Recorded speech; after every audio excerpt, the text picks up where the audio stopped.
So as far as the third world aristocrat video from today goes, I gotta say, huge win for the toe and a stroke of genius on my part.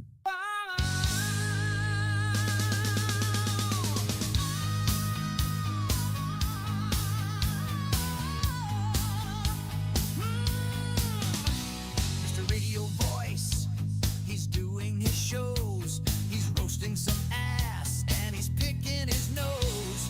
He speaks like a pro on the Steel Toe Show. He's making a mess and everyone knows.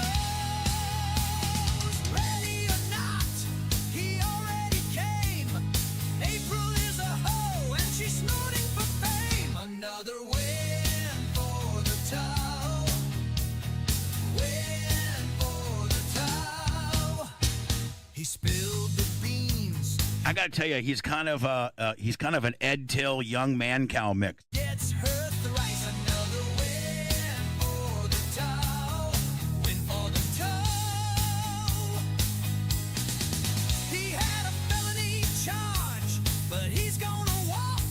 He's got a big mouth and he talks the talk. Another win for the toe. Win for the toe.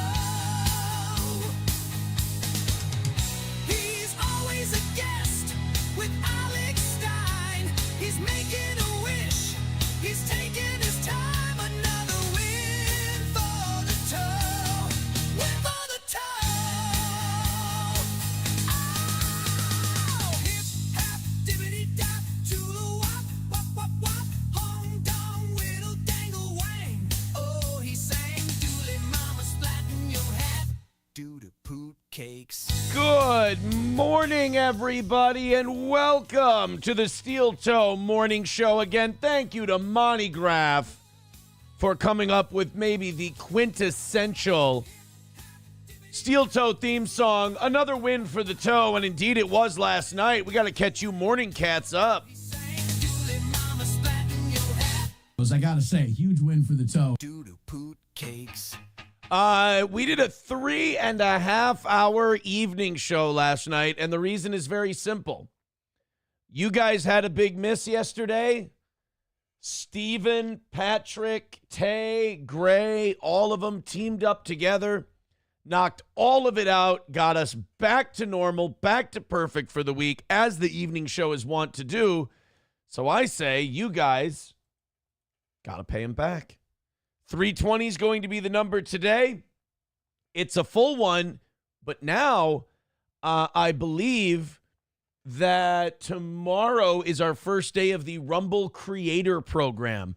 We're going to see what they said that's a lot of extra revenue, that Rumble Creator Program. We're going to see just how much revenue that ends up being. Remember to renew your memberships, gift your memberships, what have you, and we might see a decent-sized goal drop coming up in the next couple of weeks here. And also, depending on how many people renew their memberships that they have on YouTube and Rumble, at the middle of this month, another drop could be coming. Although, the YouTube ones, they're up and then they're down. We were back up over 500. Now we're under 500. Rumble, I think we're still right around the 400 mark. Thank you guys very much for all of your support. So let's be the morning show. Let's hammer everything out today. Let's get the business shit taken care of, and we can focus on doing a great show, which we have for you today. There's a couple things I need cleared up for me, though. Thursday, we finalized the golf tournament to the point where I can have everything done. We can put all the tickets on sale, all of that stuff. I'm meeting up with the course and the GMs and all of that. But you know, the term best ball is coming up a lot. Now, in my head, look at that hair. You see that wild hair? Oh, my God. Look at that. Look at this guy. What's he doing? Oh, my God. Einstein couldn't tie his tie in the mirror. Where's this? Look at this guy. What the fuck is he doing? Hey, buddy. What are you doing there, pal? Why don't we... Hey, where are you going? Can you... You just don't want to go out. Look at him. He's like a weather vane. He's like a telescope. Look at him. I'm an anglerfish. Let's put him down. There we go. Look at that guy. Anyway, So this best ball situation, I always thought as a golfer, best ball was guys go out, they all hit a shot, and then everybody hits a shot from the best spot. That's what I thought best ball. I've never played best ball because I think it's fucking stupid. I think everyone should play their own game, log their own score. None of this leeching off of everyone else shit. But now I got other people telling me, well, Aaron, best ball, what that really is you all play your own ball and you just take the best score. And then people say, well, best ball makes the game go faster. That's horseshit then. If best ball makes the game go faster, not really, because all you're doing is changing the score.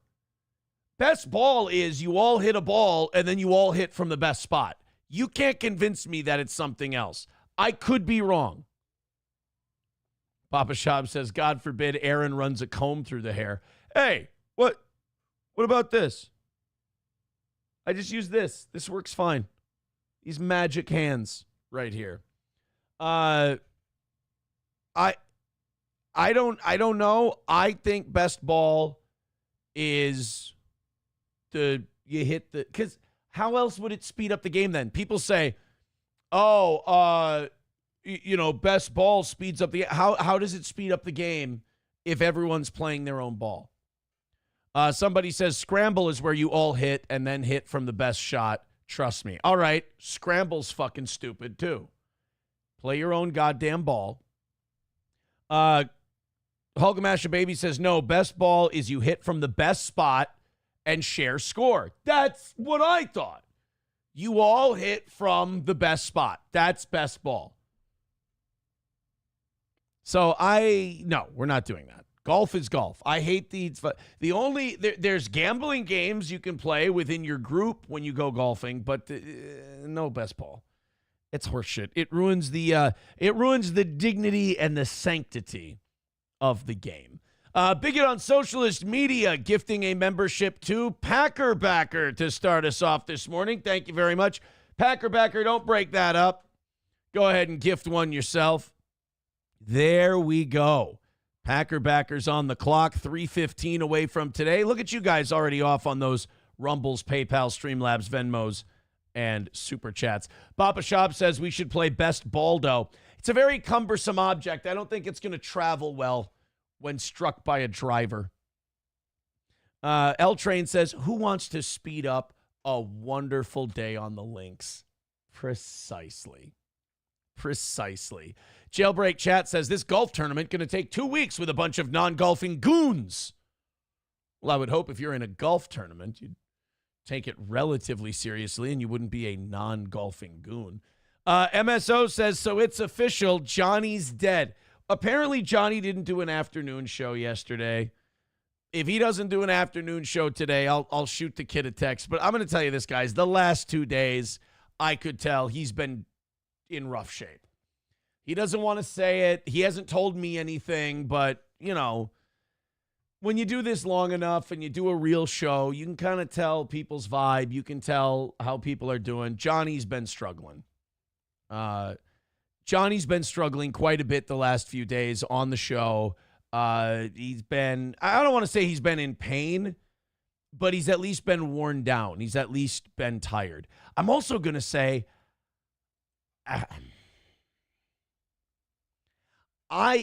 look, this is just from my experience, so take it for what you will. This could just be me talking out of my ass from a bad experience. I don't know if I think he and this, this Digger, are going to have to decide whether they're going to have like a relationship type of thing or they're going to be streaming partners type of thing. Because I don't know if you can do both. Because Johnny's got to save up his energy. Johnny's got this show 2 days a week, and then he's got his show 5 days a week. And Johnny keeping that schedule with his health and everything else can be kind of tricky for him.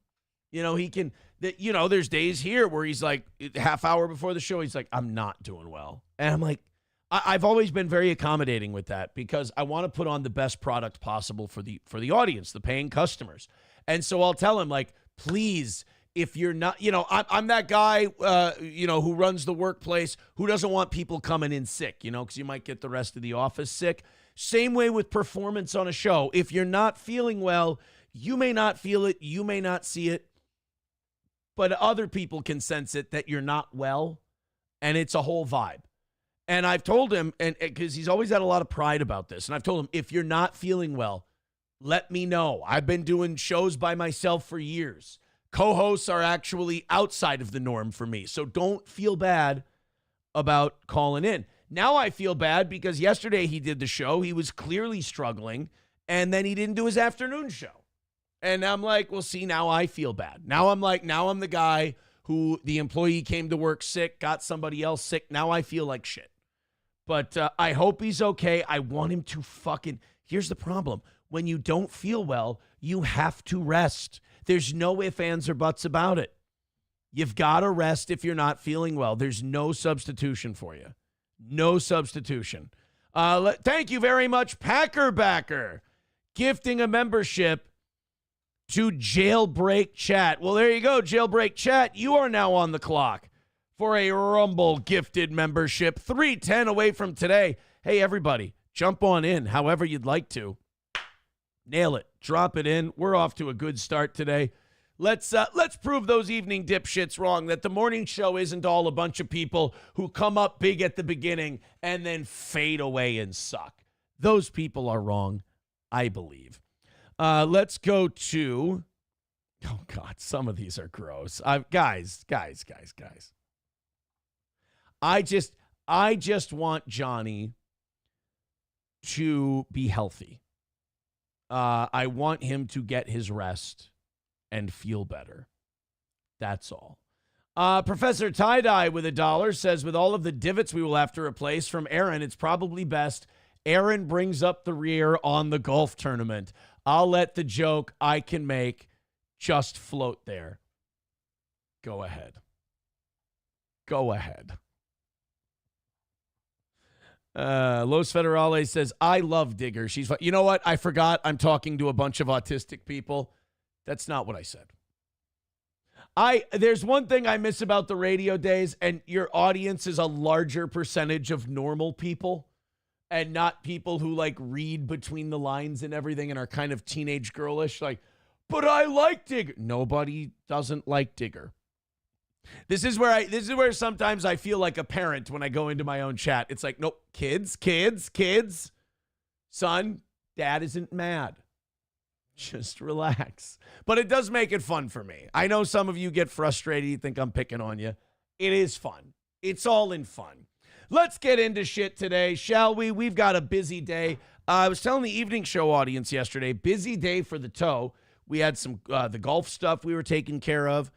But also, I talked to Kelly Jordan from Wild Country 99. And we were talking about the radio business and an impending return of the toe. It was very exciting. I've got some meetings coming up in just before my vacation, actually. And I hope to see Kelly very, very soon. I like him. You know what? I'm going to agree with Citizen M one time. I know M's a fucking crazy person and a weirdo and kind of a pedo apologist, but he says Digger, by all appearances, is genuinely a good person. She could be a fucking axe murderer for all I know. I have no idea. All I know is she's never done anything wrong to me. So she's fine by me. Is she a good person? Who the fuck knows? And M, you got to stop your parasocial shit, man. Just because you've seen someone on a computer or a phone screen, I have terrible news for you, Jack. You don't know them. You don't. I'm sorry. I know I'm not getting through. I know you're like Dave 25 and you're all broken up here, but you don't know these people. Me, your hero, the MAP, Digger, Johnny, I promise you don't know. You know how I know you don't know them? I've heard some of your fan fiction on me and like my real life, and holy shit, I've never seen someone be more wrong. So I will say this, you are very parasocial. I do like fucking with you, but a guy like you got to keep at arm's length because you're weird, you're strange, you're different. And I mean that with all due respect. And I'm sorry that we goof on you. If you don't know we're goofing on you, then maybe I should have shut my mouth and not said anything. But you don't know if these people are good people, all right? Entertainment, that's all it is. And I know I'm not getting through. I know you're just too weird of a guy. But please, if there's a human part of you left, understand that I'm right. Let's go to the Commander stuff. I am hoping and praying for this. I hope this is true. I've been waiting for this for a long time. And there's actually been whispers and rumors over the last couple of years that this could be coming back. And it's so weird that this is like a cultural thing. Like everything's political now. Oh, fuck, I got tricked by a parody account. God, cunt, damn it. I get so excited to see shit sometimes. I love when bits take a turn like this because you can still use them. I see shit. I'm boomer susceptible to stuff because if I see something that I want, if I see something that I want to like or have happen, I will look at it in passing, hit retweet, save it for usually if I'm retweeting something, I'm saving it for the show. And I saw this on Twitter yesterday as I was watching. I can't remember what the fuck I was watching. I was watching some documentary yesterday, waiting for my fast time to be over. And by the way, the fasting thing, I recommend it. You eat less throughout the day. You fill up faster. The only thing I'm getting used to still with the fasting is, and yesterday I stopped eating at 5, so I'm good technically after the show, a little bit after the show's over. But the only thing about the fasting is your tummy's going to, your tummy, I'm a dad, your stomach's going to make some fucked up noises. That's one thing I'm getting used to. Like, I'll just be sitting there and my stomach will make ungodly sounds, like sounds that when they send a microphone into the Marianas Trench, it just noises like that. And I think it's your system eating itself, which is a good thing for me. But I like the fasting. I recommend it. It's just, there are some weird parts. I got a little bitchy yesterday while I was down in the crawl space and I hit my head. Now, normally you're going to be mad when you do that, but I was a little extra bitchy about and impatient. I was looking for my birth certificate and I was struggling to find it, and I could tell I was being a bit cunty about it and a bit impatient. Other than that, I highly recommend the 16-hour fasting thing. So far, so good. So I saw this. I thought it was real because I had seen some things where the Redskins name had been like destigmatized, as they like to say. But it turns out it's not happening. Commanders ownership has discussed bringing back the Redskins name, citing fan demand and brand legacy, per early reports. I wanted this to be true because I've heard rumors about this over the last couple of years until I realized it was from Barstool Sports with a Z at the end, and it does say right underneath it, parody account.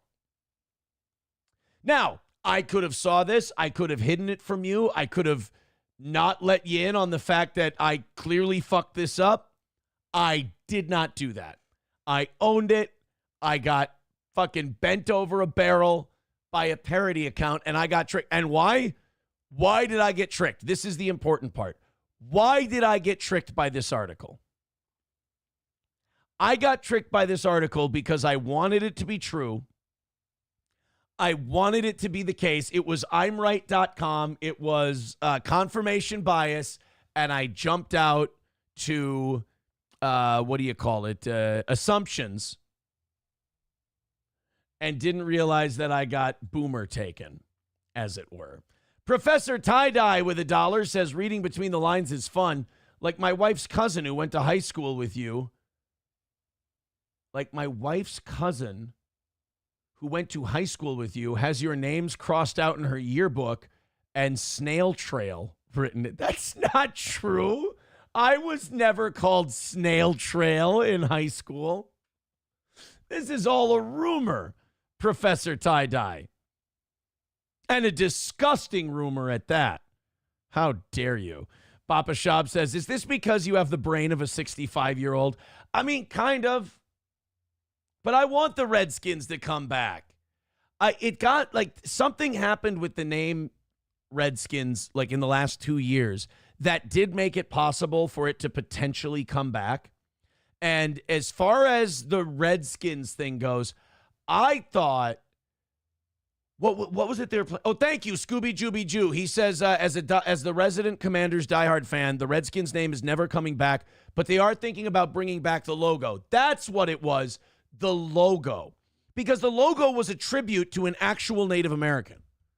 Like there was a guy who was like Chief Red Cloud or something like that. And it was a direct profile of him as the logo. It wasn't like Chief Wahoo or a silly character or anything like that.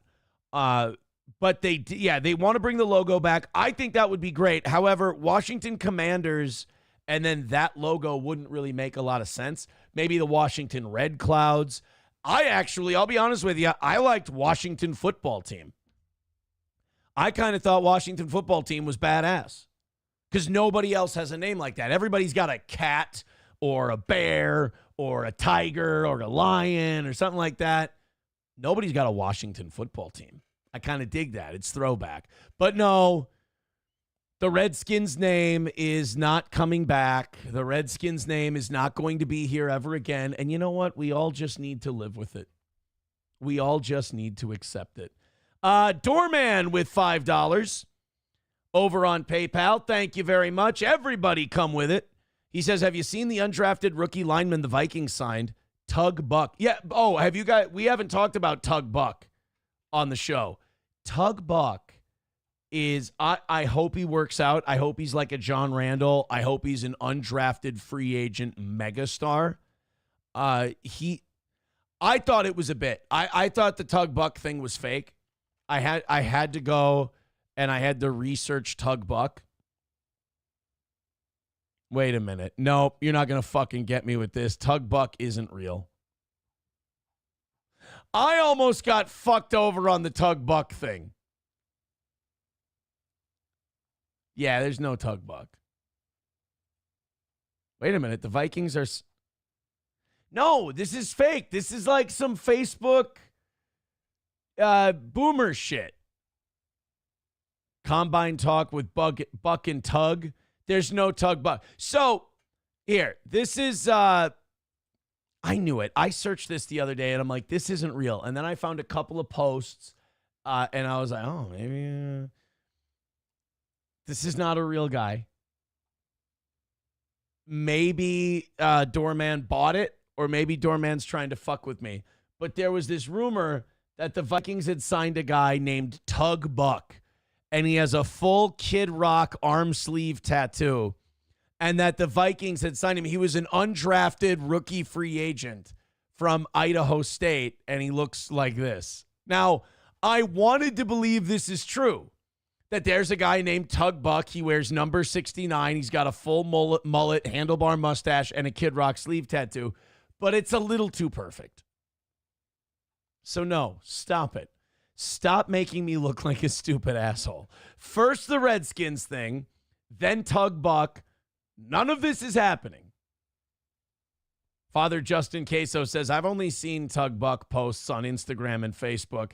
It's definitely fake. Yeah, I mean, would I love for Tug Buck to be real? Yeah, I would. But no. It's boomer bait once again. So so far on today's Steel Toe, here's what we have. Fasting is cool. Johnny's not feeling very well. The Washington is not bringing back the Redskins, and there is no Tug Buck. Oh, and radio meetings and golf tournament. That's what. Hey, technically in 20 minutes, we've covered a hell of a lot of ground. Eaton Clem. Yeah, I know. I got it. Eaton Clam says Tug Wang was the Chinese wide receiver. I mean, might as well, right? Might as well. 305 is the number for today. Thank you guys for your early drop-ins. Let's drop it under 300. Hey, by the way, if you're here to hate watch Steel Toe, I have terrible news for you. We are back to perfect. The evening show knocked it out. As you can see, Steven there is in the top spot with 155. Gray Duckling in fourth with 92. The 1 through 4 looking strong. Everybody else looking strong. Thank you guys very much for your support. We're looking for 11 out of 12 weeks of perfection here on the Toe. That's why we weren't freaking out yesterday about our miss. It happens, and we always get picked up. It's starting to become very much a theme. I'd like to see the morning show break that theme, so do me a couple of favors. Obviously, throw a couple bucks in, become a member, whatever, but hit like, hit subscribe, hit follow. Audience-wise, yesterday was a down day, and I hate down days. So pick it up, and let's call it another win for the toe. Speaking of golf, I need to be better. Not at golf, but as like a human being on the golf course. I am a bit of a tyrant. I am a bit impatient, and it is kind of, I think it's kind of a shitty look. Although my shitty look on the golf course, and I'll explain it in a second, it does cut both ways. So like if I'm playing by myself and there's a group of 4 in front of me and I get to the hole that they're on the tee box of, and they're like making small talk, and it's usually older people like, hi, how are you? I'm like, oh man, I'm great. How are you? Blah, blah, blah. And I'm just waiting for them to say, oh, you can go ahead and play ahead of us, because that's what you should do. If there's a 1 and you've got a group of 4, and especially if you're an old person, you let the 1 play through. People who don't let the 1 play through because 2 of them already teed off drive me fucking insane. And they do it. Now, here's where I'm not a total asshole, because I will get impatient. If I'm with someone, like when I used to take April golfing, I would let everybody play through because she would struggle. You know, she was just starting out and all that. She'd still whiff, and, you know, she wasn't very good. She probably hasn't used those clubs since. She probably should have left them here. But I would let people play through because I'm always concerned about holding up the show and holding up people behind me. So I feel like it's fine to be a little huffy and impatient when people aren't letting you play through, because I'm very cognizant of other people behind me and letting them play through. Now, I'm a little racist towards old people on golf courses. There's 2 things old people do that drive me fucking insane. 1, they can't help. 2, they absolutely can. Number 1 about old people on golf courses, they are so fucking slow. And that's okay. They're old. Their muscles are a little more brittle. They can't hit the ball as far as they used to. Nothing wrong with that. The other thing they do, which drives me fucking insane, is that a lot of old people refuse to use a fucking cart. I get it. You want to get your steps in. The fresh air, the nature, the ambiance. Great. If you're going to walk, let everybody play through. You're fucking 90. You're very, very slow. I don't care how active you are. Get your ass on a cart. It's 2025. Try to keep up. The elderly, I'll be honest, the elderly annoy me in general. I'm not huge fans. I mean, I'm huge fans of them, like, being alive. That's great. Everybody needs a nana. How do I put this? I don't like it when they go places and do things. Everything else, like their mere existence, is fine. It's wonderful. But they're always the most difficult at a restaurant, at a drive-thru, at a department store like a Target or a Walmart or anything like that. They're always the most difficult. They're always the slowest. And they're always the people who have the least concern or the least respect for anybody else in a line, anybody else behind them. I'll tell you that this is a small gripe, but it's huge in my world. You're at a grocery store. The self-checkouts are either taken or they're not working. You go and you do it the old-fashioned way, right, where an employee actually does work. You've got an elderly woman ahead of you. They scan the elderly woman's items. They scan all the items. They bag them, the whole deal. They give the elderly lady the total. And then the elderly lady starts digging around in her purse and looking for everything. And while they're fucking doing this, they're making small yippity-yap small talk. And they're laughing and they're having a great time. Meanwhile, you're sitting there going, how do I let this old cunt know that they've got to fucking move and not be a dick about it? I don't know how. But, like, how difficult is it that while they're sitting there and scanning your items and you've got your thumb planted squarely up your old codger ass, How are you not digging out your method of payment and getting it ready? Because we know it's going to take you 40 to 50 seconds to find it. Then you're going to fumble and fuck with it and get it out. Then you're going to make your little small talk about the weather and how badly we need the rain. And then you're finally going to scan the fucking thing. I don't like the elderly. I wish they wouldn't do things, especially on the golf course. Stop walking. The walking is not necessary. Don't. By the way, people are saying, I think you're a little crabby from the fasting. No. I've always disliked the elderly. I've always not appreciated their contributions to society or lack thereof. It's a normal thing for me. Packer Backer says the worst is the fucking check users. Motherfuckers, stop using checks. If you insist, at least have the date and business filled out already. I agree 1,000%. Somebody says, I play with my grandpa who is 80 and his brothers are mid-high 70s and they all shoot low to mid-80s. Whoopity fucking do. Good for them. Great. Awesome. Wonderful. They want a fucking cookie? They want a Werther's? Do they use a cart? If not, fuck off. All right. Look, Tiger got out of the cage, bro. Jane and John Doe with $5 says, wouldn't it be a shame if numerous aggrieved people reminded Patrick Melton of NRS 597.810 in relation to remedies for unauthorized commercial use? You saw that, did you? I'm not going to say beginning of the end, Redbird with $1 says, yep, worked customer service in high school. Boomers are the most rude, inconsiderate, and bitchy, and treat customer service the worst out of any generation. Chevrolet JB with $1 says, to be fair, Aaron, you should be walking the course. I know that would take away 18 holes from you. Fucking dick. I could walk if I wanted to.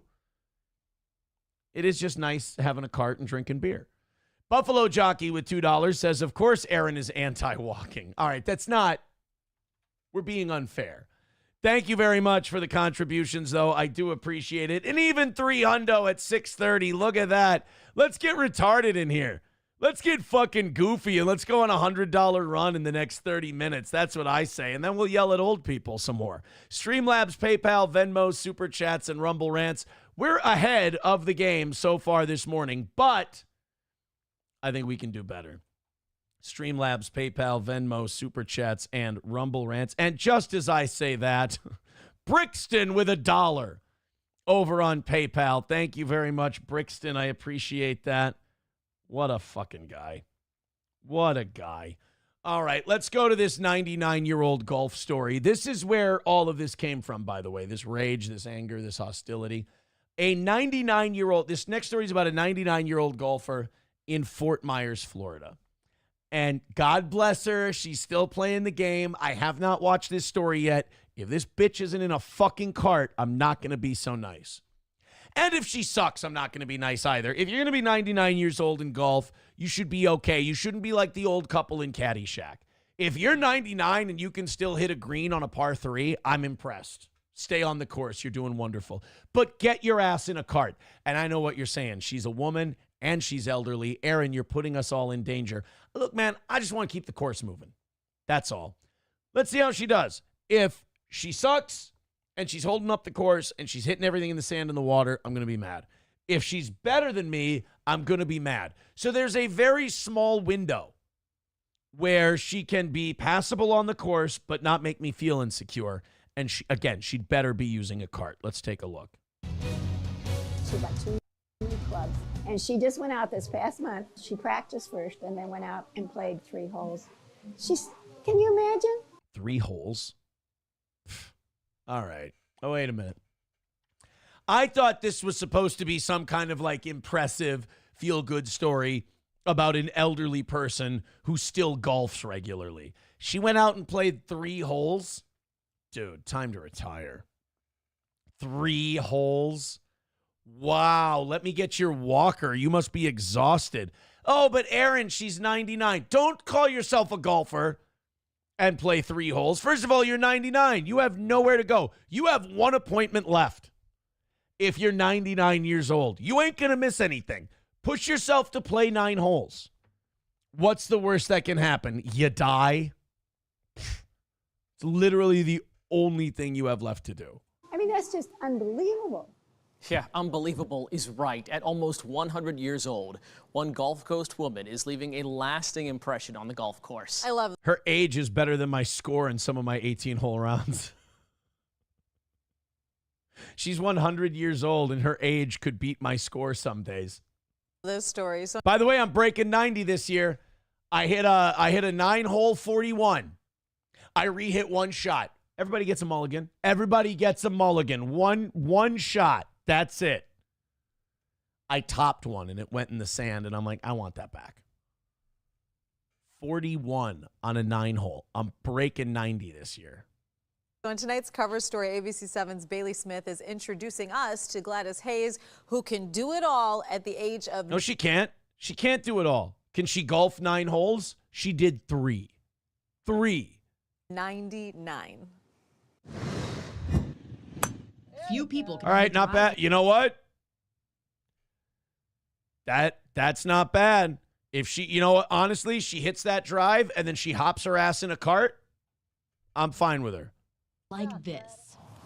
Even fewer can do it at 99. That's the first shot with my driver. She's got a cart. You know what? I'm totally fine with this old broad. She's good. She can keep playing. Gladys Hayes just celebrated her 99th. She looks fucking good. Would you? I mean, really? 99 years old. She's still looking kind of foxy. She doesn't have that old rotten Janet Yellen face or anything like that, or the remember Helen Thomas? She doesn't have Helen Thomas face at 99. She's still, like, I think a 70-year-old would fuck her. With my driver. Gladys Hayes just celebrated Yeah. I think a 70-year-old would fuck that 99-year-old lady. 100%. She could still cougar it up. her 99th birthday, but this athlete's age is no issue. I play baseball and we had a girls' team. I could fucking strike you out so fast. I haven't pitched in years. I'd fucking smoke you, Gladys. Quit talking shit.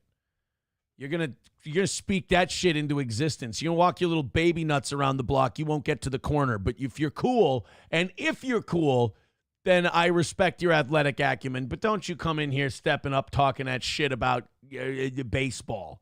It was fun. You stand too close to the plate against me, Gladys. I'll brush you back. I will brush you the fuck back, Gladys. I like sports and I'm a good bowler too. Every week, I'd take you a bowling. No bumpers, bitch. No bumpers. you can find her on the green golfing with her friends. She bought 2 new clubs. Well, she's obviously better than I am. You can find her on the green. You can find me in the tall grass, taking her around, looking for my ball. I clearly saw where it came down from the tee shot. I saw where it landed. Where is the fucking thing? And she just went out this past month. She practiced first and then went out and played 3 holes. Can you imagine? I mean, that's just unbelievable. Golf has always been a big part of Gladys's life, playing at different courses all around the country. Isn't it weird when you see people in when someone lives long enough that you see them in old pictures and they look like an old person? That's wild. Springs, Florida, and he had a golf cart like a Rolls Royce. Oh, this is in... She blew that guy. She definitely, dude, if it's the 70s or the 80s and there's a guy with a fucking Rolls Royce golf cart, she blew him. Gladys was given fucking slop top on the 7th. Arizona. We golf wherever we travel. And she's not one to be underestimated. Nice putt, but that was a gimme. You should have just picked it up. Come on, relax. What is this, a fucking tournament, Gladys? Nice legs, bitch. Nice tattoos. Oh, those were dead veins. Pretty feisty. If you golf with her and you're in her way, she'll make sure she lets you know to get out of the way. Good. I fucking like this Gladys. I think Gladys and I are going to be old friends. I think Jim Keast is trying to fuck her. I mean, if you look in his eyes. But I think Gladys and I are going to be all right. She's kind of a cunt on the golf course. She wants you to get the fuck out of the way. She can still hit the driver. She can knock down a gimme putt. It's just that I wish she would do more than 3 holes. That's kind of a bitch move, to be honest, Gladys. Living just steps away from Nice the putt. course Dude, at knock that Colonial down. Country. Nice. She's often out honing. I like that she plays with the flag in, too. You know what? Gladys is all right with me. People who take the fucking flag out when they're playing a foursome with their buddies. Get the fuck. Who are you, Rory McIlroy? Shut up. Oh, we got to take the flag out. I read the greens better with the. But you don't. You don't. Keep the flag in. It saves a little bit of time and hassle. You're good. Her skills. Thank you. Yes. What's the best part about being out here? That'd be funny if she was like, I'll answer your question after we get off the green, bitch. There's a foursome behind us. Let's go. I like Gladys. Great companionship. It's awesome. We also You know what the saddest part is? All those people are dead except for Gladys. Great companionship. Oh, really? Here, let's put a picture on TV of all your dead friends. That's sweet. support each other on the golf course. And making friends everywhere she goes. If you want to have a friend, you have to be one. This is why I have so many friends. Gladys went That and nobody can be a dick to old people. Except me. all out for her birthday party in December with 162 of her closest friends all Shit. there to celebrate her. I mean, I'm not even going to live to 99. Neither are any of you. I mean, let's be honest. M's got like 6 years tops before he, but if you live to 99 and you've got more than a handful of friends, you're doing aces. We all love her, as you can tell by this party. She's one of the kindest, nicest people I know. To celebrate 99 She's got some years real with hussy her friends. is absolutely a blessing. You don't wear that eyeshadow because you're not cruising for senior dick. She plays bridge, she cooks for friends, and she hosts parties. Jesus Christ, would any of your friends lift a finger to help your old ass? This woman does all the cooking. She's hosting the parties. Do you deadbeats do anything? Gladys is an inspiration to everyone who knows her. She's incredible. If you ever go to her house, you'll see the way she lives. It's a wonderful thing to know her. She's always been She's got plenty of money. She's been a cheap Jew her entire life. It's, hey, guys. asked what's her secret. But she says it's pretty simple. Friends. Nice. I love you. I love you. Dogs. I think she's hammered. I think most of the time she's been getting fucked up on the golf. I want you to know I love you. And you're getting your your iron work is getting much better. I love you so much. You're an inspiration. It wouldn't be a party if I didn't mention Jake, my little pug dog. He was the love of my life. And of course, Is it good? golf. Okay. Reporting in Yeah, I like this. I like her. She uses a cart. She can still hit the driver. She can still knock down putts. She gets really pissy and cunty if people are playing slow ahead of her. Gladys is fine. We just gotta. The only thing I'm asking is that she works on that whole 3 holes thing. Let's try to do better. Dead Game says, "Why do you think she's 99?" Yeah, she's because she's still getting dick. She's still working the boys at the retirement home. That's why. Buffalo Jockey with $1 says, "You are one of the old people," but I'm not though. I'm not. Hobo Chili Recipe says that guy named Brixton who gave $1 sounds like royalty. He gave $1. He's not royalty. Unless he's like Prince Andrew royalty, where like he got caught up in the Epstein thing, so he's not allowed to be royalty anymore. He would have to be like disgraced royalty, I think. Redbird with $1 says Boomer's buying lottery tickets at 4:45 a.m. at the gas station and scratching them off on the spot with 7 or 8 people behind him in high-vis and work boots has made me contemplate serious violence. Yeah. The people who do the scratch-off tickets at the counter definitely are people who should be executed. As I get older and my fascism continues to boil and come to the surface, 1,000%. I believe that people who do scratch-offs at a convenience store counter should be killed. Mercilessly, too. No warnings, nothing like that. One time. Come on, you've been on this earth long enough. Cut the shit. Buffalo Jockey with $1 says Aaron finds that old lady hot. About time he dates within his age range. Hey, wait a minute. 191 Redbird with $1 says you don't even have the discipline to stick to a diet in your 30s, and you want to shit on someone about to hit their first century playing golf, you fat fuck. Hey! You know what, Redbird? You can It's a fair point. You know what? I'll try to be better. That's what we call introspection. $1 from Honky.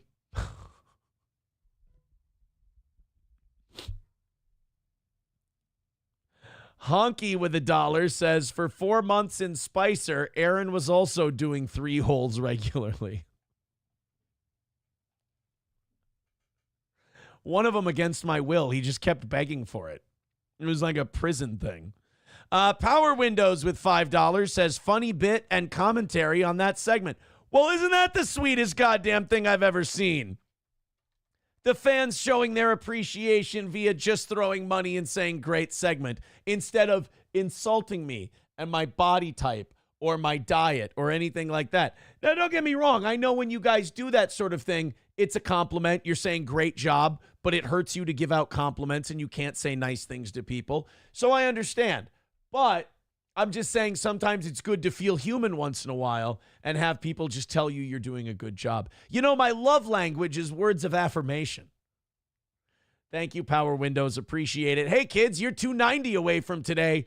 You're ahead of the game. Keep it up. Let's have everybody. How about a few tens in the PayPal, Streamlabs, Venmo, Super Chats, Rumble Rants, etc. A few gifted memberships. Let's keep this vibe going. We're back to perfect again, guys. It's easier to stay on top than get back on top. Hobo Chili, he wouldn't be here every day if he didn't love the show. And when he says your body type is classified like an aircraft carrier, he doesn't mean it. You know what that's his way of saying? That's his way of saying, thanks for getting me through the morning. I appreciate you being here. You're a great guy, and you do an incredible show. And you know what, Hobo? I just want to say, no need to say it, buddy. You're welcome. And I know you want me to say it. So I will. I love you too. I love you too. I need to take a break. Let's do the Michelle Obama thing. I want you guys to tell me why this next clip is fucked up. And don't say it's because Michelle Obama's actually a man. We got that part. We get it. I understand that Michelle Obama's probably got a dick. And you guys have kind of sold me on that idea. Somebody showed me the Michael Obama guy in Africa. And then Michelle Obama. It's plausible. Plus, there's been a lot of rumors that Barack Obama is a homosexual. I'm willing to believe it. I'm willing to go there with you guys that Michelle Obama is actually a dude. And that's why she won't run for president also. Because we'd have to find out she had a dick. But there's one thing you guys have not cleared up for me on this Michelle Obama has a penis thing. Where did Barack's kids come from? You tell me that. If you can answer me where Barack Obama's kids came from, then I'll go with you on the Michelle Obama's a guy thing. Until then, Nova says that's why Aaron likes her. I didn't, first of all, I didn't say I like her. I didn't say I like her at all. I just said that I'm willing to go with you guys on the theory that she has a penis. Don't start putting words in my mouth, you bastards. Here's a clip from Michelle Obama and her podcast, which, by the way, I'm sure is fantastic. I'm sure Michelle Obama just talking about the issues and leading the fight and the resistance. I'm sure it's all just 100% unfiltered opinion. None of it Illuminati propaganda. None of it New World Order bullshit jargon. I'm sure it's all just hot takes and general thoughts, right straight, unadulterated from the mind of Michelle Obama. Let's take a listen, guys. In this next clip, something's bothering Michelle. And you know what that something is? Trump. Fucking Trump. I don't know if you know this, guys, but we have a president. Do you know that our president? I didn't know this till I started listening to Michelle Obama. You guys have been leading me down a primrose path to destruction. Did you know that our president is a fascist? Nobody told me. Nobody told me. I had to be told by Michelle Obama and our wonderful mainstream media. Did you know that Donald Trump is a racist? I didn't know that either until Michelle Obama taught me. And, excuse me, did you also know that a lot of these so-called quote-unquote criminal illegal alien gang members are actually really sweet guys who are just small business owners with wives and children and volunteer in their church groups? And you guys want these people deported for breaking the law. Pieces of shit. Well, Michelle Obama is absolutely heartbroken, and she's heartbroken about all the deportations that Donald Trump is doing. Now, while we watch this clip, I'd like to see how astute and what good memory my audience has when it comes to current events and recent current events. Why, tell me in the chat, preferably with Rumble Rants and Super Chats, tell me why ain't nothing but a heartache. Tell me why ain't nothing but a mistake. Tell me why I never want to hear you say, I want it that way. Tell me why Michelle Obama having a problem with deportations is hypocritical as all shit. Tell me in the chat. Hit like, hit subscribe, hit follow, hit share. Let's take a look at old Big Mike. Couldn't be. We couldn't walk around saying valedictorian, straight A student, speaks excellent, has excellent diction if you give them a chance. Mm-hmm. We knew very early on that no one was going to see beyond the color of our skin at it. Oh, for Christ's cock fucking sake, here we go again. Like, when it comes to this conversation, can we maybe retire this one in America? Like, can we just say, okay, we know? Is it okay to just go, we've heard this before. We got it. This is like, remember when Joe Rogan used to have all those, like, the Weinbergs or the Weinsteins, Brett and whatever his name Weinstein was, and he would have Dave Rubin on. Thank God Rogan grew out of that fucking era. And those guys, they were like, we're the new centrist righties, and we believe, and they used to use these terms like equality of opportunity, not equality of outcome. And they had all these fucking buzzwords. And you're just like, it was people on the right too. You're just like, shut the fuck up and like, give me an idea. Give me a thought. Give me something that's original to you. Stop with these fucking buzzword talking points bullshit. Same thing with race in this country. Jesus Christ, come up with a new fucking idea or let's drop the subject because we've heard it all. At an early age. And that could get you in trouble. Yeah. I mean, when you talk about that fear, I'm sure that fear has been tested across your life in so many different places. Oh, yeah. I mean, Michelle Obama, most of her life has just been a constant struggle. It's been a real kampf, as my people say. She's really... When's the last time she ate off of a plate that was bought at a Target? And those people don't exactly have it rough. If you're eating off of, flatware from Target, look, you're not killing the game or anything, but you're not struggling. You're doing all right. Michelle Obama, I'm sure it was real difficult for you. Yeah, I'm sure it was really awful being groomed by the world's elites to be a torchbearer, and it really must have been tough. And I wonder, what would you say has been the most hardest? This is the dirtiest trick that the elite ever played on us, was making us think that they're somehow the little people and then getting these little people podcasters to suck their fucking cocks and talk about what a struggle it must have been and how difficult it must have been for them. Like, this guy's a fucking nobody chud, but yet he's talking to Michelle Obama like, oh, Malala Yousafzai, tell us about your struggles in your village outside of Kabul and how difficult it was for you. Bro, come on. Recent test of that fear, because it's not one of those fears that you kind of get over and it just goes away. It kind of shows its head in many different ways, I imagine. Well, in this current climate for me, it's, what's happening to immigrants. Oh, yeah, terrible. The way we've been to immigrants in this country, being the most open and understanding and tolerant to immigrants than any country that's ever existed before or since. Real pieces of shit. Yeah, it's really terrible that America just wants to stand up for itself one fucking time over the past 50 years and actually say, hey, do you mind? Like, we don't really mind if you come here. You take a little test. You can stay as long as you want.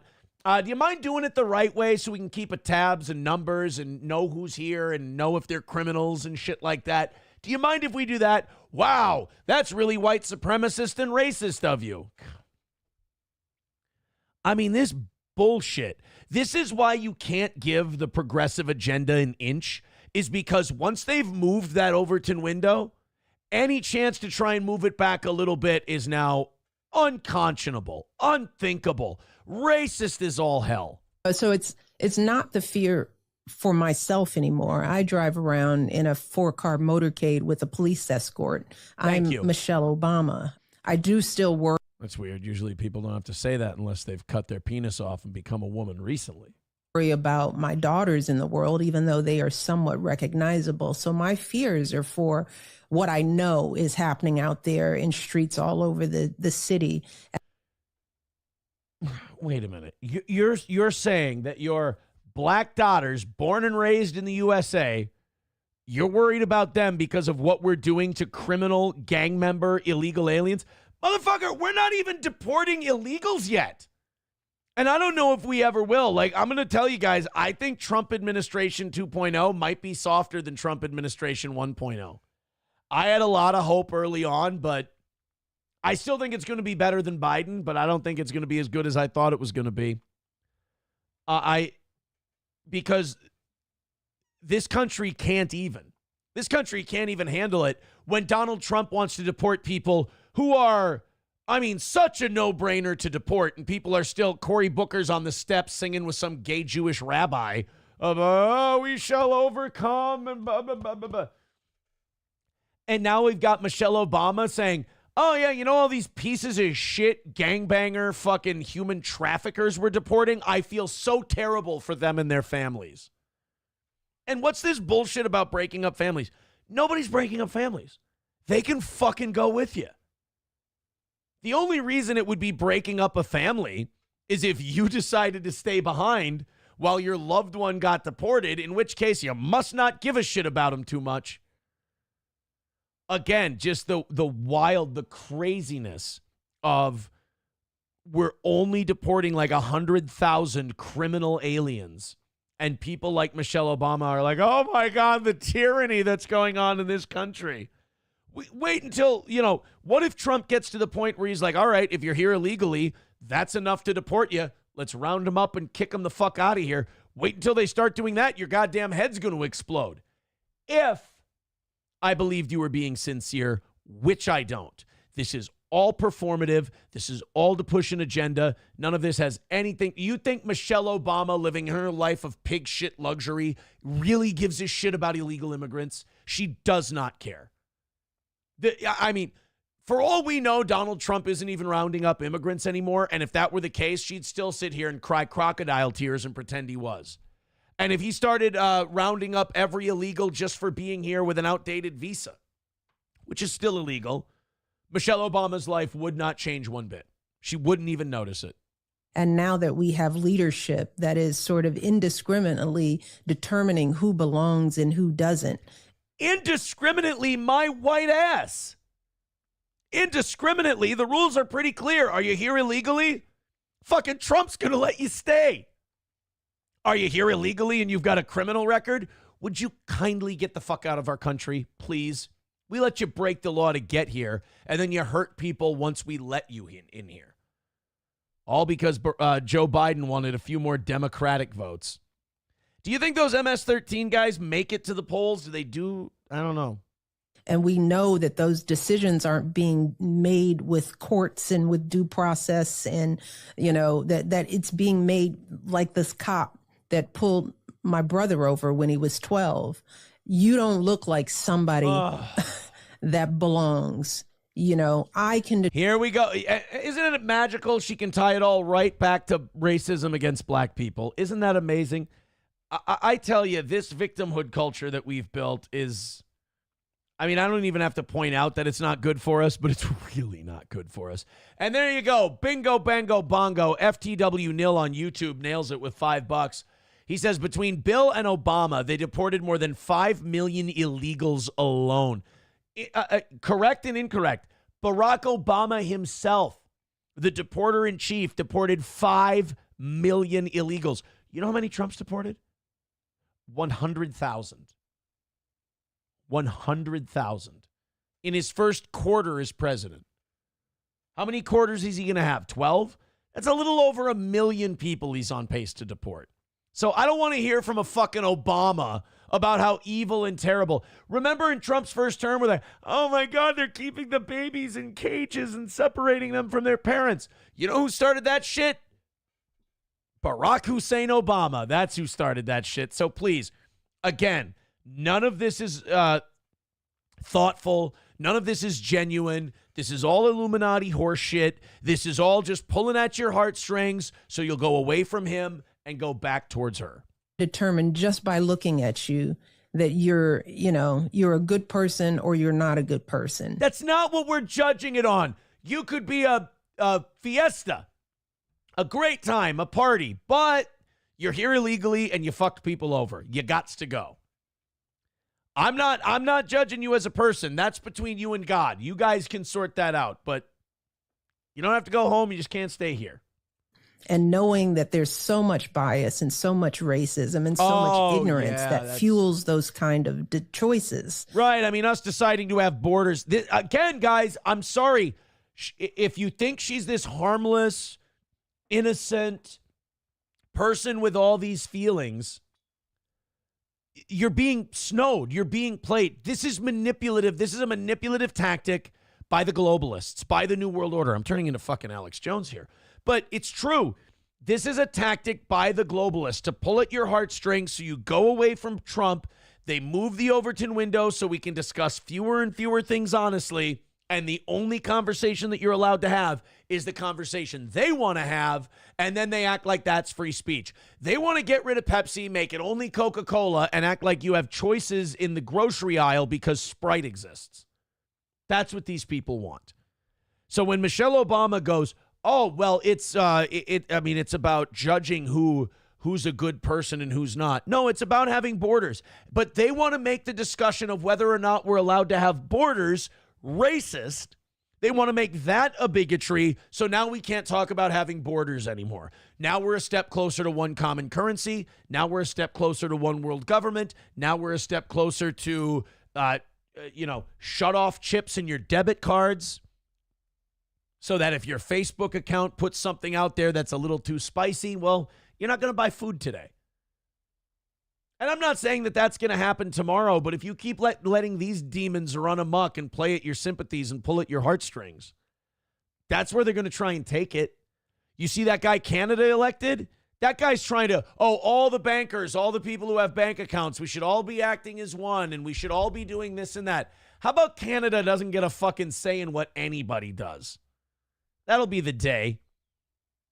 Oh, Canada says, yeah, I don't give a shit what Canada says. Unless they're telling me what kind of syrup to use, they can suck my fucking red, white, and blue dick. Thank you very much.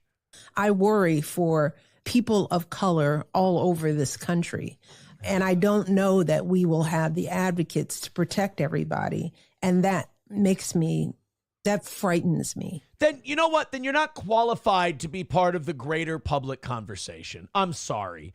If you really think that, all people of color, black people are going to be targeted for deportation. We don't even put them in fucking jail in New York and California anymore. How are we going to? Jesus Christ. It keeps me up at night. And I know that I see that when I'm just like when her balls stick to her legs, keeps her up at night.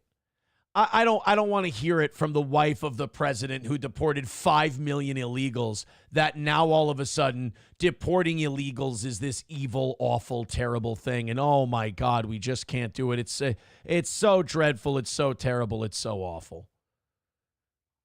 5 million illegals your husband deported. Give it up. Give me a fucking break. Buffalo Jockey with $1 says, don't worry, Aaron. Don't worry. Aaron doesn't hate her because she's got a big dick. He hates her because she's black. That's not. I never said that. 191 Redbird with $1 says people get compliments. Fat degens get the stick before the carrot. And all they want is to eat that carrot. Give me tips with $1 says Obama deported a shitload. King Kong Dong with $1. Barack bombed more brownies than Trump. Mild with $1 says search Martin Nesbitt on X. Like on ecstasy, or you want me to go to Twitter and search Martin Nesbitt? Martin Nesbitt. I have a computer virus now. Thanks a lot. Anita Blanchard and Martin Nesbitt. All right. Let's pop that up on the screen. Wait, they're saying that like Martin Nesbitt is the father. Anita Blanchard and Martin Nesbitt are the parents of Obama's kids. And that Michelle's a dude. I don't know. See, like I'll go a certain ways down the here's where I'm at with the Obama rabbit hole with you guys right now.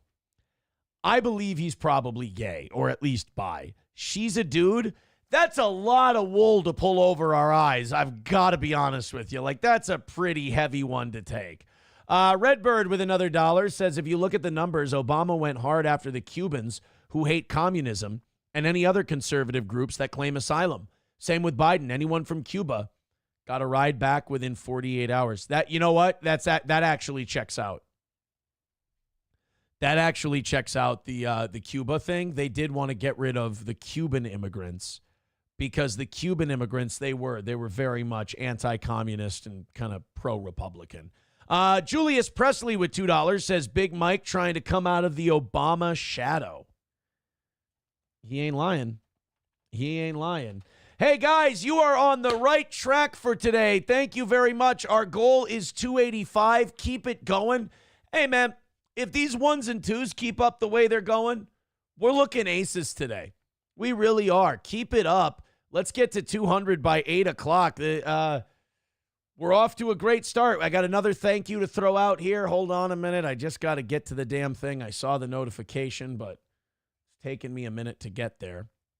Let's see. Oh, a couple of them. Brixton with another $1 says, I'm a girl. LOL. Would you be open to talking about your time on the radio with me? I'm pursuing broadcasting, and I would love to learn about it from you. Thanks for the show. Brixton, you send me an email, aaronimholtradio@gmail.com. I'll see what we can do. Thank you very much. Sandy with $20 over on PayPal. Give her a Booker T.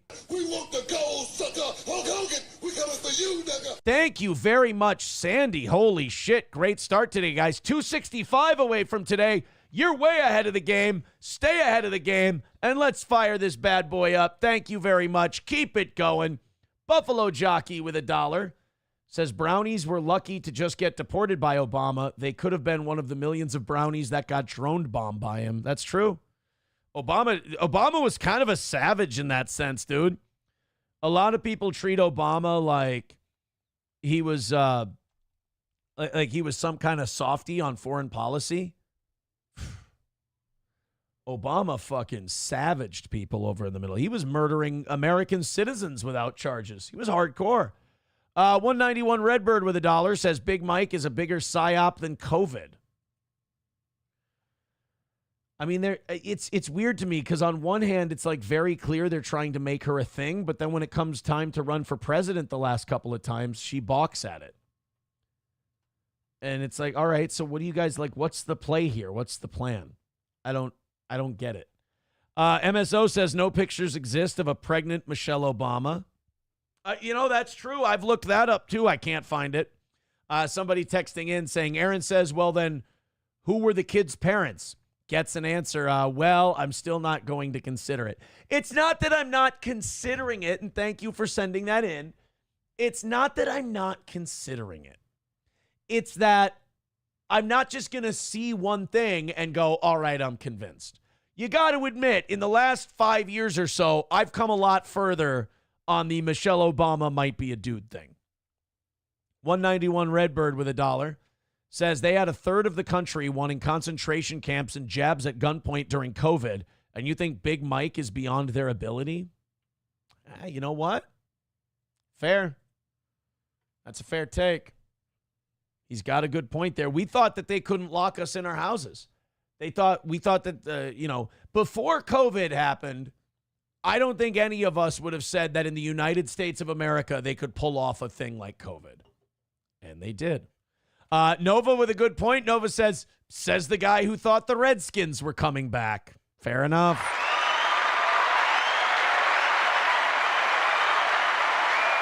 People want me to look up Bridget Macron. Bridget, the First Lady of France. They're saying that she might be a dude. All right. Oh, fuck, that's a guy. That's a guy, or that's Helena Bonham Carter in the Planet of the Apes. One of the two. That's a Curious George looking motherfucker right there. Oh, my goodness gracious. He's trying to tell Mark Wahlberg that we can all live in peace together. Is that the theory, that Emmanuel Macron's married to a dude? So is that like an Illuminati? So is that like a New World Order thing too, where they're like, we're going to make you marry someone with a dick, and then if you get out of line, we're going to tell everyone that you're married to someone with a dick. All right. I like your guys' conspiracy theories. I like to roll with them. I like to go, you know what? This is a possibility. I can see it. I can see it. Because, like, if they'll have a Mossad agent take you to an island for pussy and then tell you that that pussy is actually teenage pussy, and that if you don't bomb Muslims whenever Israel wants you to, or join in their wars, they'll release video of you having sex with a teenager and ruin your life. I mean, why can't they make you marry someone with a dick? I get it. I get it. Papa Shab says it's not even that. They just get off on it. Wait, like the guy wants to? Oh, man. Come on. Why?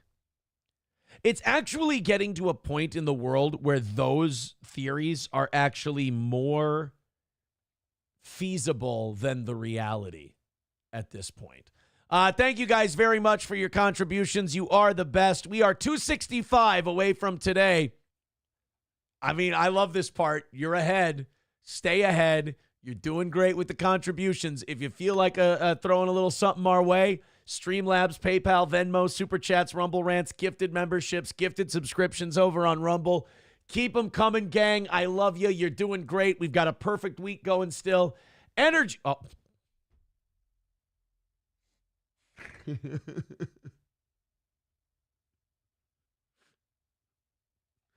Energy King.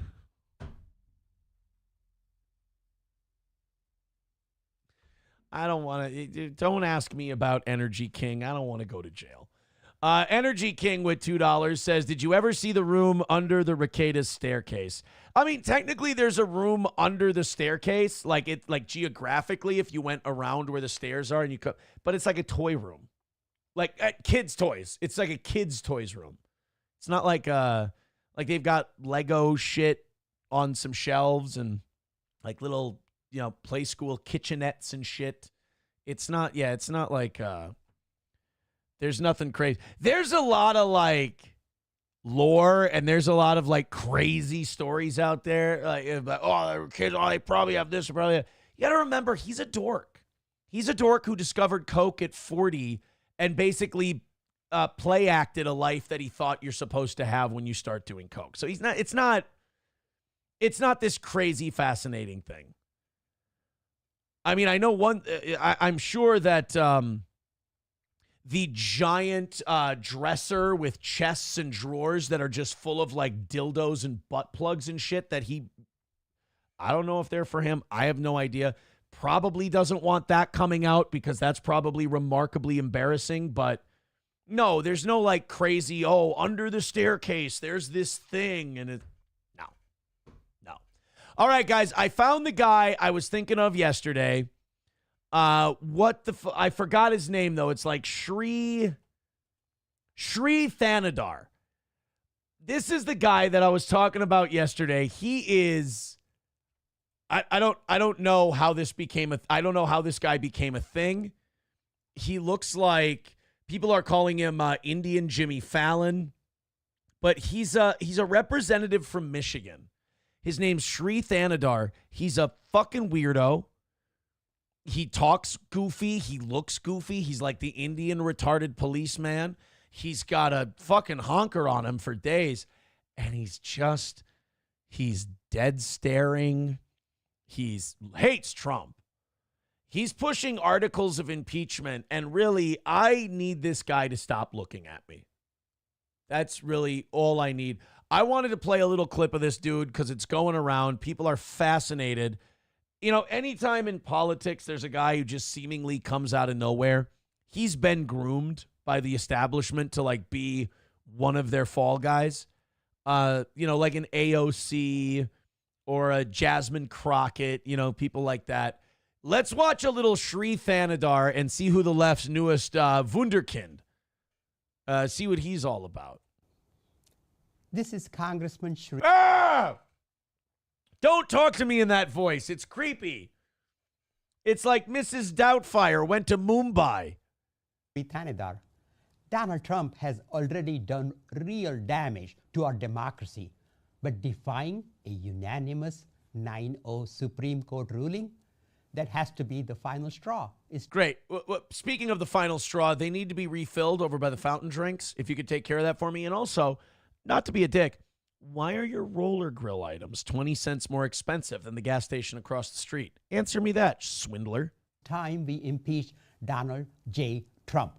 The court said the wrongfully deported... The wrongfully deported. I might like this guy. What he's selling might be bullshit, but I kind of like he's rolling his R's. This guy might be a superstar in the making. I might be wrong. Garcia must be allowed to return. And holy fuck, are they still on this Garcia thing? Take the fucking L and move on to somebody else. What happened to the gay hairdresser? Wasn't there a gay hairdresser who he was never an MS-13 guy? He just had like an autism tattoo and just liked sucking cock and cutting hair? Which, by the way, was, I believe, Brutus the Barber Beefcake's gimmick in the 80s, just sucking cock and cutting hair and holding Hulk Hogan's bag for him. But are they still on the Kilmar thing? Dude, let it go. This is what I mean. Like, this shit's all a psyop. Like, none of it's real. Because there's no way, and I know the Democrats can be incompetent, but they're not incompetent enough to take a guy who's clearly a giant piece of shit, who clearly deserves to be deported, and that they're actually with a straight face, just, 100% honest, saying, we gotta, free this Kilmar guy. He's okay. They know he's not okay. They purposely pick people like this Abreu Garcia. They purposely pick people like George Floyd because they know they're pieces of shit. And they know that half the country is not going to fall for their bullshit. And they're going to go, well, wait a minute. This guy's a fucking asshole cunt face. And they're going to go, oh, asshole cunt face. Huh? Is that the way you talk about Latinos? And then you're a racist. George Floyd, you're like, I'm sorry. I'm not going to fucking knit a quilt for this total piece of shit. He's an asshole. Oh, so now all black people who get abused by cops are assholes. What are you, a racist? And then half the country's retarded. And they're going to buy the bullshit, warts and all. So then you naturally set up a conflict and you keep people fighting because they see the polls on the issue of immigration. They see that on immigration, the vast majority of Americans want illegals deported. The vast majority of Americans want Trump to go further. If you're here illegally, bye, you got to go. But if they can have this Abreu Garcia and half the country wants a reason to dislike Trump. And they go, here you go, we'll give you a reason. Look at this innocent family man with these Instagram pictures. And they deported him. Why are the pieces on his arm blotted out in the pictures? Never fucking mind. Don't ask. Oh, because these guys say that he's a member of MS-13. You're a bigot. I'm sorry. I believe that because a lot of people are like, why did they pick such a terrible example of their point? I think they purposely picked the terrible example because then it's easier for us to fight each other. Received due process. Trump ignored it. He ignored the Constitution. He ignored the very checks and balances that keep our democracy intact. Speaking of checks, at my local convenience store, you can no longer write checks as too many scoundrels have been bouncing them lately, and it really has an impact on business. This isn't an isolated incident. It's part of a dangerous, deliberate pattern.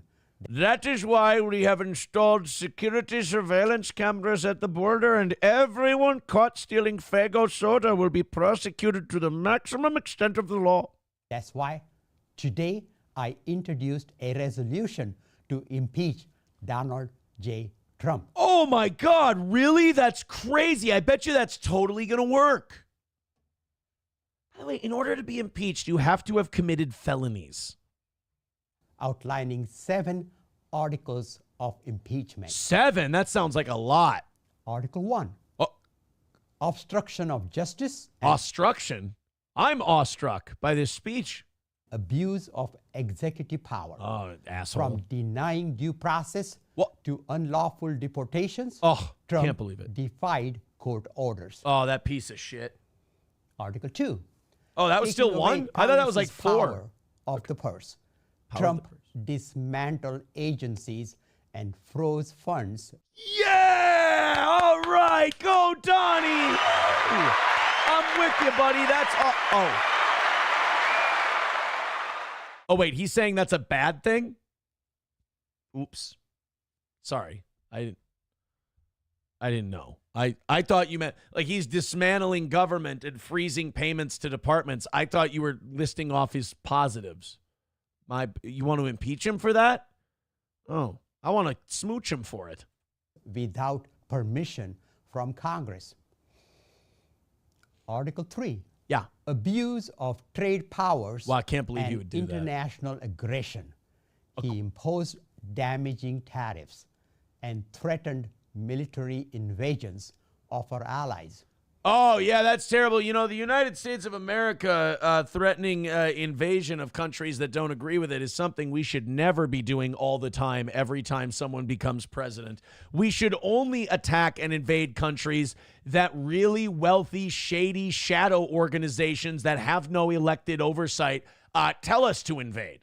That's what we should be doing. Oil companies, Boeing, military contractors, Israel. We should only invade the countries they tell us to. Article 4. We're already on Violation of First Amendment rights. What a dick. He has retaliated against journalists, attorneys, and critics. It's not violating the media's First Amendment rights to kick them out of the press room. They're still allowed to cover the White House. For exercising their right to free speech. Speaking of free speech, we have a new free speech Slurpee at the local 7-Eleven. Be sure to visit any one of my locations to get your new free speech Slurpees. Donald Trump not welcome. So this guy, Shri Thanedar, he doesn't like Donald Trump. He wants to impeach him. I'm going to go out on a limb here and say that this is a bit of a cockamamie list. It's a bit bloated. I'm sorry. Jesus Christ. We used to be we used to be a serious country. You know? We used to have like shit that like we debated. Republicans and Democrats would debate it, and like sure, it was all part of like a globalist, thing. But at the same time, it was actually a debate about issues. Now we're just pulling stuff out of our ass and seeing how many people we can trick. Redbird with $1 says, I keep saying they're all demon-worshipping death cult degens. Yeah, maybe that'll catch on. Sounds like a T-shirt to me. Sounds like a T-shirt. Veldrain with $1. Says half the country is retarded and college-educated who can't figure out why companies won't hire them with their useless degrees. Well, I mean, of course they can't figure it out. They're retarded. You said it yourself. I mean, come on. So, I mean, rub it in, why don't you? Thank you guys very much. 265 away from today. Streamlabs, PayPal, Venmo, Super Chats, Rumble Rants. All right. I hate to jump on you, but you're getting to that point on me. I can sense it. I'm going to jump on it a little earlier than usual. Starting to freeze up a little bit. Great run to start the show. Let's throw in a little bit. Let's stay ahead of the game here. 265 away. We don't do the beg segment anymore, so we're just going to ask. Knock it out. Everything stays nice and pretty like we've been doing today. You want to throw a 10 or a 20 in the PayPal and the Venmo? I say do it. Let's get this thing knocked out. Redbird with $1 says, I wish I still thought it was possible to have a good faith debate. Lines have been drawn, and it's all about the communist revolution, and those always involve genocide. I mean, look, I agree with you when it comes to the politicians and everything else, but do me a favor. Don't be that way with your neighbors and your friends and your family. That's where honest debates and discussions can still be had. They want you to fight with your neighbors. They want you to yell at your family members. They want you to not go to Thanksgiving because of Trump. They want to break up the family unit. That's part of the tactic. so that they can become your family unit. The state can become your family, and they'll love you, and they'll take care of you. Thomas Jefferson said a government big enough to give you everything you want is a government big enough to take it all away from you. So don't let them make you think that, like, oh, yeah, every debate I have with my family or your friends, you know, it's got to be life and death. We're fighting for the future of the country. No. You guys are all bullshitting. We're all just talking shit with each other. It's the same as it's always been. You can still give each other shit for being Democrats or Republicans or Trump fans or not Trump fans. Don't fall for that shit, because they want you to get rid of your friends, get rid of your family, get rid of your church, get rid of your community, so that this nameless, faceless orb that all it wants is more of your money to disperse amongst themselves. It's all income redistribution from the bottom to the top. That's what the greatest lie communists ever sold, was that they want to redistribute funds to the bottom. That's not true. They want to grab everything from the bottom of the middle and disperse it amongst themselves. That's it. And those who are loyal. So don't fight with your friends. Don't fight with your parents. Don't fight with your church. Don't fight with your schools. Don't fight with any of that shit. Those are the people you need. And you can argue and you can disagree and you can all be nice and cordial with each other. It's when we start going, I'm not going to go to my family's house because we're fighting about Trump at Thanksgiving. Notice all of those articles are written by far lefty people. The people who cheer on not going to Thanksgiving or not going to Christmas because you disagree on politics. It's a concerted effort to break down the sense of small community in America so that they can rebuild it with their, centralized government solution. Again, communism is a cult.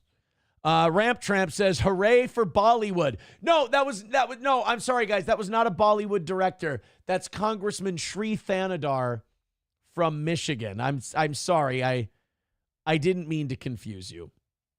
That's my bad.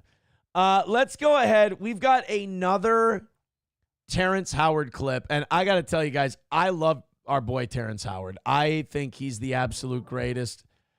He was talking recently. We played a couple of clips of him on Bill Maher. I think that Terrence Howard needs to teach a lot of America how to be men again. Because Terrence Howard, like when he talks about the rules he will accept as a dude, I think he's got a pretty solid set of rules. Like he basically was saying, like, when the Jake Gyllenhaals and the Heath Ledgers of the world, when they do a movie like Brokeback Mountain, like, fuck you, dude, you're gay now. It's like that's it. That's your man card. Like you played a couple of dudes butt fucking each other. You can't just wash that off and then go, all right, I was just acting. I'm a straight dude now. Terrence Howard strongly believes in the man card, and I respect him for that. He said that he would not play Marvin Gaye in a Quincy Jones inspired Marvin Gaye movie because Marvin Gaye, he believes, was a homosexual. He didn't want to be in a movie where they were going to try and make him kiss dudes. And they're like, hey, Terrence, you're just acting. And he's like, nah, that ain't just acting. You kiss a dude, that's gay. I ain't doing that shit. You know what? I love it. I think we need more Terrence Howards. Terrence Howard is also the guy who said that, rappers get buck broken. That when rappers get, anti-establishment, the establishment breaks them down, kicks them out, makes shit up about them. We need more Terrence Howards out there. Maher suggested Marvin Gaye's life story was much more interesting. So this all happened because Terrence Howard told Bill Maher that he turned down a Smokey Robinson movie, and he wishes he hadn't. He wished he would have made The Project. And then he said that he didn't want to do Marvin Gaye.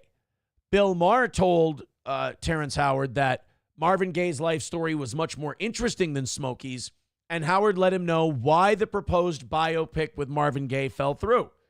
He said, I was over at Quincy Jones' house, and I'm not dropping names.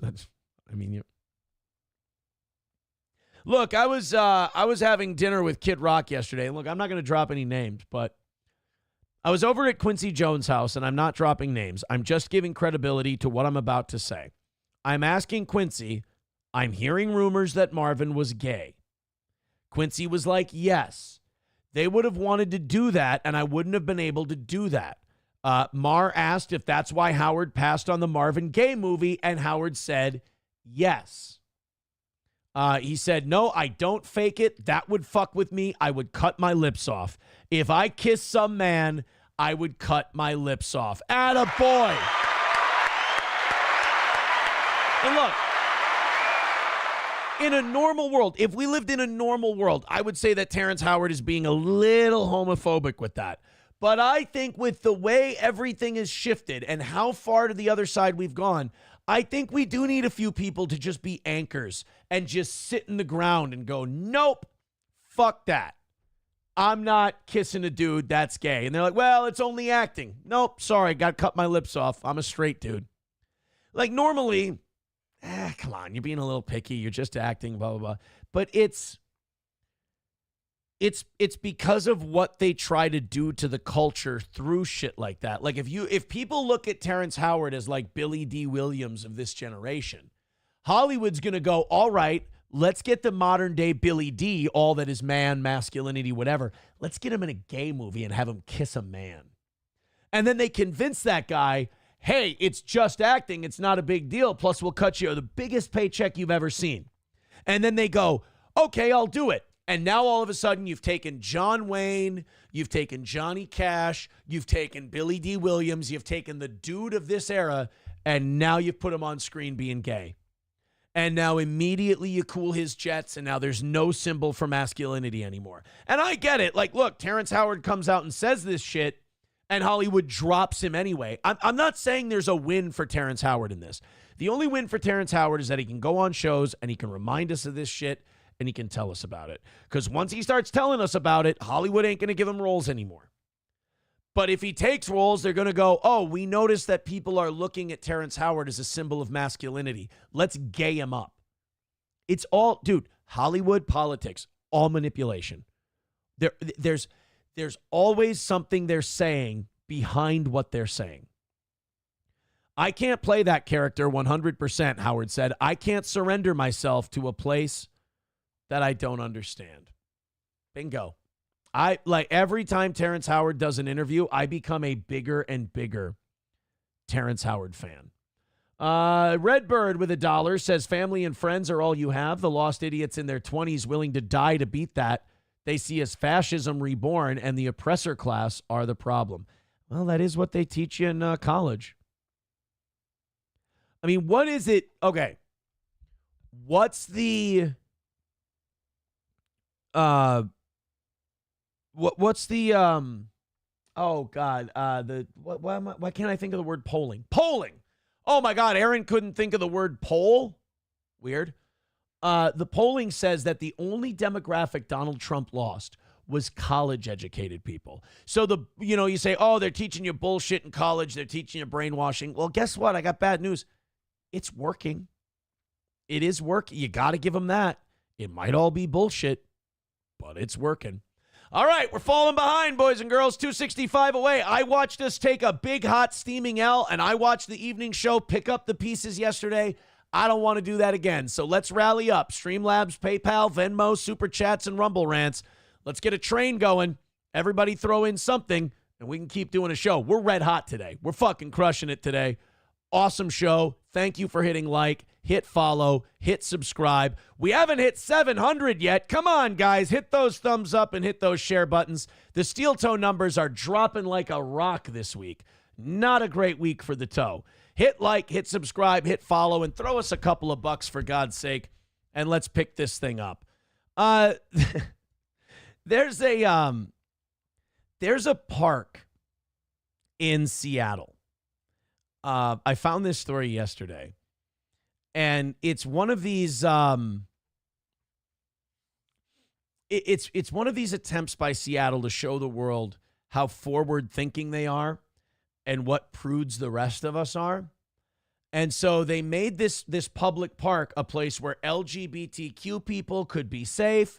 You know, if you want to go nude, you can go nude. Look at how free and open we are. Well, it's basically turned into a den of degeneracy, and everyone's just whacking off in this public park now. So that's...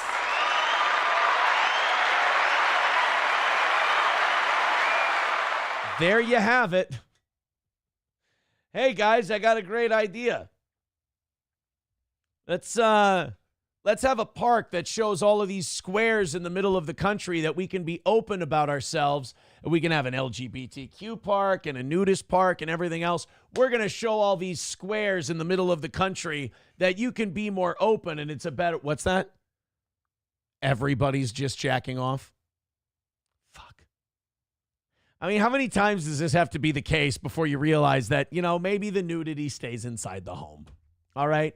Maybe this whole openness about nudity, it's such bullshit because it's not openness about nudity. It's not what's best for society. You want to fucking whip your dick out in front of people. You're a pervert and you want to normalize it. Just own that part.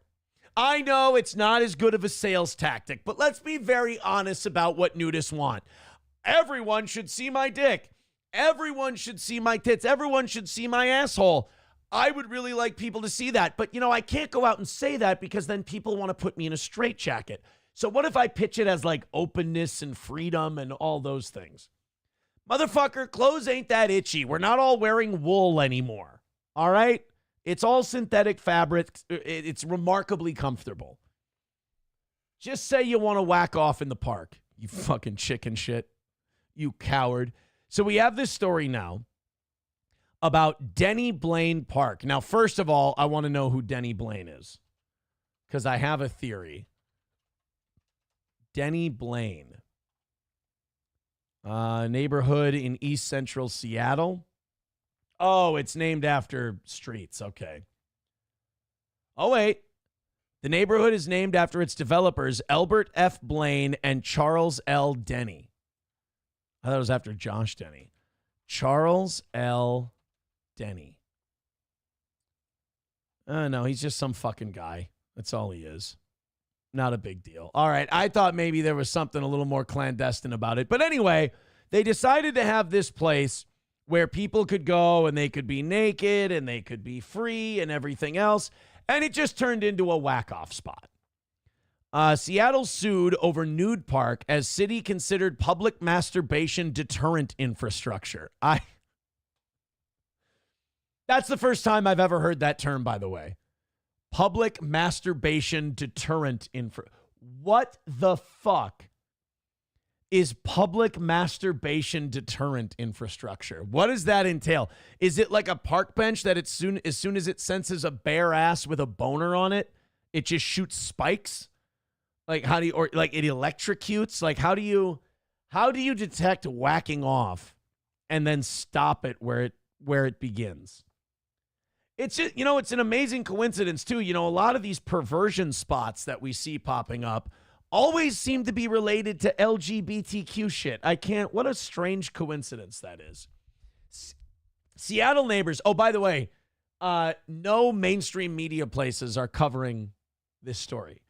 It's all like Not the Bee, local conservative radio stations, shit like that. Nobody wants to talk about, hey, I'm sure there's lots of news stories in the Seattle news where they're talking about, hey, an LGBTQ-friendly park where everyone can be liberal and free. And then they really don't report the follow-up stories, which is all the hairy gay dudes can't stop whacking off in this park, and it's becoming a problem. Seattle neighbors who live near a park favored by LGBT nudists are suing the city over a rash of sex perverts who are allegedly driving to the park in order to publicly masturbate. See, now that blows my mind, no pun intended. You went and found your car keys, went in your garage, fired up your vehicle, drove somewhere so you could pull out your dick and whack off. You could have just went to your room. You could have stayed home and jacked off. The psychology of going somewhere to do it publicly, you have to want to get caught. It's got to be a shame fetish that you have. It's gotten so bad that the city of Seattle is seeking requests for proposals with initial consideration to build public masturbation deterrent infrastructure. What the fuck? The neighborhood group Denny Blaine Park for All is filing a complaint against the city of Seattle and its Department of Parks and Rec to abate public nuisance and for breach of fiduciary duty. The legal complaint hits the city for its failure and refusal to protect the public interest. They literally just want people to stop jacking off. That's it. They just want you guys to stop whacking it. Now, the park drew attention statewide after neighbors were angered that the park had become a nudist attraction. But it was, here's the deal. Let's cut it off right here. Let's stop with the progression of society and understanding and all that. Let's stop with acceptance and tolerance. Let's cut it right here. You're naked in public anywhere in the United States, you're getting a fine. You're getting a ticket. If you're being really aggressive about it, we're taking you in. We're taking you in. We're arresting you. You can be naked in your shower. You can be naked at your house. You can be naked wherever you want. When you're out in public, none of us care about you being nude. Put some fucking clothes on. All right? This ain't your fucking playhouse. The playground was, oh God, there's a fucking playground. Okay, never mind. Kill him then. This just became a lot fucking easier. Oh, there's a park there. There's a playground. Oh, and there's people just whacking off. All right, first of all, hack off what they're playing with and then take them out. The playground was donated by a neighbor after the city was accused of targeting the LGBT community by seeking to alter the park from what it had become. How dare they? Neighbors allege the park attracted public masturbation. City hoped to deter the behavior with public masturbation deterrent infrastructure. How about castration? Neighbors said there's a new problem. Because of all the news coverage, voyeurs from around the area, primarily men, have come by to stare at the nude beach and park goers while masturbating publicly. It's almost like public nudity doesn't fucking work. You're all a bunch of creepy exhibitionists, and nobody's as interested in your naked body as apparently you are. So let's stop. You know what? Let's cut out the middleman. Let's just stop with Seattle in general. Can we just make Seattle not a thing? Just not listen to it. Anytime it does something, let's do the complete opposite. That would make me happy.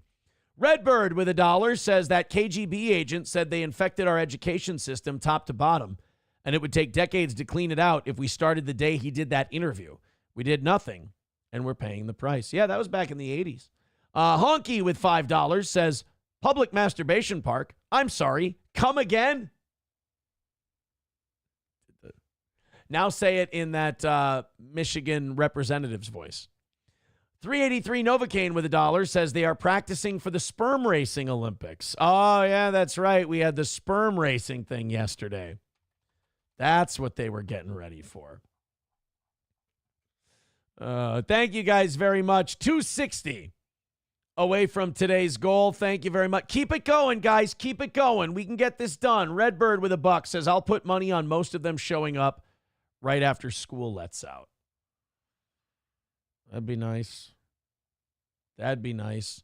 All right, guys. Go ahead, throw in Streamlabs, PayPal, Venmo, Super Chats, and Rumble Rants. Let's hammer it out. Let's call it a win for the toe.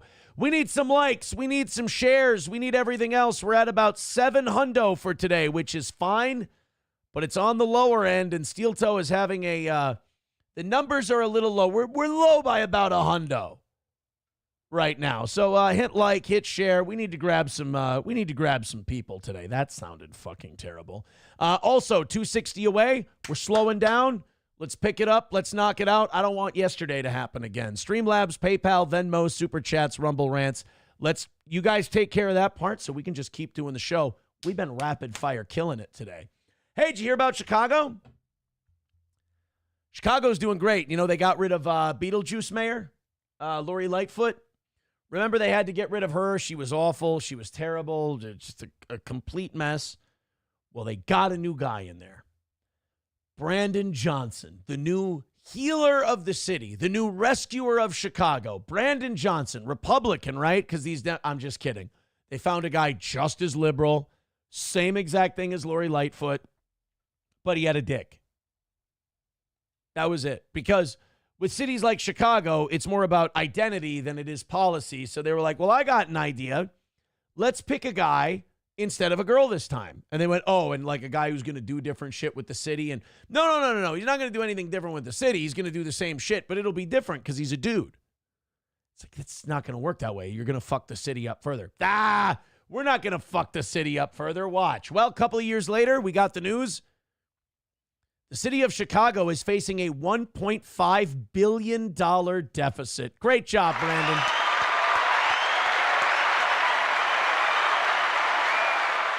He is crushing it. He blew over $600 million on migrants.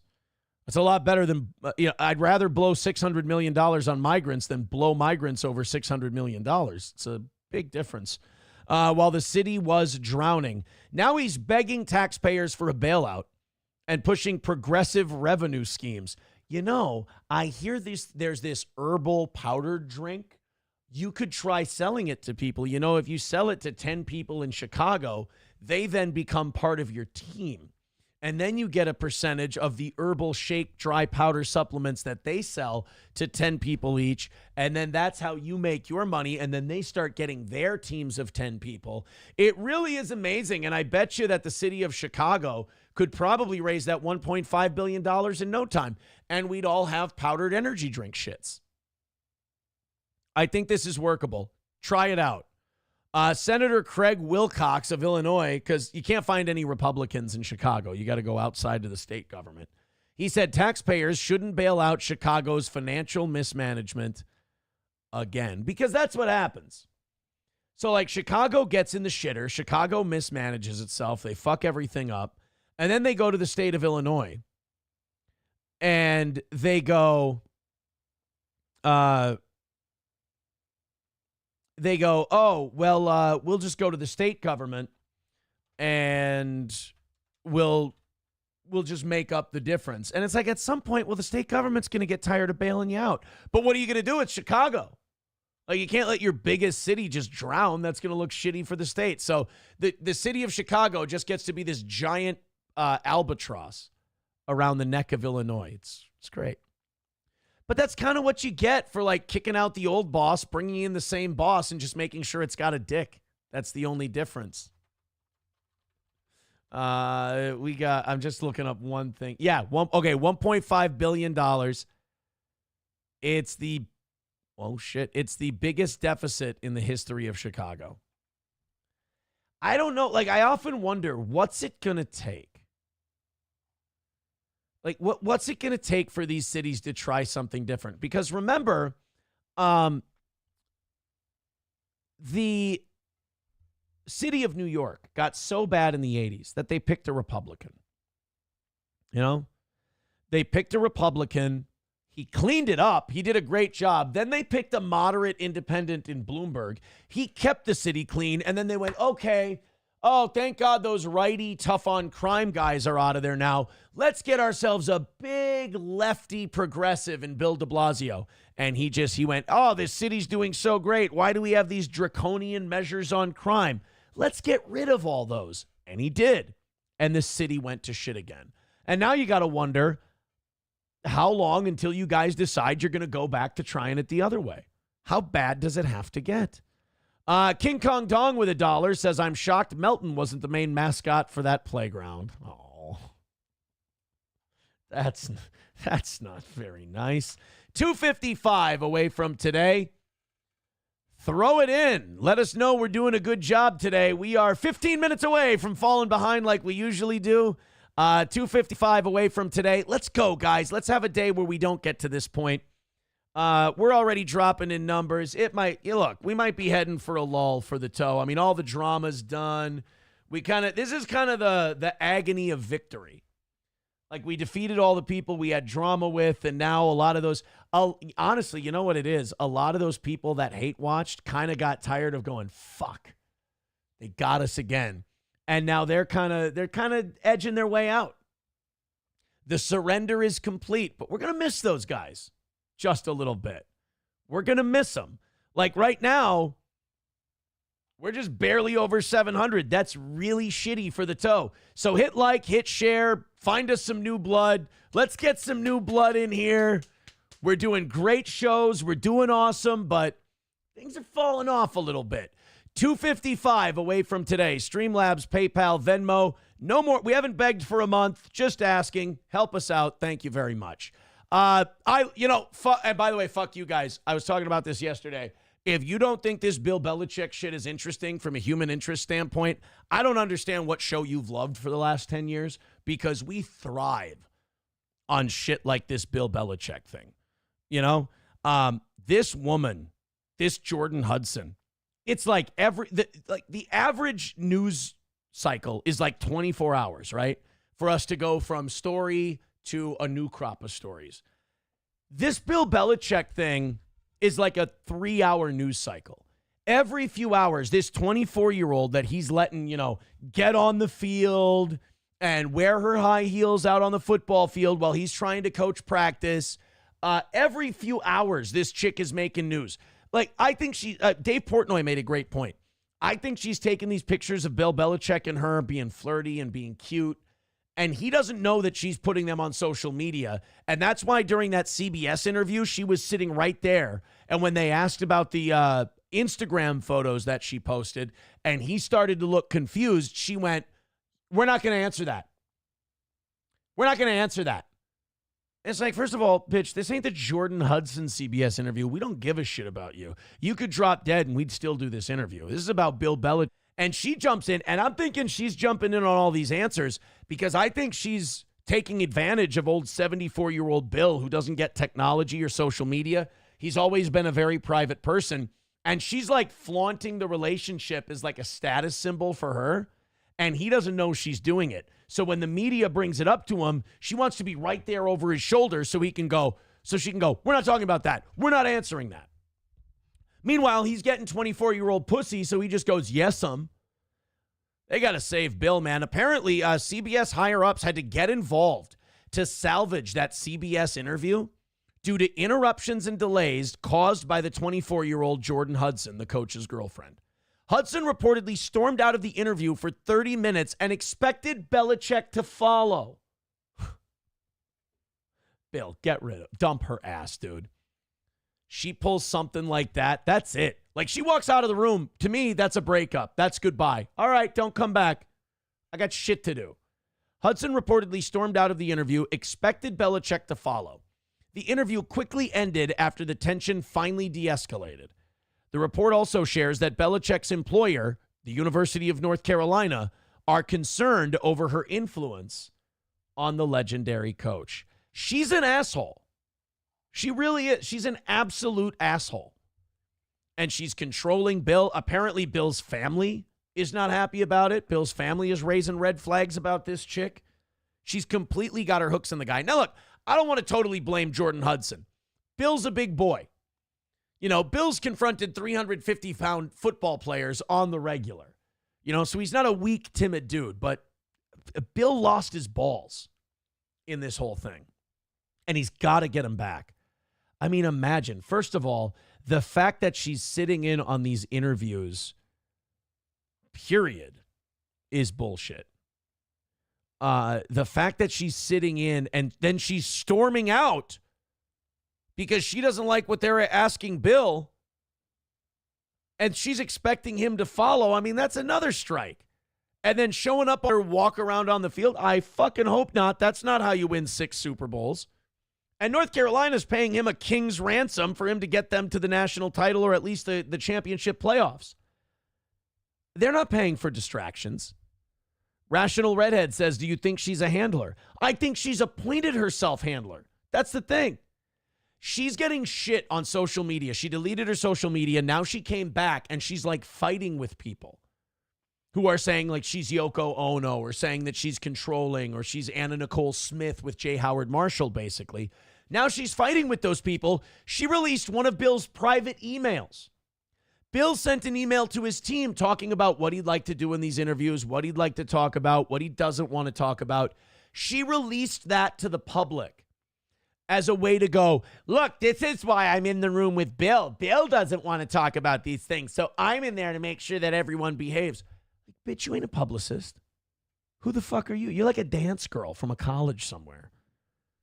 But she appointed herself like the handler of all things Bill Belichick. I mean, God forbid he's made it 70 years without one, but now he needs one.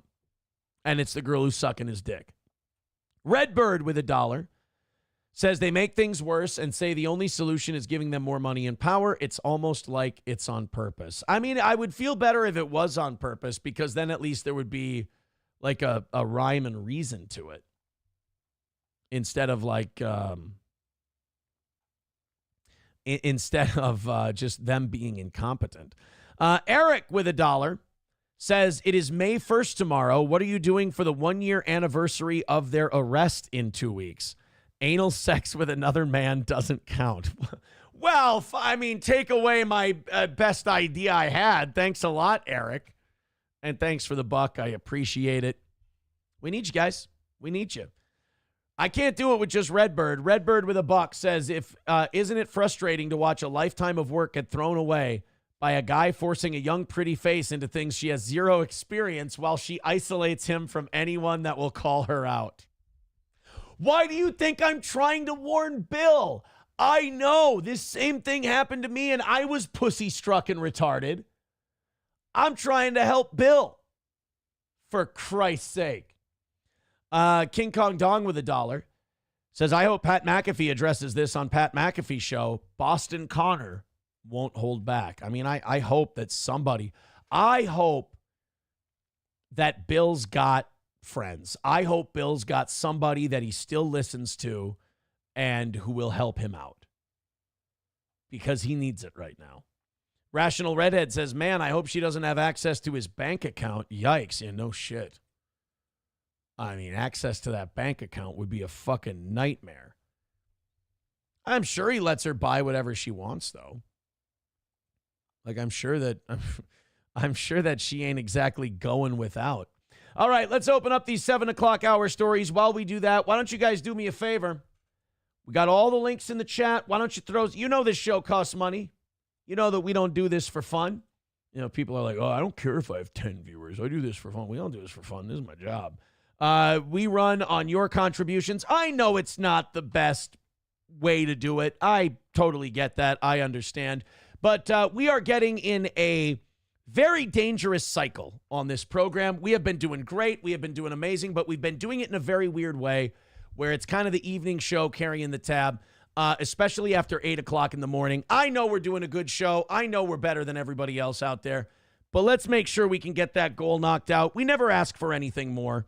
Right now, we're in the same place we're always at. We're pushing 8 o'clock, and we're at 2:55. So let's get some drops in there. Help us out. Streamlabs, PayPal, Rumble Rants, Super Chats, etc. Numbers are down this week. That sucks. That's frustrating. But then again, hey, we keep doing good shows. We've had our numbers go down. We've had our numbers go way up.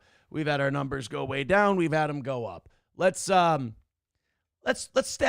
a win, guys. Let's stack a win. Streamlabs, PayPal, Venmo, Super Chats, Rumble Rants. Loosen up the purse strings. Fire it up. Let's knock this thing out, and we don't have to fucking talk about it anymore. Hey, back from the dead. We were just talking about this guy a couple of weeks ago. Jeremy Renner is alive. I saw yesterday. I was so happy yesterday. I got a notification, and it was from Joe Rogan's channel that Rogan had Jeremy Renner on his program. I thought that Jeremy Renner had like the Tracy Morgan thing happen, where he like couldn't do interviews anymore and he like couldn't do a lot of speaking publicly because he got hit by that snowplow and maybe it like took away his brains or something like that. But apparently Jeremy Renner is doing okay.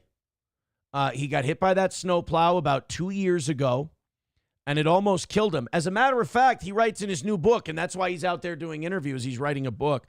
And I like Jeremy Renner. I genuinely do. He's one of the good guys in Hollywood. One of my favorite interviews he ever gave was he was with Brie Larson, and they were promoting Avengers Endgame. And she was going off about, I shouldn't use my platform to influence people and blah, blah, blah. And Jeremy Renner's like, no, I don't think that's what I'm here for. I just like, dressing up as Hawkeye, and the kids at the hospitals think it's great, and they love it. And that's what I do this for. I loved that answer because it was such a juxtaposition to Brie Larson being like, I think I should use my platform to preach to, oh God. Let's bring that back up. Brie Larson, Jeremy Renner. This clip to me, I loved Jeremy Renner during this little interview segment here. I think, you know what? We might have to go to YouTube for this one. Yep. Thank you very much, Mac, for the $5. There we go. Thanks, buddy. He says, thanks, Toe. Thank you, Mac. No, you guys are the ones who keep this alive. You guys are the ones who keep this show alive. We just got to hit that number. We're about $50 behind. This is doable. $250 away. Let's knock out that goal and call it a win for the Toe. Then I don't have to be this for the next 2 hours, which I fucking despise. Let's do Jeremy Renner, Brie Larson. This is my favorite Jeremy Renner clip of all time. Can you watch it as a fan like we watch, or are you too involved?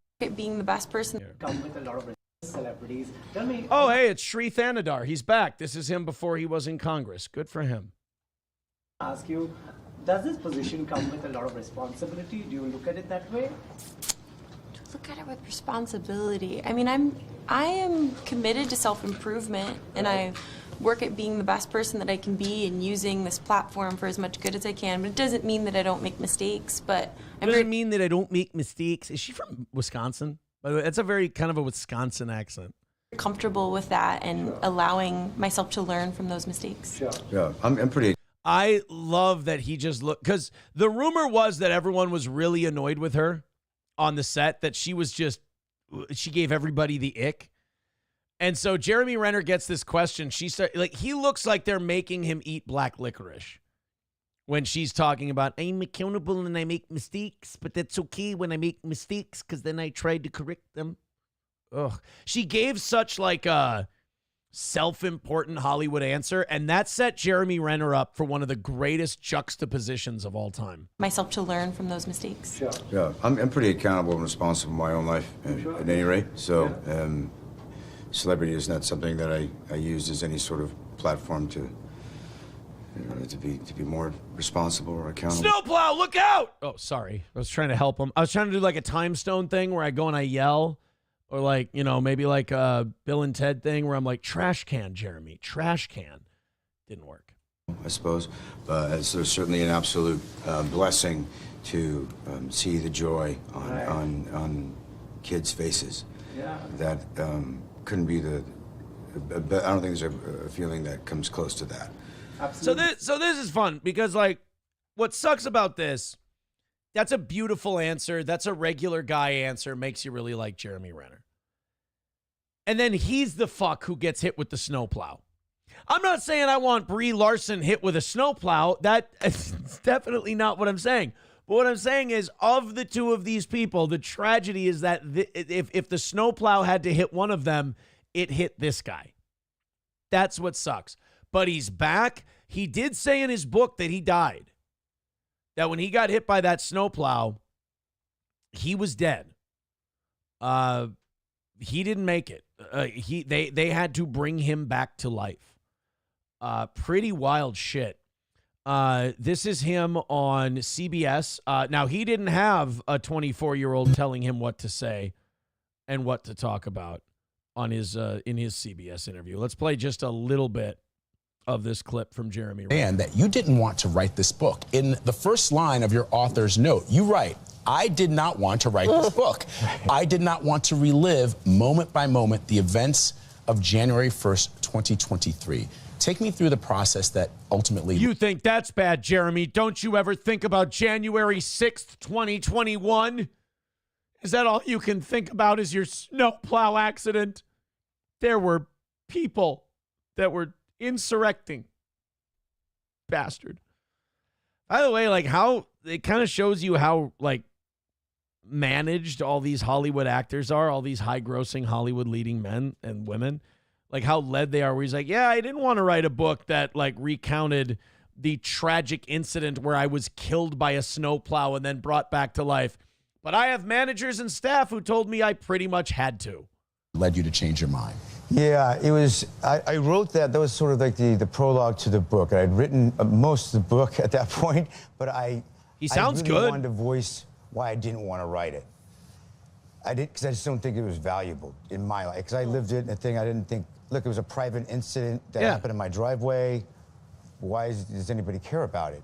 But the act of writing it is really what I want people to kind of take away from the book. Getting out of your own way is quite important to really to achieve and get anything you want in your life. And so yeah, he doesn't have any of that. It doesn't seem like he has any of that Tracy Morgan shit going on. Because I don't know if you remember how Tracy Morgan was before he got hit by that Walmart semi.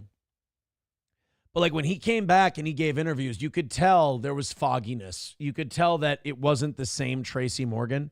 And now whenever we see Tracy Morgan, he's like courtside at Laker games vomiting because he said it was food poisoning. I don't know if he drank too much or whatever. But like I was worried.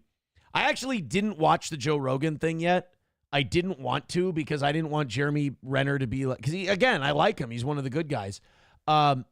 I didn't want to watch him and like he's stuttering and he's stammering or whatever, but seems like he's fully recovered. Seems like he's doing well. that's the lesson I had to learn, to get out of my own way and share the story, because I knew it was valuable, and it was silly of me not to share it.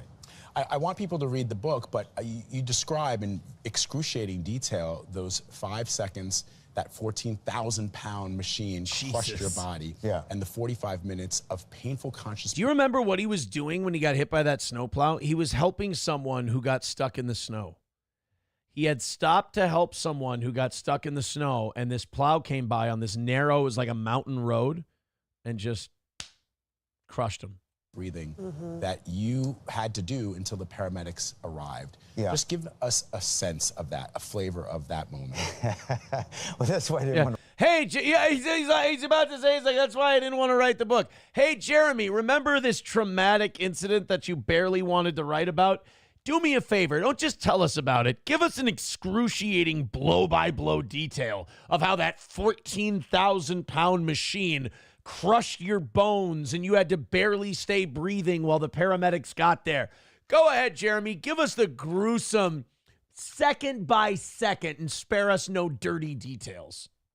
What a bunch of soulless dicks. Sense of that, a flavor of that moment. Well, that's why I didn't want to write the book. You know, it's, but. Okay. That's Jeremy Renner's way of saying, hey, guys, could we talk about literally anything else? By the way, this is kind of why Bill Belichick has that Jordan Hudson, because if Jeremy Renner had a Jordan Hudson, she would go, excuse me, we're not going to talk about that because it's traumatic for Jeremy. So you would, I guess it would be shitty no matter what. But it was such a great gift to be able to have to go word by word, right? Not even in a conversation, but have to write down word by word what was transpiring, to relive the moments of mental acuity, to your body is lit up, and you're drowning, and you're on fire, and you're being struck by lightning. It's all at once. It's overwhelming, and to the mental acuity to have to just focus on just one thing, and that was breathing, because I wasn't breathing, and there's no way my body was gonna breathe because it was crushed. Jesus. So that part just saved me, just keeping it, zooming out, focusing on just breathing. So I wasn't gonna breathe. Didn't matter that my eyeballs out of my head, that my legs were all twisted up like a pretzel. Doesn't matter. I'll worry about that later. You gotta breathe first. Yeah, there's really nothing you can do about the whole eyeball popping out of your head thing. I mean, that's kind of, by the way, the eye looks great. Yeah, the breathing thing first. The eyeball, I mean, somebody will be by shortly to pop that sumbitch back in there, I guess. Oh. I mean, there's got to be at one point where you're just remembering to breathe while your eyes hanging out, where you're like, I can die anytime now. That would be fine. Like, that's okay. If I could just, you can't even shut your eyes because it's popped out of your head. So you're like, I wouldn't mind everything just going dark for a little bit.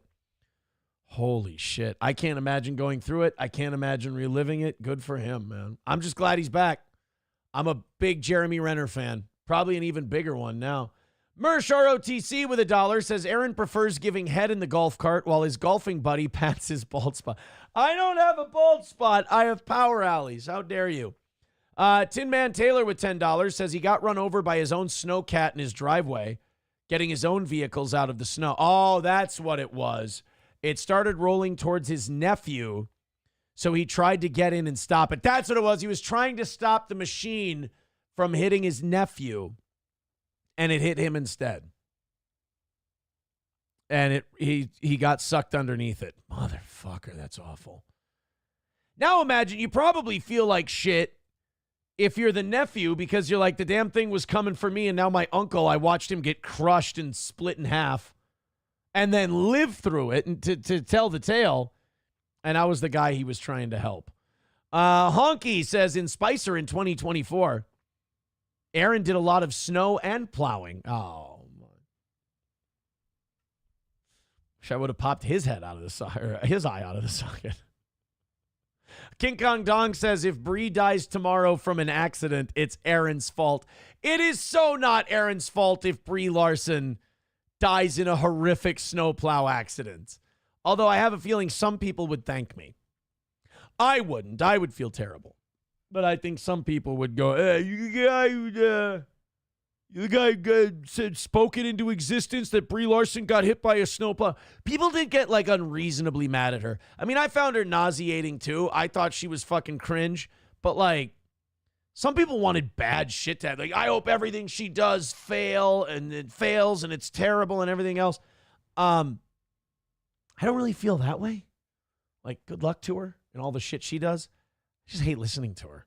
She's cringe. Thank you guys very much for that little mini rally there. I appreciate it. Tin Man, Mac, Honky, Mersh, everybody, thank you. Keep it going. I hate to be so pump up, rah, but I have to be. Mornings are struggling. There's no doubt. Oh, my God, our numbers are tragic today. Holy fuck. Good performance. Good show. Horrible stats. Streamlabs, PayPal, Venmo, Super Chats, Rumble Rants. Help us knock it out. Salvage something out of today's show. $235 away. Let's get a string of gifted memberships or something going here. When we get to the content is good. You're getting a good freebie today. Go ahead and throw us a little something, for the effort, because this part is gross. This part's disgusting. So rally it up. We're going to keep going. You guys are getting A+ level shit here. Like, subscribe, share, comment, etc. We'll come back to you guys in just a little bit. This is the funniest thing I heard all yesterday. So Diddy's lawyers are trying to figure out exactly how they're going to defend like 1 million bottles of baby oil and butt fucking videos found in his house at his parties. And it's getting very entertaining because they're now in the spitballing stages of how they're going to defend Diddy. You can't make a shitload of baby oil disappear. You can't take home surveillance footage of sodomy and go, hey, don't pay attention to that. Like, he gave to charity and shit. He was sad because Biggie died. You can't do any of that. You can't sweep all that under the rug. They're going to present that. You can't take away the video of him beating the living shit out of that woman in the hotel. So what you have to do is you have to come up with a good why. Why did Diddy do these things? What was it that possessed Diddy to have the butt fucking? What was it that possessed Diddy to have the baby oil, all these crazy gay parties and all this shit? What is it? Well, they've come up with one of their reasons. And it's really fucking stupid. Like, crazy stupid. They're going to say that Diddy couldn't help it. Diddy couldn't help doing the butt fucking and the baby oil and everything else because he was using drugs. And you know who this is really unfair to? My friend Nick Rekieta. This is unfair to him because his whole thing was drugs. He had a serious drug problem. I mean, if he hadn't pled guilty to that drug charge, they would have got him on the guns, got him on the child abuse, got him on everything else. He had to plead to the drugs in order to get rid of everything else. So this poor guy is now facing 30 days in jail, 5 years he can't drink or do drugs. And here Diddy's defense is going to be, well, I can't be held accountable for anything I did. I was coked out of my fucking mind. Come on. If you let Diddy go on the excuse of I was coked up out of my mind, then Nick Rekieta must be sent free. I'm saying it right now. You've got to free Nick Rekieta if Diddy's going to get off on the fact that he was too fucked up to know what he was doing. It's an injustice. The poor guy was railroaded. Sean Diddy Combs' legal team has claimed that the disgraced music mogul might not have been mentally capable of committing crimes due to his substance use.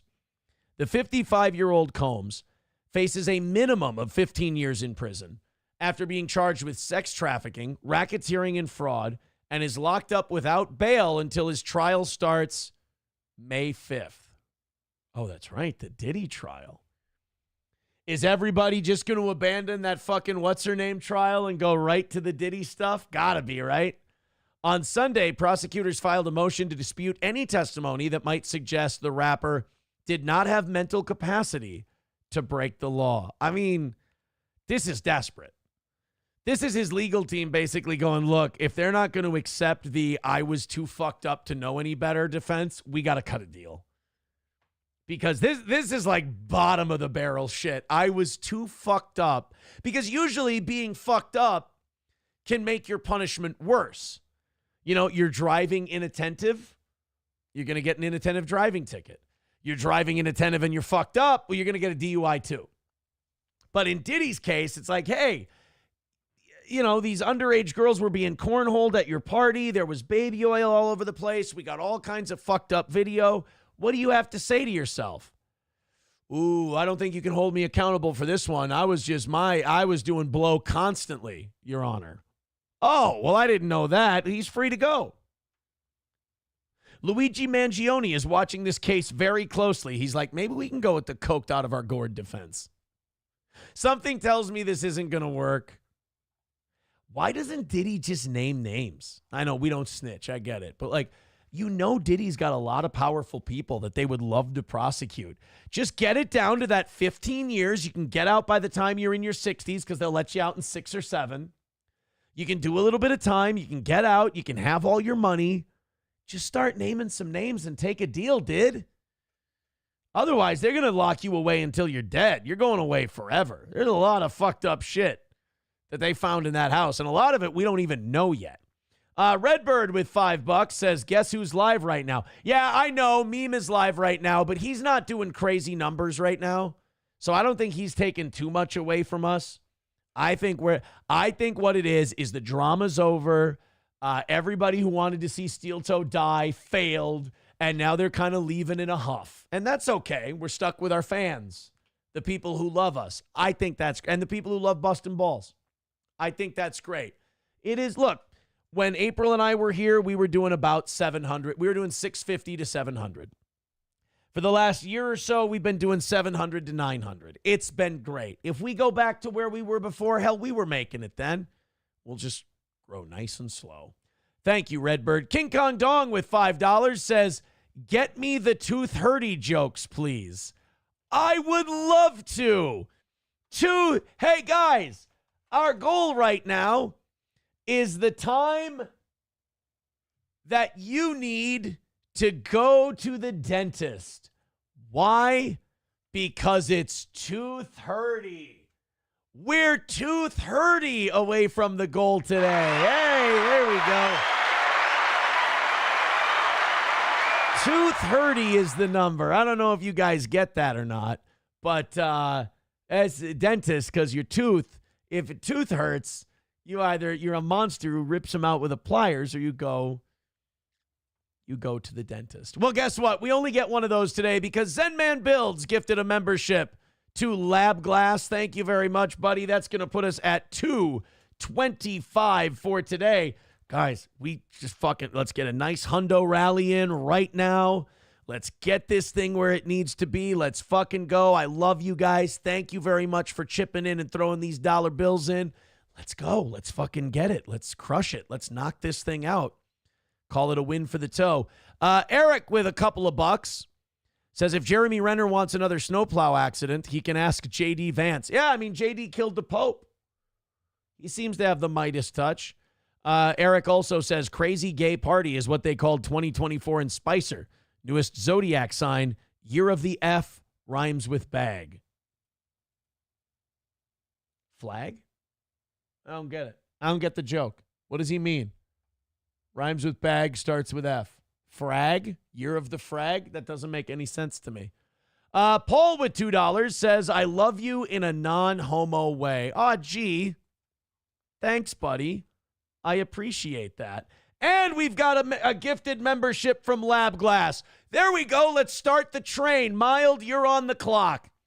Lab Glass gifting a membership over on Rumble. Mild, your turn. Throw one in there. 2:15 away from today. We're back. We're running. Keep it going, and we've got this thing nailed, guys. Streamlabs, PayPal, Venmo, Super Chats, Rumble Rants. You're my guys. You're my boy, Blue. Let's call it another win for the toe, and let's get this shit moving, Ruth. So, yeah, I don't think the Diddy, I was too fucked up to know I was doing anything wrong, the fence is going to hit. I don't think that's really going to fly the way they think it is. However, again, if it does, I think my good friend Nick Rekieta has to be set free. They got to remove the probation. They got to remove the jail time. They've got to remove no picking up trash on the side of the road for him. No fucking bullshit community service for Nick. He's got to be set free.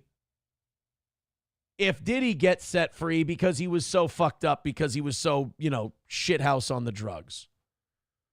Gotta let Diddy go. Gray Duckling with $5 says, I get it, because it's a cell phone. Wait, wrong joke. Oh, no, we call cell phones Citizen M's now. It's totally different.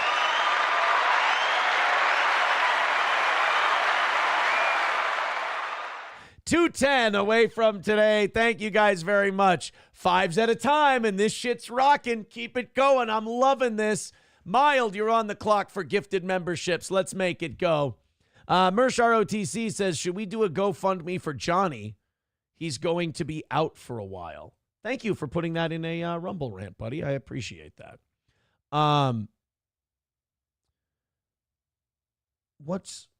he just missed an afternoon show. I think he's going to be okay. I think he's going to be all right. Luxray Luxor says, I'm back. Are the 2:30 jokes done? Yeah, unfortunately. I'm sorry. You missed them. I know that you wanted them. I apologize. Yeah, they're finished. Honky with $1 says, speaking of 2:30, what's up with that horse-tooth fag Will Heron? He was so confident that he fed little piggy tards proof that you contacted his boss. Where's his goofy ass been since? Guys, it's almost like those people have a steel toe seethe button in them and they just lie their fucking dicks off when I own them. The reason Will hasn't shown any proof is because Will has none, because I've never contacted his bosses. Nor has anybody around me contacted his bosses. Will got himself into this retarded bullshit because he's a dumb drunk and a horse-toothed retard. I tried to warn him. He got like angry teenager and I'll show you. And he thought Nick was going to invite him to the parties. And then Nick lied to him about how the case was going to go. And then it went exactly the way we said it would, except we didn't know he was going to get sentenced to jail time. That was fucking crazy. He must have really fucked the pooch. But Will carried the water. And now you notice Nick has completely dropped Will flat. Will was a useful retard. I told him he would be a useful retard. I told him this would all come back to bite him in the ass. It did. And now instead of going, thank you, Mr. Imholt, and bending the knee, he's seething about it. Poor kid. I agree with Sam Show, though. Nobody cares about him. It's just one of our cleaner beheadings that we've pulled off in the last couple of years. Like, we kind of sawed Melton's head off slowly over a couple of years. Will, it was just kind of clean. It was just gone. Effortless. And then he begged to be on the show last week. Can we stop all this? Can I come on your show? And I just wrote 2 words back. Absolutely not. That felt good. That felt good. 2:10 away from today. Keep it going, guys. The rally is afoot. Don't let this rally die. Don't let that fire go out. Streamlabs, PayPal, Venmo, Super Chats, and Rumble Rants. Let's fuck. We've got a perfect week going. The evening show picked up for the morning show. We're looking good. Let's stay looking good. This person writes in, he makes $35K a year talking about high school football in the Confederacy. Will Heron is useless. Yeah. Dude, I can barely hit my goals doing a show that tens of thousands of different people watch every month. Will, you're not going to make it online. I can barely do it, and I have something you don't have, which is called an audience, and it's still rough out here for a pimp. Sorry, kid. Go back to TV, do what you can do there, but you won't listen. I can count on more lols from the horse-toothed cow that there is. The horse-toothed cow named Will. All right, let's continue on. We've got geese extermination. I've been waiting for this day. The goose holocaust is afoot. No shit, they're going to start gassing geese, which was the name of my punk band in high school, by the way. I hate geese. If you were back during the radio days, we used to have outside of our studio window was a swamp. It was like a backyard and a swampy area, which is where our tower was and everything. And there would be geese all over that yard, and they would shit, and they would just sit there, and they would hiss, and they would just be little fucking goblins. I hate geese so much. I fantasized on the air while we were doing the show. I would fantasize about riding a bicycle back there and holding a baseball bat and like a cavalryman just hacking away at the necks of geese with a baseball bat. Just right. I fucking hate them. They're useless. They sit there and they go, and it's like, I could fuck you up, right? But you're not allowed to. They're protected. You can't lay a finger on them. You walk out to your car.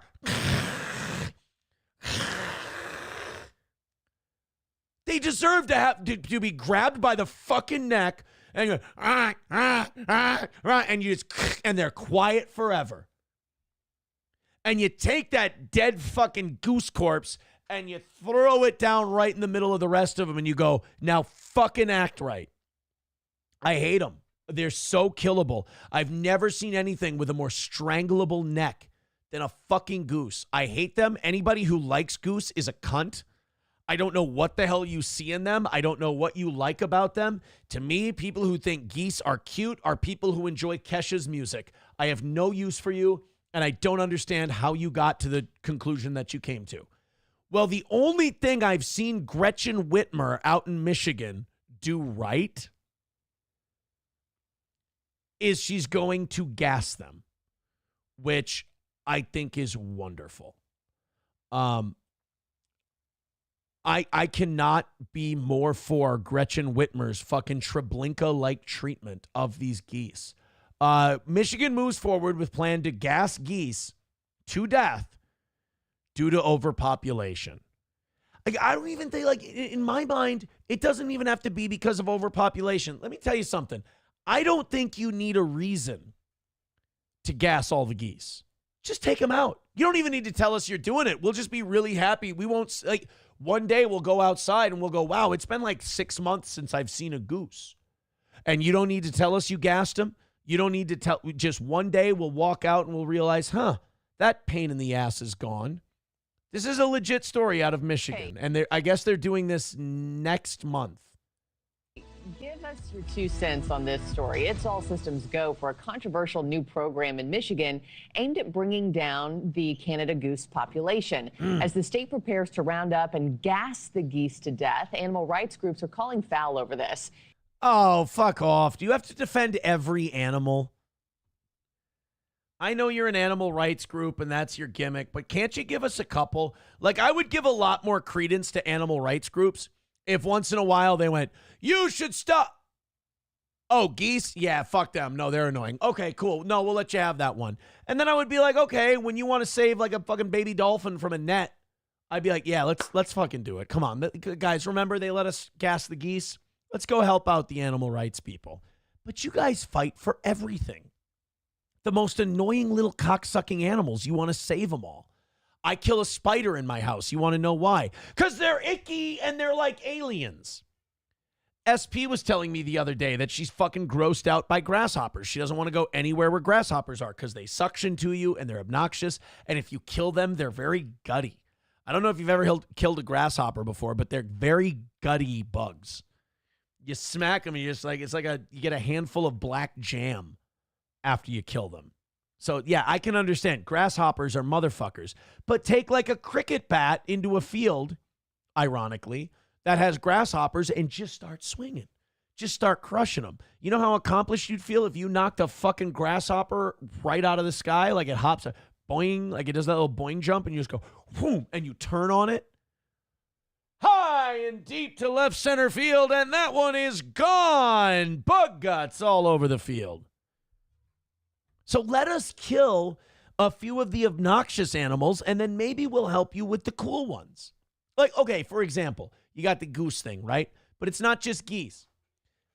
Let us fucking harpoon a few pit bulls, and we'll help you with like the conjunctivitis golden retrievers. Like this can be a trade kind of a thing. What I'm trying to say is fight the battles you can win, and let us kill all the annoying animals. Fair?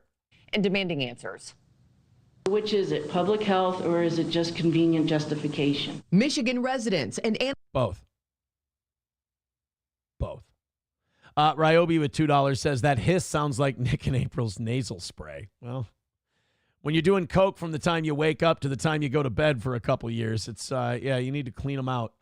$1 from Dub says, is that Nick R behind bars now, currently for real? No, he got sentenced to 30 days, and he is kind of like raging, and he's bragging about his Adderall use and shit. He's got to be careful. Like, he's of the opinion that if he just tests clean, they won't throw him in jail for 30 days. No, what they're trying to do is they're buck breaking him. So if he's not buck broken, they'll throw his ass in jail. Animal welfare advocates are rallying against the state's new pilot program that will allow Canada geese to be rounded up into cages and gassed to death. The plan. So far, there's rules. You know what's awesome about this plan is that they don't have to gas them in like an open area so it won't threaten children or people or pets or real animals. So you just round them up, you put them in a cage, gas bomb, boom, done. And beginning in June was approved by the state's Department of Natural Resources in response to an overpopulation of geese. I like it. Golf courses, parks, and lake associations say they're a public health risk. But one animal welfare group argues that it's simply vanity and inconvenience driving their motives. See, now that's where I'd be a detriment to the cause of gassing the geese, because these animal rights people would go to these hearings and be like, this is just your vanity. You just want these geese dead. And I would go, yes, correct. I yield the rest of my time. What? You just want to gas them purely for shits and giggles? Yes, correct. Anything else? Well, not anymore. Thank you. In Defense of Animals said this in a statement: the public deserves a say in how Michigan's wildlife is managed. Yet these decisions are being left to a handful of lakefront homeowners who want geese exterminated for convenience. Right, because they paid a shitload of money and they pay a cockload of property taxes for their beautiful views, and they got to step in geese shit every time they go to their pontoon. Yeah, I don't think all these lakefront owners. Yeah, lakefront owners pay a shitload of property taxes. They should get a say in how those fucking geese die. I like the lakefront homeowners. You know what? I'm on the rich people's side on this one. But the DNR says traditional methods of control, like hunting, scare devices, and egg and nest disruption, have failed to curb the geese population. Yeah, the geese won't stop fucking, so we got to put them down. Sorry. You know what they do? They oil the eggs. And that weakens the egg and it kills the embryo inside. It's pretty fucking brutal. Gassing is actually pretty humane. Because, like, we're not going to let them live. Like, fuck them. So you got to do something. They've even tried giving them a new home. We found that this relocating of geese is really just unsustainable. And we were quite frankly just running out of suitable places to put them. Okay, so in other words, we've tried to help the little bastards, but they keep being shitheads. Sorry, we got to kill you. Then came the bird flu, and shortly after, the decision to euthanize the birds with carbon dioxide, an idea modeled after programs in other states like New York. Put them all in a fish house and turn on a faulty heater. I like it. I like it. We didn't want to have this increased risk of moving Canada geese around the state and potentially increasing that transmission of the virus. While animal Hey, yeah, it's goose COVID. Yeah, we can't, we don't want anybody getting sick. Sorry, guys, you got to die.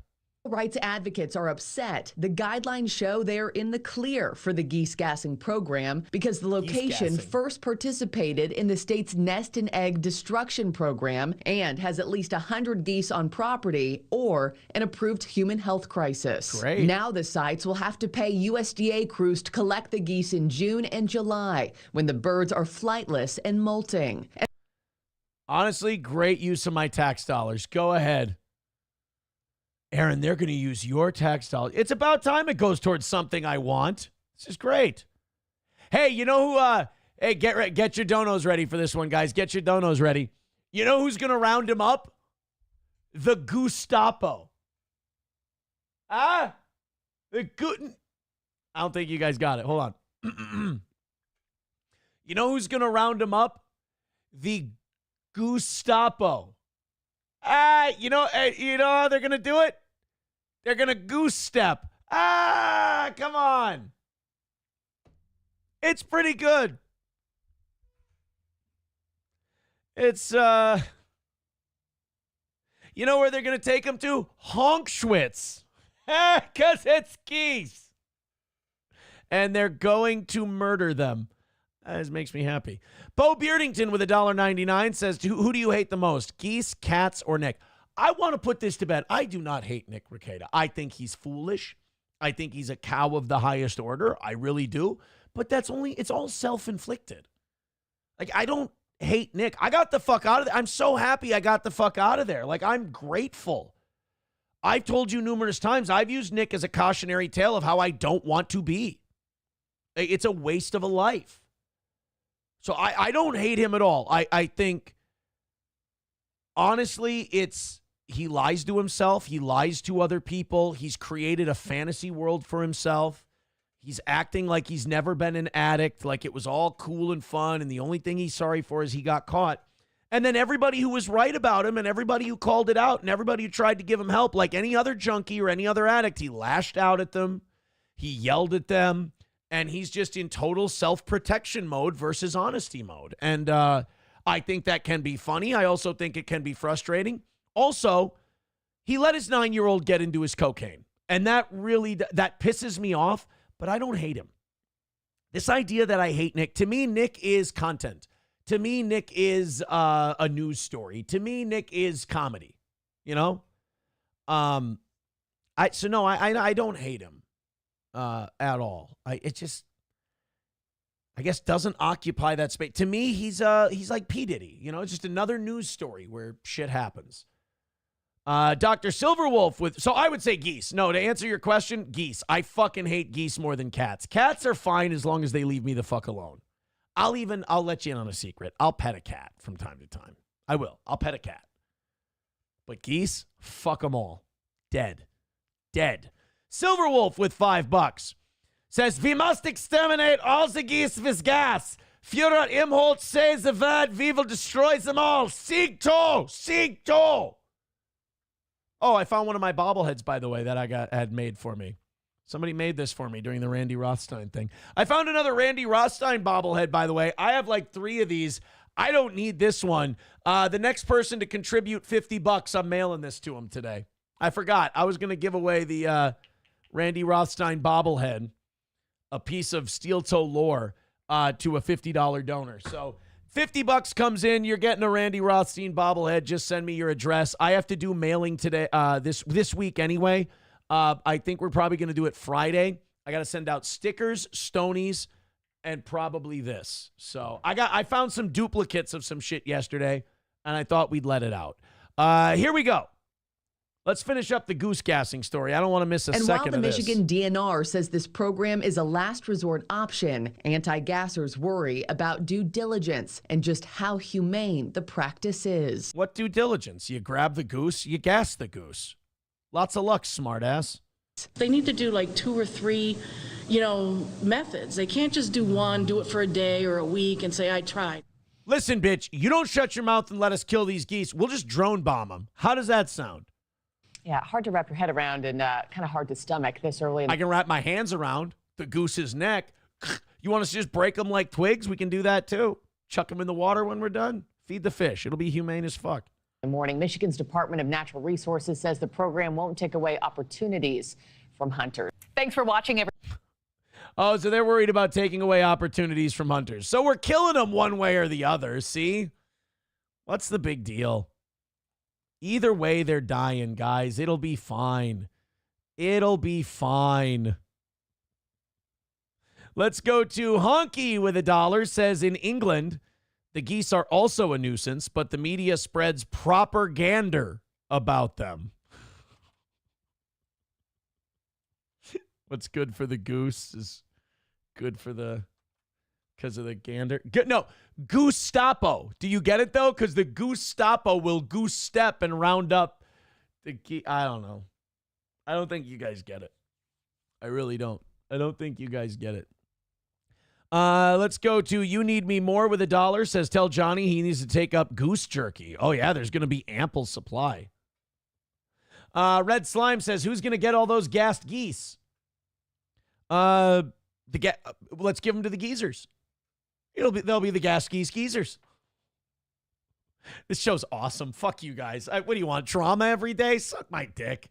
Redbird with $1 says a hockey stick out a vehicle window will allegedly do a good job decapitating the little bastards. There you go. There you go. That's the spirit. Angel Roll says all they need to do to get rid of the geese is invite the Haitians in. It worked in Springfield. Sam Show says, you kill spiders, gay F word. No, actually, there was a spider on the ceiling in my room yesterday, and it was last week. And I decided to do the humane thing. And I'm like, I'm not going to kill them. They say that if you have spiders in your house, you don't get other pests and bugs. So I'm letting them root. How's that? Now take it back, you piece of monkey shit. Thermodyne Diesel gifting 5 memberships over on Rumble. Give him a booker. We want the gold, sucker. Hulk Hogan, we coming for you, nigga. Holy shit, there's the rally we've been looking for today. Look at you guys doing the steel toe thing. Who got those memberships? I want you guys continuing to gift those. Let's start a chain again. Bottle Tip, Sam Show, Eaton Clams, Cockdiff, Rexstart Parody Account, and Ivana Tinkle all getting memberships. Go ahead and pass those along. 15 Diane says, put the geese on the table. It would feed a lot of people. I agree. I agree. I agree. Dive Bar with $10 says, for your German impressions. Well, thank you. I appreciate that. Anytime I can bust out an impression from the fatherland, shit, I'm a happy guy. There we go. 170 away from today. Redbird with $1. I did see someone coping today that we're not talking drama, saying, Aaron, do you think that these internet people live in your head? Dude, I'm in their head. I'm their entire pocketbook. Are you fucking kidding? We goof on these people. What? Bottle Tip. I think Bottle Tip wanted... Bottle Tip's not like a big steel toe guy. He's starting to come around, but like he wants it to be a certain way. Sorry, buddy. I'm a little too sharp for that. I apologize. All right, guys. 170 away from today. That was fun. Great work. Thanks, Thermodyne. Thanks, Redbird. Thanks, Silver Wolf. Thanks, Beardington. Thanks, Ryobi. Thanks, Dive Bar. Thank you, everybody who was a part of that. Awesome rally. Now, here's what I say.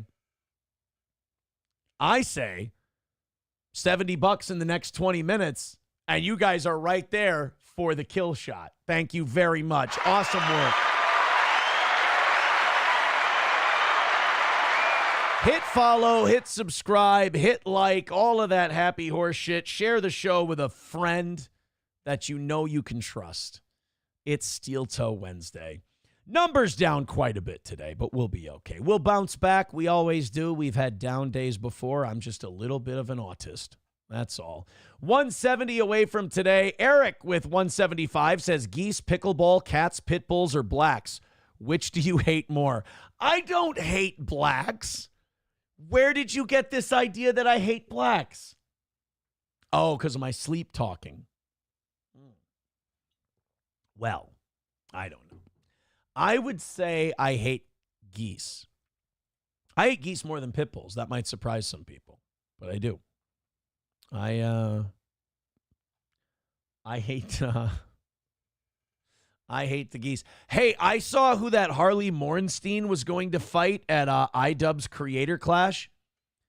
I want to fucking take Harley's place. If they need a bottom feeder internet nobody, I would love to take Harley Morenstein's place in the Creator Clash thing. I was like, who is this fucking guy? It's like LA something, LA Beast or something like that. I'll take it. iDubbbz. If you're looking for somebody, iDubbbz, give me a call. I'll be the bad guy. I'll be the heel. Here's a story out of Sherburne County. This is in our area here. This was a wild story. A guy in Elk River is accused of threatening his lesbian neighbors. And I don't know. There's got to be more to this story. The accusation is like this guy drove up on their lawn and told him to get the fuck out of town and we don't like your kind here. And like, so I know a lot of you are just saying based and you like the guy now, but it's like, I'm skeptical. Like, who just does that?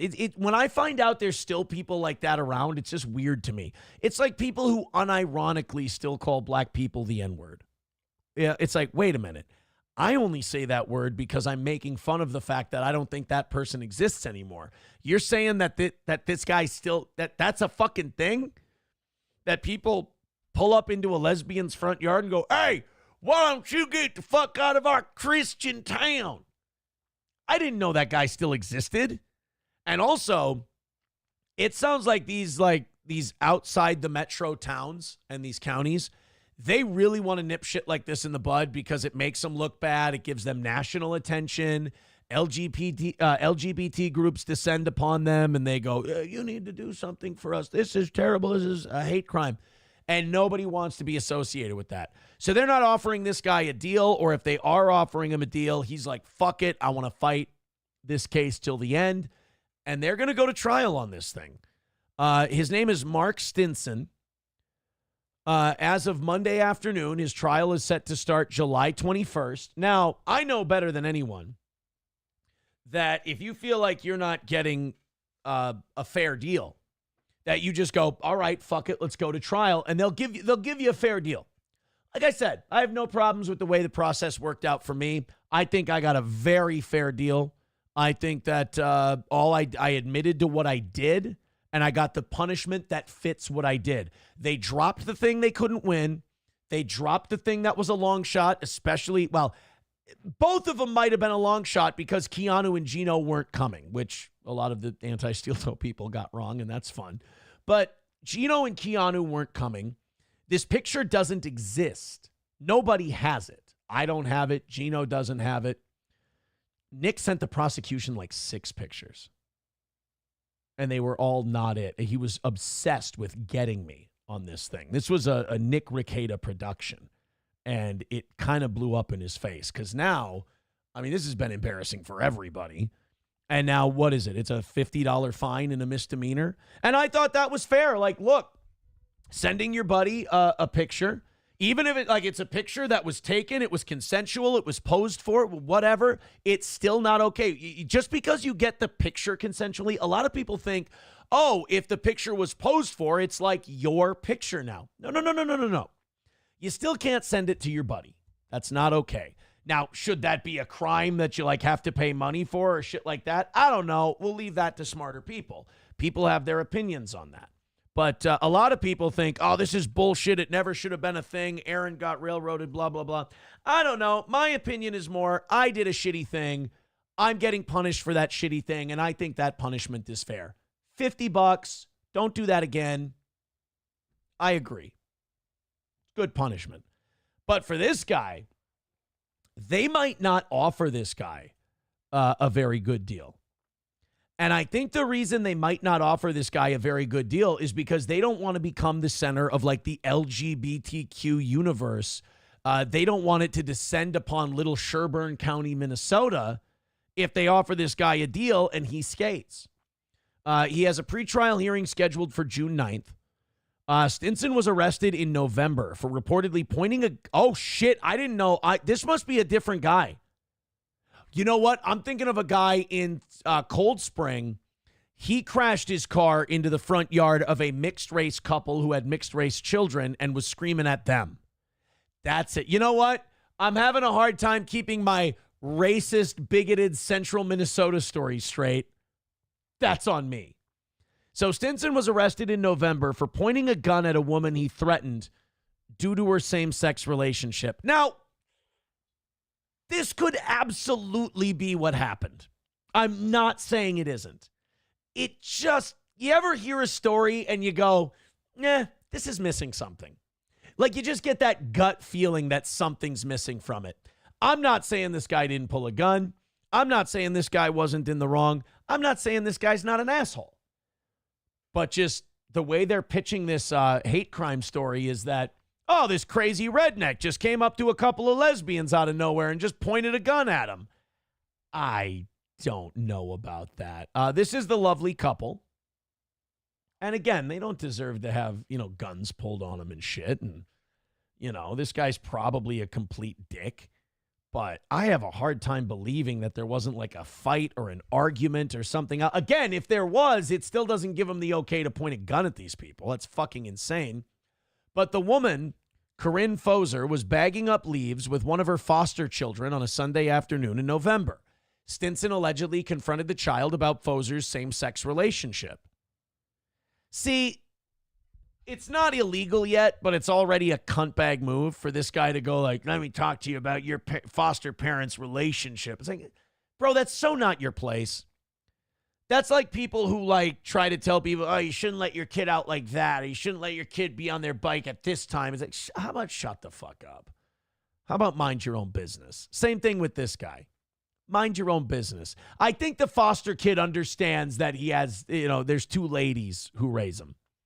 Calling the child fat and using defamatory remarks about his mother's, including, get out of Sherburne County.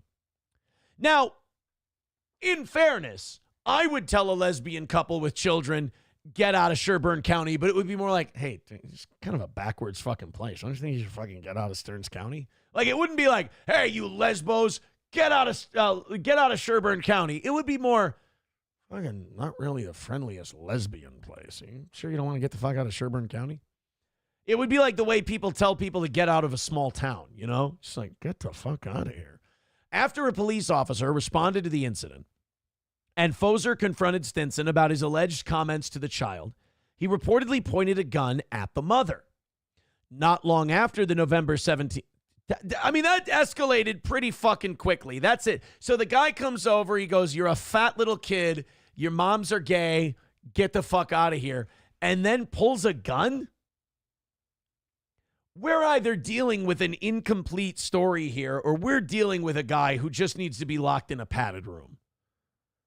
Now, not long after the November 17th standoff between Stinson and the Elk River Police Department commenced. Oh, see, I don't remember this story. I was thinking of a different one.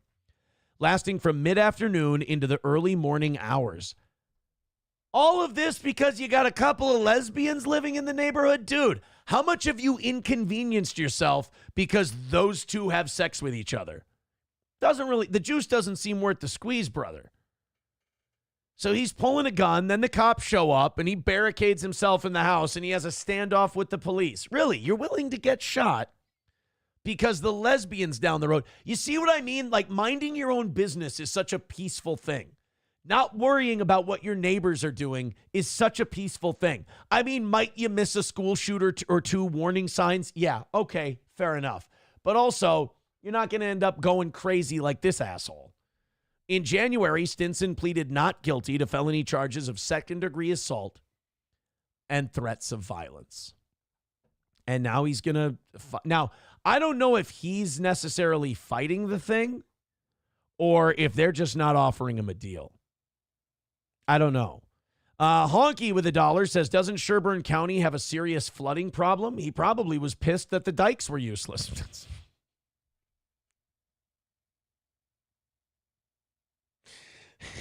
Jesus. And I read that one so earnestly, like it was just like him pointing something out matter of fact. It wasn't like I didn't read forward and get the joke or anything else. I was like, oh, flooding problem in Sherburne County. Interesting.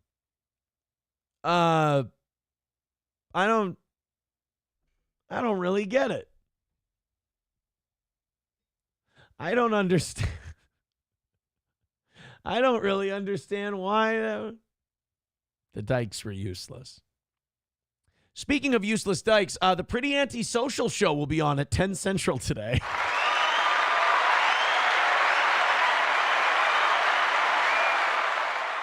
Bapa Shab says, Keanu thought bashing you would bring money. It wasn't a great moral quandary for her. If it was, she would have cut you off immediately. Is that?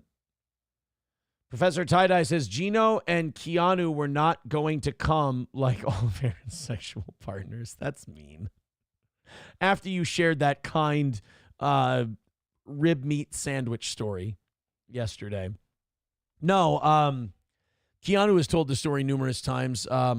Apparently April and Nick lied to her and fucking gaslit her like crazy to get her to cooperate. I mean, it was 100% a vengeance plot. But hey, I did a dumb thing. Like I said, just because it's a vengeance plot and just because their motives were impure and dishonest doesn't mean I didn't do what I'm accused. That doesn't matter. Like, just because, you know, the people lied about why they were doing it, you know, it was clearly because I got out and everything else. Just because they lied about why they're doing it doesn't mean I didn't do something wrong. I mean, I handed them the gun, you know. Why they used it doesn't matter. I did the thing. Kaju, oh, God, I'm going to have problems with this name. Kaiju Koshi writes, drop that lesbian girlfriend of yours or I'll fill you full of lead. Yeah, like, what the fuck is this guy's problem? Like, if he goes down for this, ironically, he 100% deserves it. Redbird with $1 says, if this is all there was to it, the story would be national headlines about how the LGBTQ community is persecuted and needs more legal protections. Yeah. I really do feel like there's something else to this story. But I don't know. 170 away from today. Let's keep it going. Let's move along. God damn, some of you are really sensitive. Holy fuck. Like, someone brings up a question about Keanu or someone brings up a question about something and I answer it. And some of you just get so jumpy. You say, yeah, we get it, move on. It's like, guys, fucking relax. We do 4.5 hours of a show. I'm going to take 2 minutes to answer a paying customer's question. And then we'll get back to the lesbian stuff. I promise. Let's go ahead and have another one of those rallies. 170 away from today. We're looking pretty good for this one, guys. Keep it up. We appreciate it. 170 away from knocking out today. Hey, those of you who got gifted memberships over on Rumble, keep passing them along. That's been working great. Streamlabs, PayPal, Venmo, Super Chats, and Rumble Rants. Did you see the damn near stampede that happened at the Beyonce concert? Go ahead, Sam Show. Do your profiling. The rest of you, go ahead, do your profiling. You know you have reason to. To answer your question, yes, it's going to look like a Spirit Airlines gate at an airport terminal. There's going to be a lot of windmill punching. There's going to be a lot of kicking. And to be honest with you, I didn't even know that Beyonce had a mostly black audience anymore. I thought she'd sold out to the whites years ago, but apparently I'm wrong. I thought her audience was leaning more towards like the Taylor Swift end of things. Apparently I thought Beyonce was music for women who don't cry every time they watch The Notebook. Like, that's kind of the dividing line. When Bottle Tip, you are not allowed to dictate content to me anymore after that loose monkeys comment. Jesus Christ. Bottle Tip's one of those guys whenever I press my edge that I have on someone, he's like, no, stop talking about it right now. I'm like, sorry, another win for the toe. But loose monkeys, for God's sake, man, behave yourself. Monkeypox is making a comeback. See, you're a piece of shit. So Beyonce has this concert, and then you have the movie The Notebook. Whoever cries at it likes Taylor Swift. Whoever doesn't, they can handle Beyonce. Still soft people, but apparently this crowd had an edge to them. This was a concert in... this was her first Cowboy Carter concert. You know how she's pretending to be a country artist now? She's no Post Malone. By the way, did you hear the new Post Malone Morgan Wallen song, Ain't Coming Back? Good. Very good. Oh, hey, big news, guys. I have a promise for you. Tomorrow is the release of Evangeline versus the Machine. It's the new Eric Church album. If you rally right now and we knock out the goal today, I will not play a single track from the new Eric Church album on this show ever. If we don't knock out the goal today, I can't promise tomorrow won't be insanely obnoxious. Streamlabs, PayPal, Venmo, Rumble Rants, Super Chats, gifted memberships. There you go. So the first Cowboy Carter concert in Los Angeles at SoFi Stadium didn't go so well. Well, I shouldn't say that. The concert went great. The after concert in the concourses, a little Spirit Airlines-y. Let's take a look.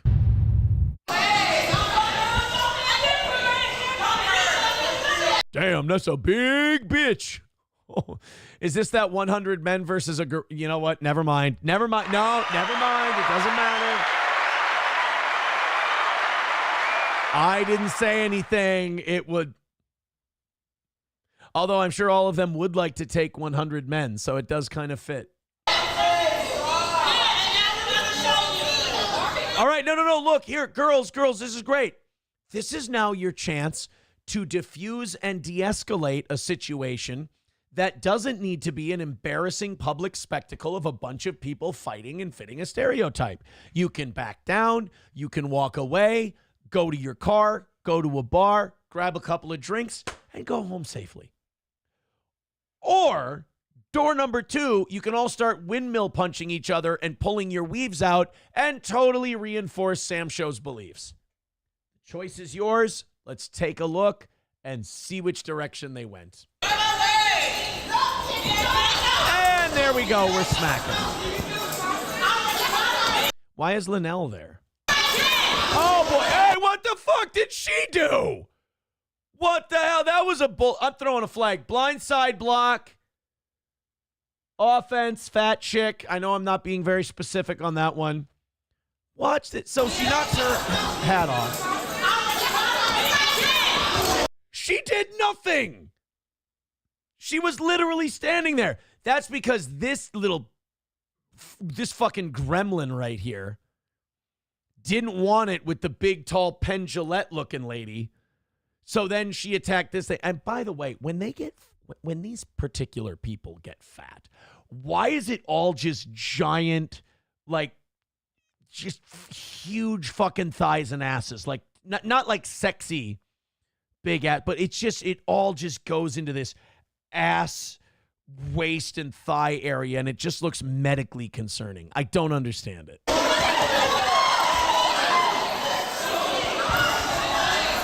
Don't help. Don't help. You're just going to get punched in the face. You understand. I've watched enough of these videos, bro. This is how this shit works. They push someone who's not involved in the fight. Then another person comes in and pushes that person. Now you get in between to try and stop. Somebody who doesn't know any of these women just runs in for no reason because, there's a fight. I have to get involved. And they're going to punch you right in the head. Don't get involved. Keep walking. Everybody else is going to stop and gawk. You keep your popcorn. You keep your beer. You just keep walking and head for those exits. No country for good Samaritans. You're getting hit, dude. You're getting hit. You're already at a Beyonce concert, so we know you're not a tough guy. Another show after the Beyonce show? No, it's called assault. It's not another show after the Beyonce show. It's called assault. It's a crime. It's illegal. It's a poor way to behave in public. This is not how we behave. This is not how we behave. No, because it's Beyonce and she calls her fans the Bay Hive. This is not how we behave with the... Hey, do they have Big Wave on tap? Score.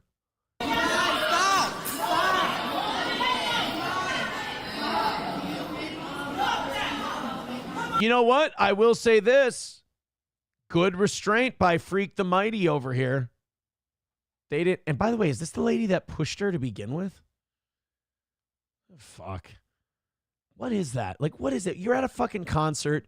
You couldn't be happier. Everything should be great. Why are you looking for reasons to be pissed off? Why are you looking for reasons to hit people? Doesn't it feel good to go home and, like, you don't have these issues? You don't have these problems? Tim with $1 says, what does a membership get me? Fuck, are you kidding? We do members-only shows on Rumble now. Once we have the tomorrow, the creator program starts. There's even more perks. Plus, you're supporting the show that you love, Tim. You're supporting the show you love. Redbird with $1 says, I don't know. Everyone around you hates them and thinks they are a problem except you. Your history of going everyone is wrong. I know this person better than you isn't great. New boot goofing. I rephrase. Redbird with another $1. Oh, that was the same thing. Thank you very much, buddy. Appreciate it. 165 away from today's goal. I have an idea. Let's rip this shit up and call it a win for the toe. 165 away from today. Let's knock it out. Let's call it a W. Streamlabs, PayPal, Venmo, Super Chats, Rumble Rants, etc. Potato Head Case says, Aaron thinks they need reasons to be violent. Well, it's like, at some point, you got to become self-aware of what the stereotypes are. And then when the thing keeps, like, you can't keep getting mad at the people who buy into the stereotypes when they keep seeing it play out. Like, at some point, you got to look in the mirror and go, I have an idea. When I get mad in a public setting, maybe I won't smash my meat fists into someone's head. That sounds like a great idea. Maybe when I exchange words with another individual that's less than polite, I'll walk away and go home and continue my evening. Or when I see a fight happening, I will fight my impulse to stomp on a stranger's unconscious head and steal their shit. That would go a long way. Papa Shab says, Aaron would act the same way if they were out of queso at the concession stand. Don't let him pull the wool over your eyes. Now, let me correct you, Papa. Very rarely would a concession stand have queso. Believe me, I ask, and I'm very skeptical when they say no, but it turns out they are telling the truth. It turns out they are telling the truth. They do not. You know what they have? The shitty machine nacho cheese. That's it. No queso. And you know what? You don't bitch. You take what they give you at the concession stand. We don't headbutt. We don't punch. We don't kick. We don't fight. And everybody gets along. All right, we're going to open up these 8 o'clock stories. And while we're doing that, let's knock out this last 165 and call it another win for the toe. Let's go, baby. Let's go. Streamlabs, PayPal, Rumble Rants, Super Chats. Let's talk about our friends at All Care Towing. Hey, if Roots is here, he's going to want to hear this Ben Affleck hip-hop Mount Rushmore story. Somebody asked Ben Affleck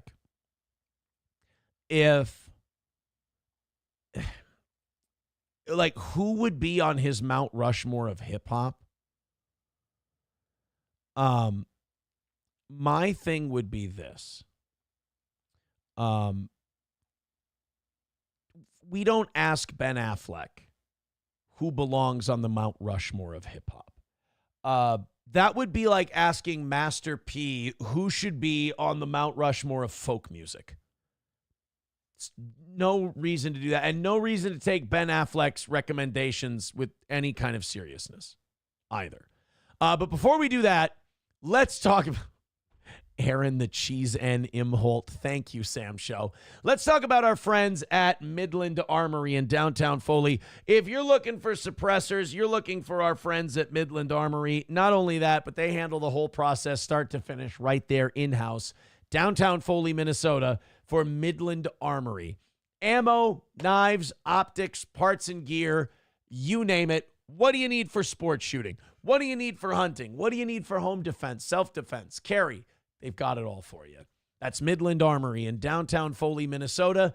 MidlandArmory.com. Not only that, we got our pals at All Care Towing, 320-253-5203 for All Care Towing of St. Cloud. Make it All Care Towing when you go in the ditch, when you blow a tire, lucky tire, when you have any kind of vehicle problem, even if you lock your keys in your car. All Care Towing is there quicker than anyone to help you out. That's All Care Towing, 320-253-5203. Stoney's Bar in downtown Rockville, Minnesota, right there on Broadway. Our pals at Stoney's. They've got live music every weekend, and tomorrow they've got Bike Week. Bike Night is back again at Stoney's in downtown Rockville, Minnesota. Live music every weekend, and with the weather getting really nice, that 70s this weekend, that means that they're going to have that patio open. And Stoney's Garage is going to be opening up regularly again. We've got the anniversary show, the anniversary party coming up on July 26th. A lot of cool things happening in the summertime at Stoney's in downtown Rockville. Professor Tie-Dye says, I sent a $5 rant, but the app crashed and still billed me. Well, we're counting it then. If it billed you, we're going to get it. I promise you. So thank you very much for that $5 and the extra one.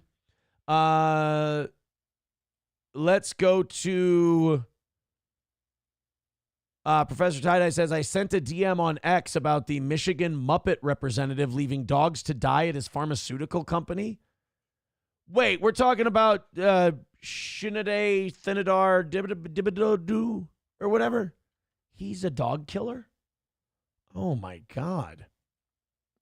Let's take a look at this story. He's a dog killing guy? This guy owned a pharmaceutical testing lab. In 2010, he went bankrupt, locked the doors, and left all the puppies and monkeys he was testing inside to die. Really? What a fucking asshole. And he wants to morally judge Trump. I mean, at least Trump's not leaving illegals locked in cages to die. Jesus. Oh my God. It is funny to look into the people who are making moral pearl clutching statements.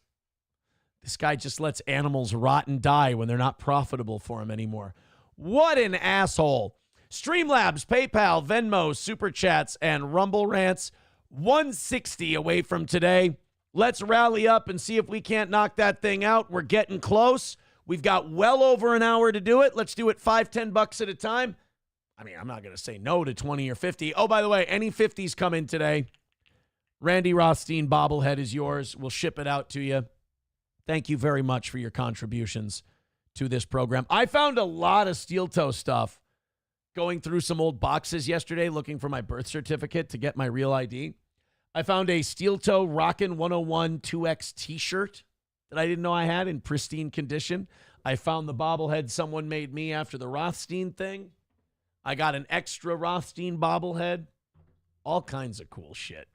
Let's go to this one in Minnesota. This is obnoxious, man. If you live in a neighborhood where people are relatively close, where, you know, it's not like you have 2 acres and the nearest neighbor is a 5-minute walk away. You know, if you live in a suburban neighborhood where, you know, you got houses, you got neighbors, you got all these people, there's always that fucking neighbor who feels like they have to have an opinion about everything. Doesn't matter what it is. Doesn't matter if it's any of their business. They've got to say something about everything, and they've got to make their opinion known to everyone. And no, guys, the 2X shirt is not too small for me. It's far too big. Thank you very much. But this story out of this is here in Minnesota in St. Louis Park. Oh, hey, Sam Show, you'll like this. You know what they call St. Louis Park, at least when I was growing up? You know what they called it? St. Jewish Park. You would not have wanted to live there. Well, a homeowner is now suing their neighbor and the city. Why? Because their neighbor has a basketball hoop. Fuck this person. Fuck them all the way into the ground. They're the person all of us hate. Don't live.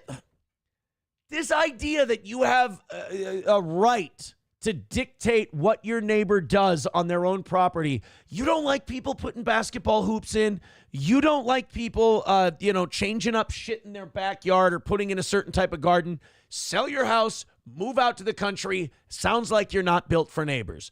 Me, I mind my own fucking business. I don't know. I don't care what people do with their own shit. I might even come help you. But a basketball hoop? Now, the only thing I could see being a problem here is that if they have a basketball hoop and they have the dreaded homeowners association, if you live in a place with a homeowners association, first of all, you know it when you move in. Second of all, I don't feel bad for you when they try to bend you over. You shouldn't live anywhere with a homeowners association if you like to do shit to your property. Redbird with $5 says most people donate shirts to Goodwill when they outgrow them. I haven't outgrown the steel toe shirt, Redbird. By the way, you're at 145. You're getting close to Steven there at 155. Thank you, buddy. I haven't outgrown the steel toe shirt. It's 2X. It's too big. Bastard. All right, let's find out what's crawled up this neighbor's ass and died that they've got to sue people over a bunch of kids having fun. Okay, it's not uncommon to see basketball hoops in driveways in neighborhoods everywhere. But we got one. It's also not uncommon to have a gossipy cunt ruin fun for people in a neighborhood, but continue. Such hoop that's now the focus of a legal dispute between neighbors. And as our Mary McGuire explains, we have a woman there that's filed a restraining order. That kid sucks at basketball. No. Is there anything more Americana than this? If you sue this, you might as well sue America. Because this is two brothers playing basketball in their driveway, having fun, passing the time after school. You have to be an absolute joyless bitch to even complain about this, let alone take legal action. So let's take a look at the joyless bitch who's doing it. Over two children playing basketball in their own driveway. Standard basketball hoop has been... Actually, the neighbor came over, put a gun in their face and said, "You lesbians, get out of my neighborhood." And we're like, dude, wrong place. Become a source of controversy and conflict between neighbors here in St. Louis Park. I guarantee her name's like Megan. When Lily Moding and her husband first installed this basketball hoop for their two young boys, they thought it would be a way for their family to stay active and healthy. They never dreamed it would become a source Kid's of got a jump shot, though. And the subject of lawsuits Layup. and legal action from their neighbor. Fucked it up. I have lost so much sleep over this. It's been so stressful. I bet. I still honestly can't wrap my brain around it. That's because you're a normal person. Also, I want to point out something really cool. The dad stayed behind on this one. I like that. Whenever you see any of these news stories, the husband's always like, "Look, I don't give a fuck what you do. Just don't make me be a part of it." Because he doesn't want to bring Fox 9 over here into the neighborhood and make it more dramatic. Meanwhile, the women sometimes want to make it more dramatic and make it a bigger thing than it is. Which is fine, because I do think this piece of shit has to be called out. But I do like that dad's sitting this one out. That's a good move. Lily says about a year ago, new neighbors moved in next door and raised concerns about the location of their basketball hoop. The Modings discovered it was about 6 inches too close to the property line. Oh, fuck you. You're going to dick with little kids playing basketball over 6 inches? Jesus, build a flower garden in the overhang of the property then. I don't give a shit. Actually, your basketball hoop, if I take a ruler out, if you have to get a tape measure out to find out where the basketball hoop is, it's fine. It's good. Christ, what were you going to... You can't throw a barbecue now because of that 6-inch encroachment And by the way, it's not even an encroachment. It's just 6 inches too close to the property line. Oh, fuck off. We need less rules. So they had it moved with the city's approval. Oh, shit. So they moved it. So you bitched. You fucking complained. You got your way, and you're still mad. Eat shit. Had to move it to where you see right now. So that is fully approved by the zoning. Holy shit. So this right here was too close to the property line. But this right here is totally fine. Oh, I mean, hey guys, right here settles the debate. Do we have a government that's too big and over-regulatory? This is the answer to your question right here. Yes. Board. But it didn't end there. The neighbor filed a restraining order against Lily's husband, which was dismissed with prejudice. That's because that guy came over to their house, put a gun in their face, and called them lesbos. I tell you, it's catching on nowadays. Now filed a civil lawsuit against the family and the city of St. Louis Park, all stemming from this hoop. I have a sense of dread because Boy, I tell you what, St. Jewish Park really owning their name in this one.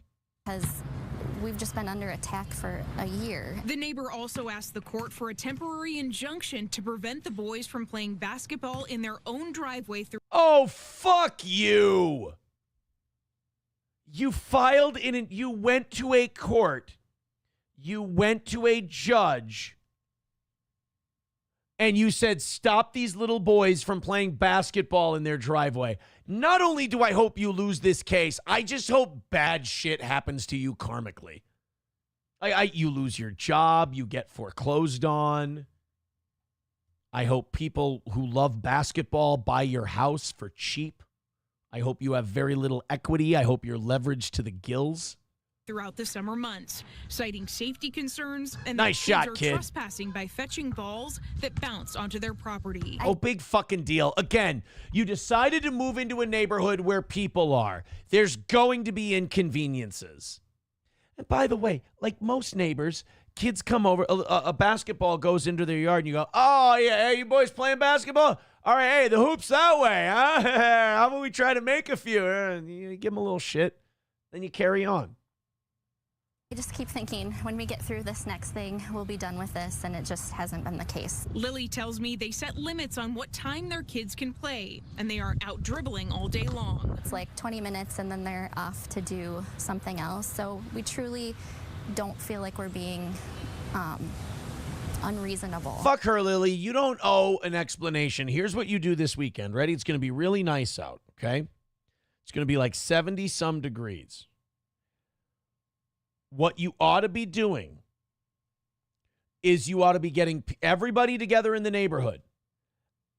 You get barbecue grills out, you get smokers out, you have like a potluck kind of a thing. You invite everyone over for either a 2-on-2 basketball tournament or a slam dunk contest. And you play music and you have fun and the whole neighborhood comes out, and you don't invite your neighbors. Let them suffer.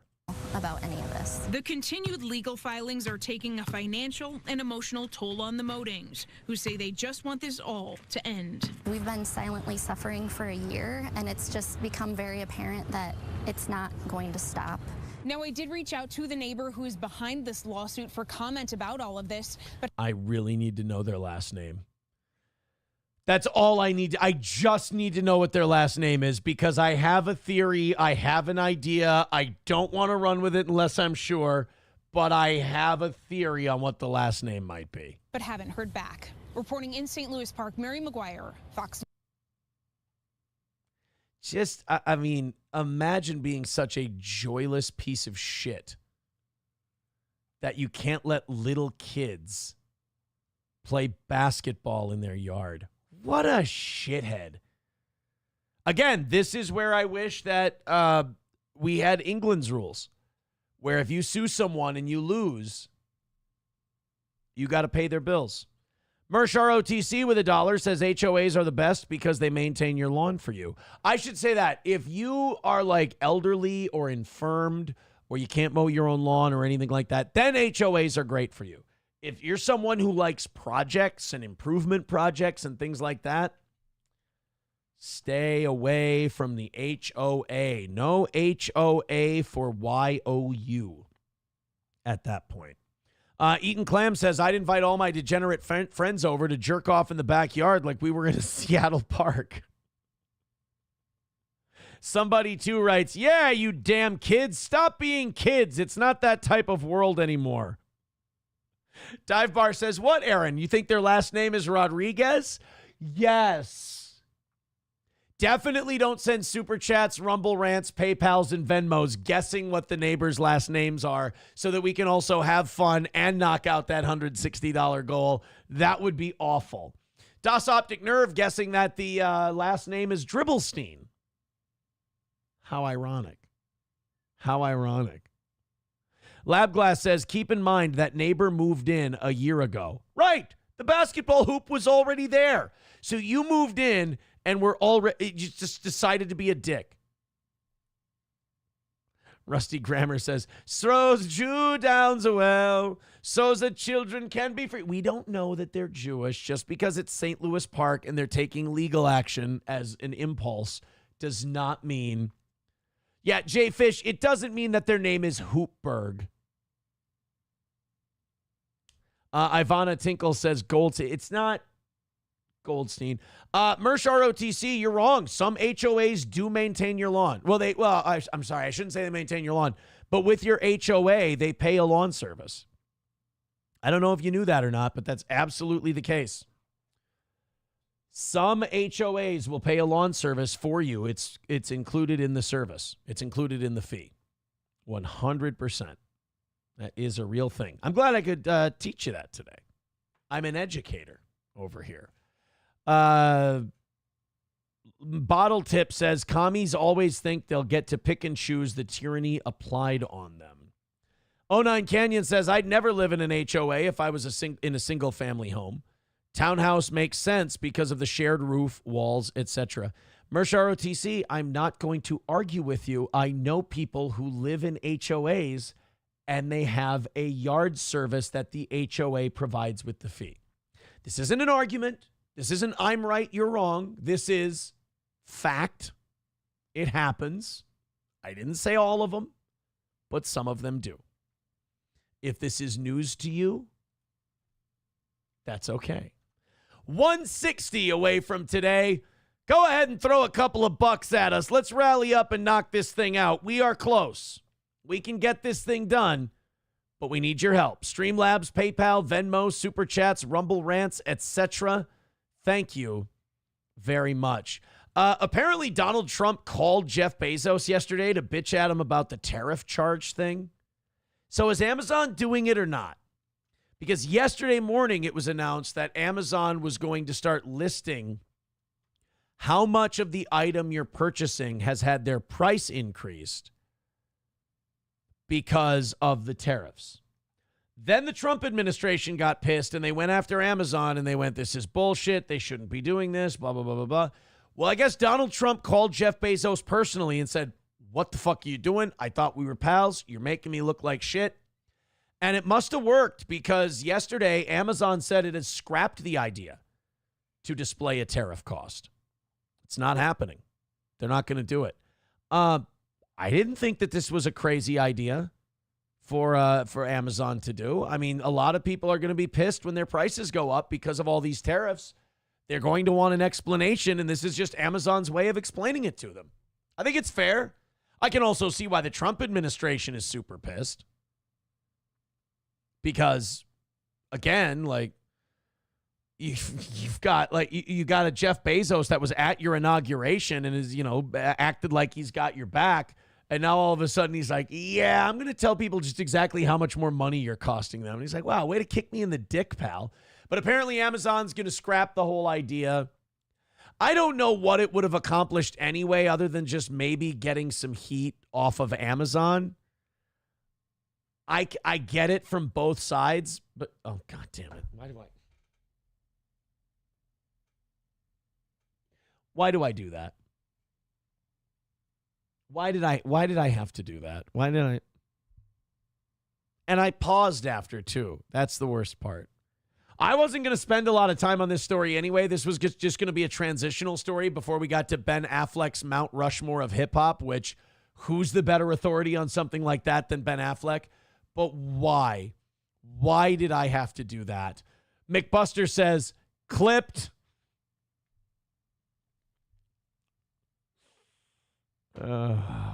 Dub says, Aaron, are your Chinese whores more expensive yet? I'm going to have to jack up my price. Why don't you contribute to the goal, and then we'll find out if the Chinese whores are getting more expensive.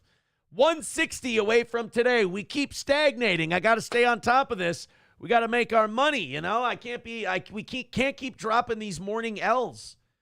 I mean, yeah, the evening show picked it up yesterday, and the evening show typically does, but I don't like leaning on them. They're so good with their goal. They knock it out. We never talk about it in the evenings. And I don't like to put that evil on them. So you guys do me a favor, take a break from whatever you're doing, click the links that are in the chat, and go ahead and throw a couple bucks at the toe and knock this thing out. Let's get this 160 hammered out. There's 600-700 of you here.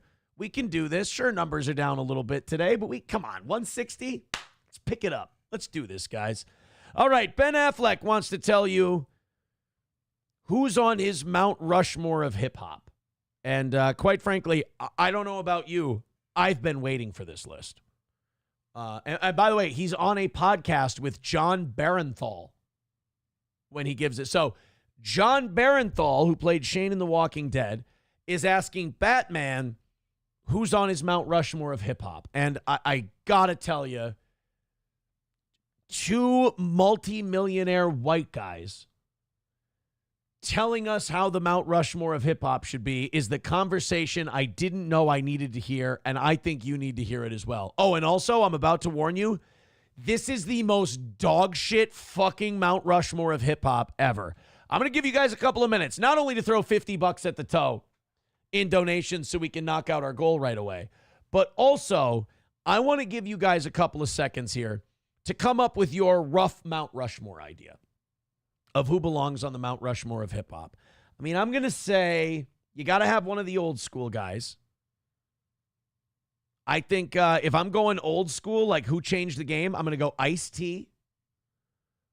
And then you got to go like the gangster era. I think you got to put Eazy-E on there. Now, this doesn't necessarily mean the best rappers of all time. I think what the Mount Rushmore has got to be is the guys who took the game in a different direction. So I think Ice-T, Eazy-E, well, no, Eazy-E and Ice-T is kind of the same because Ice-T kind of started more of the darker, grittier rap, in my opinion, or was one of the first to do it. I'm going to say Ice-T.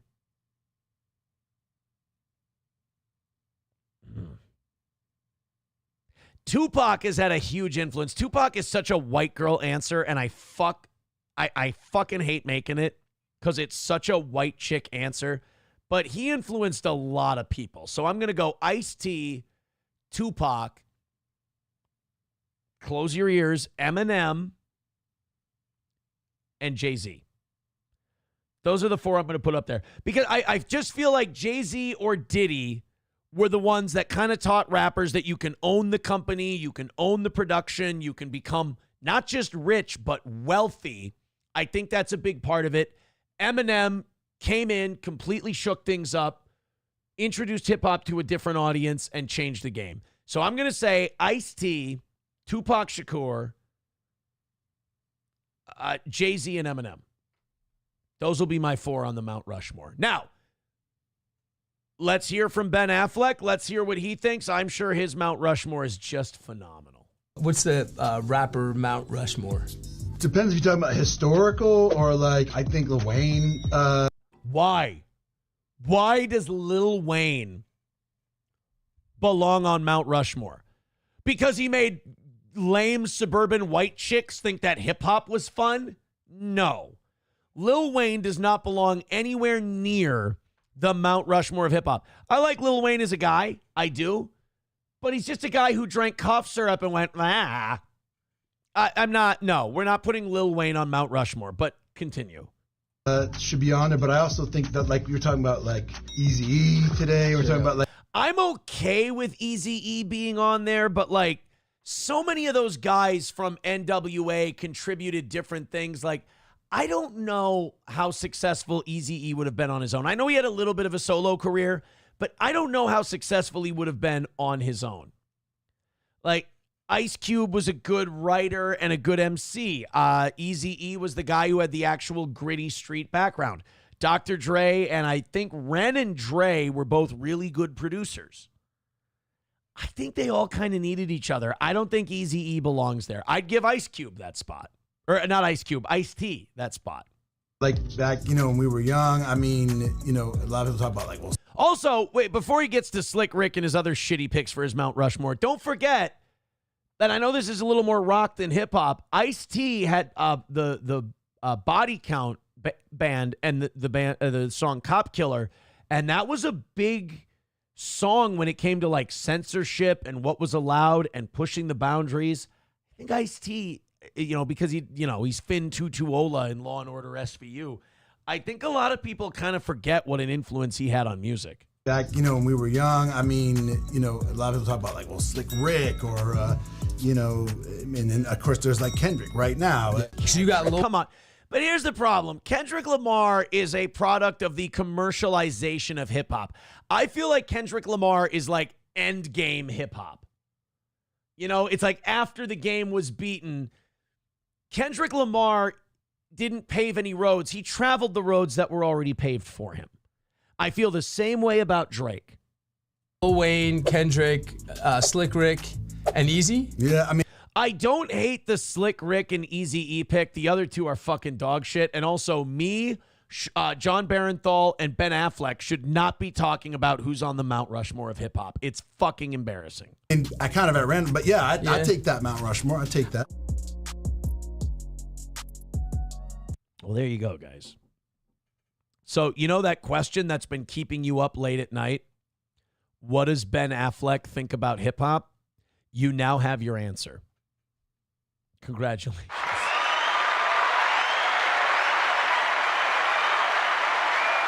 If you were wondering, if you're like, I really need to know what Ben Affleck's listening to, you have your answer. You're welcome. Act like you don't learn shit on this show. Phil Herslet says Blake Shelton, top of the list. Of course. Crowder wears panties. You are right. Eminem does fucking suck now. I was at the gym Monday. I had my Amazon on shuffle, and one of Eminem's newer songs came on. And I remember I had boxing gloves on, so I couldn't like go and change the music or anything. I'm like, fuck, this song is terrible. Like, this is really, really bad. It was on the Music to Be Murdered By album. I don't remember which song it was, but it was just dog shit. I think Machine Gun Kelly is a complete fucking goof and a douche and an embarrassment. But one line in that song, oh God, what was it? Rap Devil. One line that he had was, you fucking, what was it? You fucking dweeb. All you do is read the dictionary and stay inside. You can tell in Eminem's music. It's fucking garbage. My Lost Interest says no women on the list. If you were going to put a woman on the hip hop Mount Rushmore, it would either be Missy Elliott or Lil Kim, Eve, not Nick. Don't put Nicki Minaj on there. And don't put Megan Thee Stallion on there. Probably Missy Elliott. I think that would be a fair one if you had to put a woman on there. Phil Herslet says Mace still number one. Budman says Old Dirty Bastard. Now, wait a minute. Who are you putting on the Mount Rushmore? Old Dirty Bastard or Dirt McGirt? Who are you putting on there? And you can't say the whole Wu-Tang Clan. That's cheating. MSO says Grandmaster Flash. That would be a fair one for your old school pick. You could put Grandmaster up there. Dead Game says Sugar Hill Gang. Figure that one out. Yeah, you'd have to put, if you're going to put a group up there, you got to put a representative of the group. Cypress Hill, not really. Lab Glass says Vanilla Ice, MC Hammer, Snow, Young MC. Look, man, say what you want about Hammer, but Hammer sold. Hammer sold. You're forgetting about Froggy Fresh. That's true. I am disrespecting Froggy. Nomo says Dr. Dre. I got no problem if people want to put Dr. Dre on the list. I have no problem with that. I just kind of feel like maybe Dr. Dre is, I think he's more known for being a producer than a rapper. That's the only beef I would have with that. That's all. Hey, guys, 160 away from today, and we've got less than an hour left. I would really appreciate it if you guys knock this out. It would be a load off my mind if we could get this 160 hammered out. And it's really all of you just throwing in a little bit. Let's get this thing hammered out. We've been very we had an amazing Monday. We really did. But we've been slow in the mornings. And I really can't count on the evening show to keeping this show winning. And yes, like I said yesterday, we have been having a lot of success lately, and I really appreciate it. You guys have been great. It really is my ego that is fueled by knocking out that goal. Plus, I don't want to get made fun of. Tridio becoming a member for 17 months says Aaron would put ICP up there since he has no taste. That's the thing about making these Mount Rushmores, whether it's football, baseball, basketball, hip-hop, country music, rock music, whatever. You're never going to be right because there's so many right answers. And whoever decides to come up with a Mount Rushmore of anything, even a Mount Rushmore of Mount Rushmore, people are going to shit all over it. Like the presidents who are on Mount Rushmore right now. Washington, Lincoln, Jefferson, and Teddy, right? It's not a bad list. Like, who are you going to take off of there? Nobody, right? You're going to keep them all up there. But if you had to add one, now all of a sudden everybody's going to start fighting each other. I'm sure Republicans would probably say Reagan or Trump would be on Mount Rushmore. Liberals would probably say FDR, Clinton, or Obama. Or maybe even, maybe somebody might say Kennedy! I think Kennedy's more influential for what happened to him and how it happened than he is like shit he actually did. I like this. Dub says, Mersh ROTC says, how about Fred Durst? Yeah, why can't Fred Durst be on the hip-hop Mount Rushmore? That makes a lot of sense. Come on, guys. Let's get going. Let's move on this 160. Let's get a win for the toe. Streamlabs, PayPal, Venmo, Super Chats, and Rumble Rants. I want to see some notifications. I want to see some W's for the toe.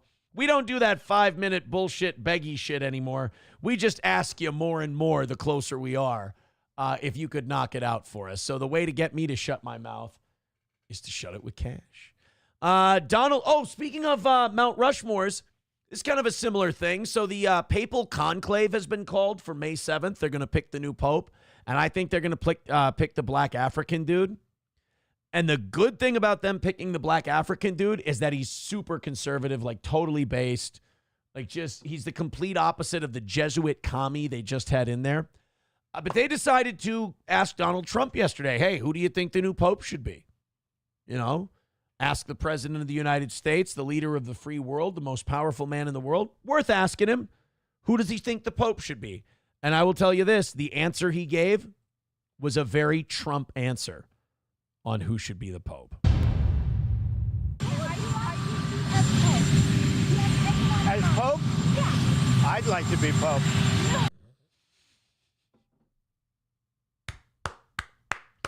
That's why we elected him.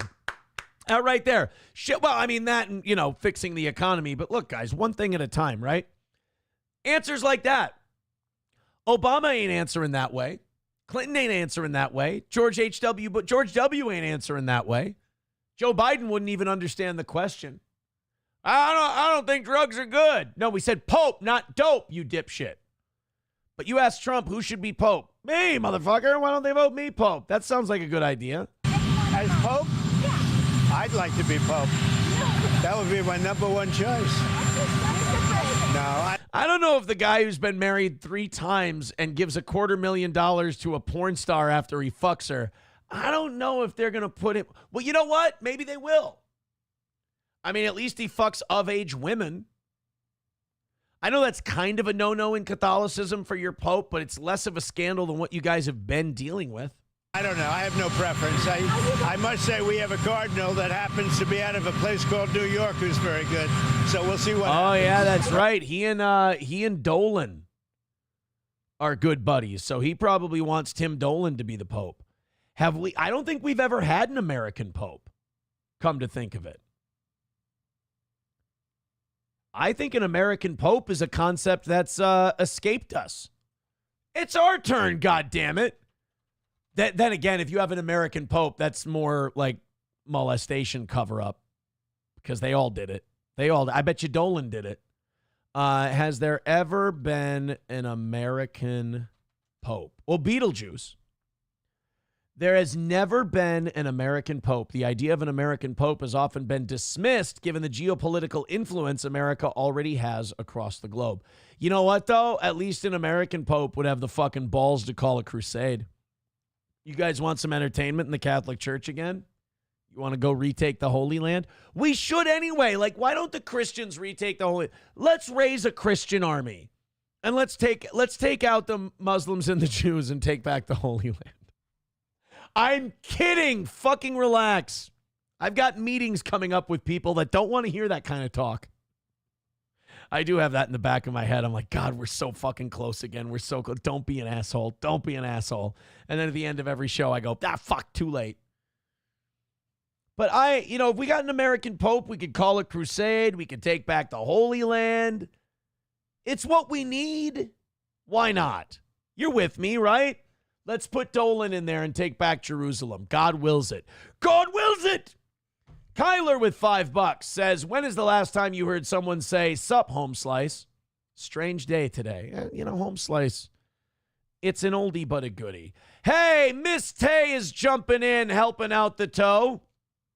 She's gifting a membership to Carlos Cameo. Now, Cameo, pass that one along. We'll get this goal knocked out in no time if you guys start a chain of gifted memberships. She gifted a second one to finish the wall. Finish the wall. Gift a membership. Let's keep this thing going. And Miss Tay gifted one to Rachel. Rachel, you go ahead and gift a membership. See, guys, 140 away. We got over 45 minutes left. We're 140 away. We're one more push away from knocking this thing out. Everybody all together now. Streamlabs, PayPal, Venmo, Super Chats, and Rumble Rants. Atomic Ray with $2 says Jesus died in Israel. Israel belongs to the Christians. Yes, I agree. We should get it. We should have held it the first time, but Muhammad was a bloodthirsty motherfucker. I mean, he came in there swinging a sword. He came in there. Red Scoper says, I don't believe that you have meetings. I know that you can't allow yourself to believe that. I do get that. I empathize with you.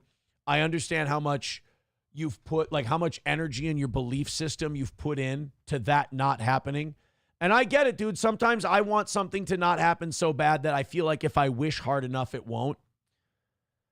I'm sorry, buddy. I do.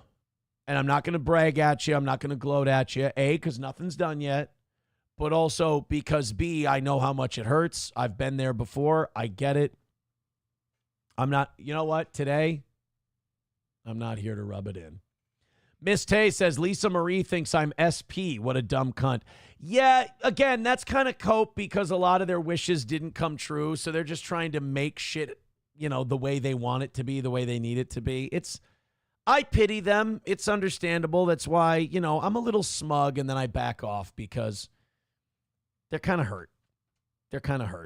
140 away from today. Hey, if the lovely and talented Miss Tay, who's up to $70 this week, looking to jump into that top 4.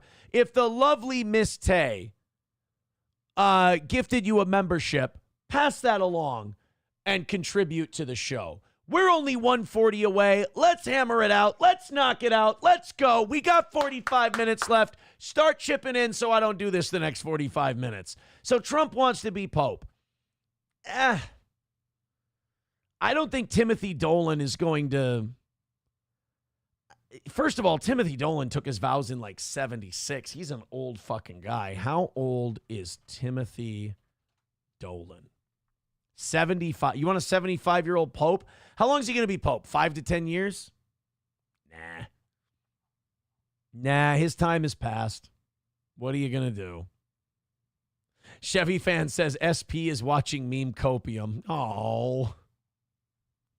God damn it. He's right, He's right. 140 away from today. Do this thing. Do it. I don't want to lose again. I want to feel like I'm actually doing a good job. Plus, Johnny's not here. I want to be able to blame him and make it all his fault. I'm kidding. Let's go to, thank you, Nova, for that update. Yeah, I saw that super tips thing might be in a lot of trouble. Well, you fuck with too many people. I mean, eventually it's all got to come crashing down at some point. Kurt had enough. Good for Kurt. All right, let's keep going. Let's bounce story to story. I'm going to dance like a fucking monkey, and hopefully we can knock this thing out. 2 losses, 2 days in a row would suck, and I don't want to have to go to the evening show for it. Let's get this 140 taken care of. The later it gets in the show, the more insurmountable that seems. So help us out. Do us a favor. Support the show that you love. What the fuck are school seclusion rooms now? The fact that this is happening in Minnesota leads me to believe that it's something soft that started in California. And I have a feeling it's like a new way to discipline children that doesn't hurt anyone's feelings. It's a seclusion room. Now, I hope that's not what this is. But I have a feeling it's like a thing where a kid's being disruptive and they send him there and it doesn't hurt his feelings too much. I don't know, man. First of all, I don't think it's a good idea to go like, hey, we're going to discipline children in a way that's not as traumatic. What do you think? Oh, let's put them in solitary confinement. That sounds like a good idea. Let's give it a shot, see what it is. It's Minnesota, so I'm sure it's gay. I'm sure it's soft. And I'm sure it came from the West Coast. Now, where lawmakers at the state capitol are about to allow the use of seclusion rooms for young students. Yeah, 7 months ago, those rooms were banned, but now that may change.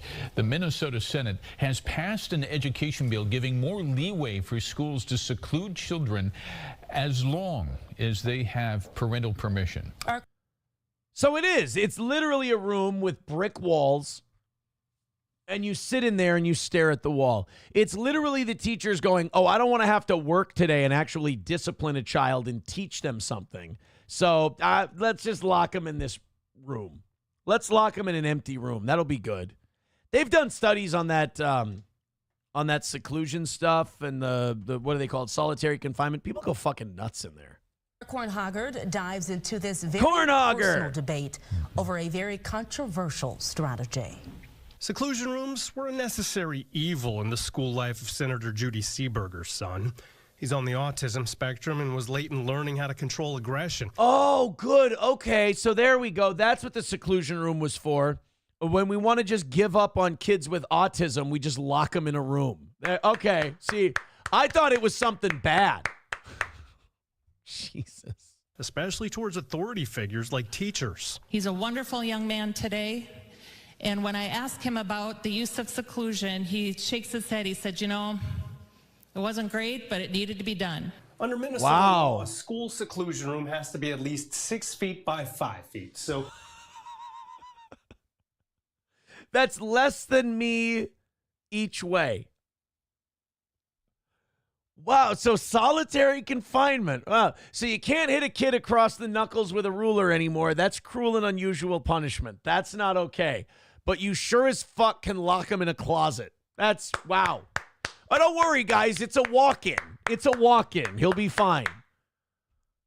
This is weird. It's just strange to me, like, what the schools are and are not okay with. Hey, look, we are not okay with any kind of physical discipline of the child. Okay, what are you okay with? Putting him in a dark broom closet. Oh, it's all right. A little smaller than this room I'm in right here. Fuck. It has to be well lit and ventilated, and it has to have a window so people can see inside, but it has to be locked from the outside so kids cannot get out. So we lock it. Wow. I don't know what's up and what's down anymore. So in the age of we have to be sensitive and nice and, you know, understanding to these children, in that same era, the schools are going, fuck it, I don't want to deal with these crazy bastards anymore. Lock the Spurg in a closet. I mean, okay, cool, great, but like, let's pick a lane, huh? Are we going like full-on Miss Trunchbull, or does sensitivity still reign supreme? Anything other than that is not a seclusion, and there is no ban on that, okay? When the legislature acted to... Yeah, that's right. We don't want to pamper these kids with bigger closets to lock them in. With them in 2023, about 450 seclusion. To give you an idea of what this is, it's smaller than a jail cell. The seclusion room they're putting these kids in is smaller than the cell that people sit in jail in. Seclusion rooms existed. Schools used them around 4,000 times that school year, mostly for students with disabilities who struggle to regulate emotions. Let's be honest, we got a lot of kids with disabilities that are just taking up a chair in public schools. It's not good. Like, literally, they're just using them as babysitters. And it's disruptive to classes, and there's a lot of these kids who can't learn past a certain grade level, and we just keep passing them along. And now the answer to that's become unmanageable. So we're like, well, now we got to lock these crazy bastards in a closet. This is not working out for anybody. But advocates say it is not an effective intervention, especially for younger learners. And we can see from the data that the state has collected over years and years and years that it's the same kids over and over and over again. Each secluded student averaged 10 to 15 trips into the room every year. And the intervention was more commonly used on Black and biracial students. Ooh, so we're locking black kids in cages. That's not going to be a good look PR-wise. Although half of my audience just turned into for it. Yeah, I don't know. Oh, by the way, thank you, Need Trump. Thank you, Need Trump. 5 gifted memberships. All right, we're at 125. Let's go, baby. Let's knock out this 125 and get a win for the toe. Come on now. If anybody gifted you a membership today, pass it along. Streamlabs, PayPal, Venmo, Super Chats, Rumble Rants. Let's get generous and keep our perfect week going. We just got this morning's show and one more. That's it. Come on, guys. I have grave concerns that we are putting any of these young children in this situation. Advocates opposing their use in schools recommend sensory rooms or supervision by a padded adult instead.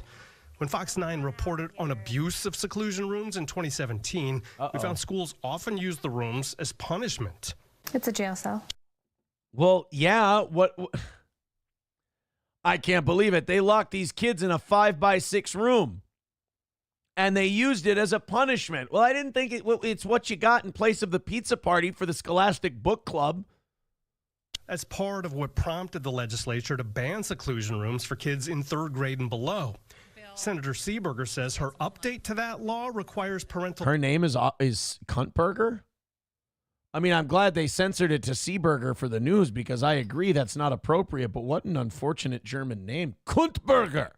Permission through 6th grade and still won't allow seclusion as discipline, but keeps the rooms as a tool of last resort. My concern is this, that staff have no other option when a student is aggressing and could potentially hurt someone, that they will call law enforcement, who then will take the child into custody.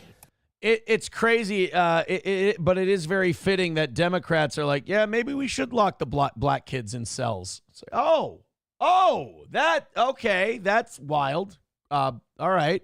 As of now, and the Republicans are like, can't we just start hitting them? No, we can't hit them. We can lock them in a tiny little room, but we can't hit them. It's not okay. Damn it. Yeah, Alan writes, send the kids to the hole. I mean, yeah, they're Andy Dufresneing these children. 383 Novocaine with $1 says, in my day, it was called ISS, in-school suspension. Well, ISS for us was like, it was, you had like it was like a little classroom. You know, it wasn't, they didn't put us in the hole and give us bread and water, for Christ's sake. Dead Game with $5 says, bring back the belt and paddle. It worked for us. Oh, I'm too young for, I never got the belt and paddle thing. Hey guys, we're 120 away from today. What do you say we knock it out? Call it a win for the toe. Let's fucking go. 120 away from knocking this thing out and a little over a half hour left to go. Let's win. Streamlabs, PayPal, Venmo, Super Chats, Rumble Rants. We need all hands on deck. Let's do this thing. Eric with $1 says, what would be on your country Mount Rushmore? Eric Church and his big N cock. Jesus. Eric, you're getting a little, pump the brakes just a little bit, kid. Who would be on my country music Mount Rushmore? George Strait, Waylon Jennings,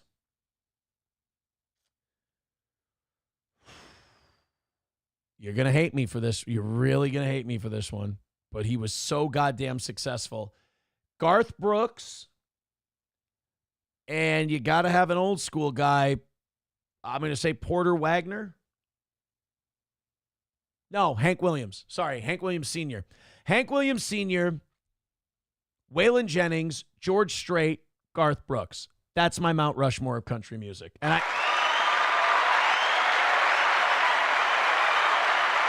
I understand a lot of you are going to hate my guts for even considering putting Garth on there. I get it. Eaton Clams with $10 says, decent shows this week, Mr. Toe, but if you tell anyone I said that, I'll deny it. Thank you, Eaton. Rebecca says, I really hope you don't miss the mark again like yesterday. That was painful to hear. Well, luckily, Rebecca, and thank you for that $5. With people like you, we're not going to miss it. We're at 105. Guys, keep it going. We're there. We're there. 105 away. Gifted membership, Streamlabs, PayPal, Venmo. It's getting close. 105 away. Hammer it out. Do this thing. Keep it going. Everybody get gifting. Everybody be gifting. Half hour to knock out $100. We can do it. Click the links. Throw in a couple. Rally it up, and let's call it a win for the Toe. Someone says Johnny Cash. You know, look, I get it. People love Johnny Cash. I never got it. I never understood the Johnny Cash thing. There was a lot of talk singing. I don't like talk singing that much. But I don't know. I couldn't put him on. Oh, My Lost Interest says Willie Nelson. Holy shit, let's go back in the chat. A lot of people have some good ideas for the country music Mount Rushmore. Atomic Ray says, Cash, you moron. I don't think it's a given that Johnny Cash belongs on the country music Mount Rushmore. I really don't. By the way, if you guys want to throw a $5 or so in with these suggestions, they're really helpful. Alan Jackson says Dinosaur Fuel.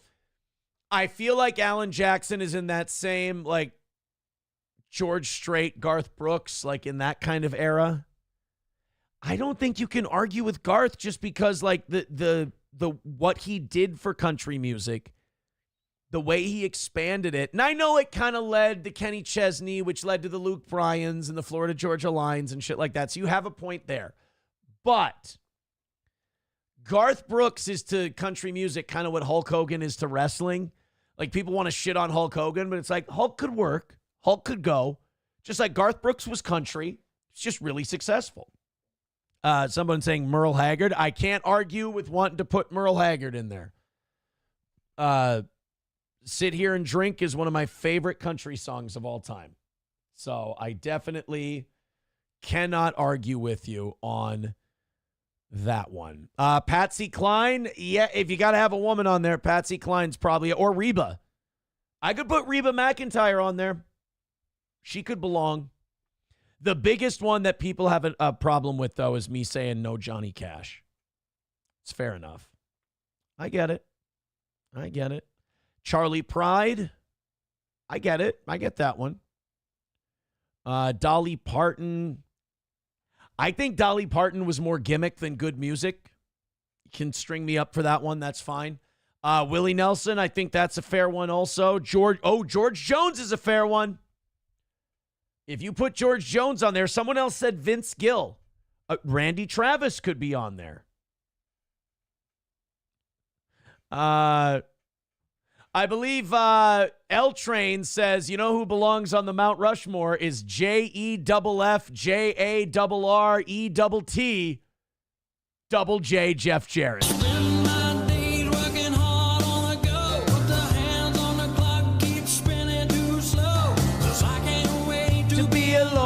My baby tonight.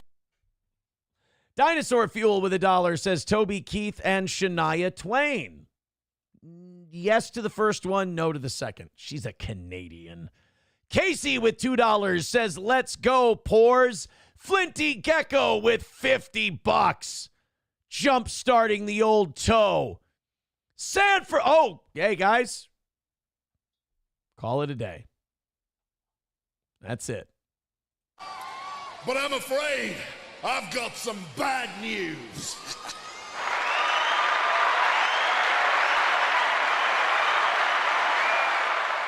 We are done. We got Flinty Gecko with 50, and we got $100 from Sanford, son. Give him a few drops. How about this one? If their rambunctiousness and misdemeanor is behind them, it is, ain't it, boys? Yes, sir, it is.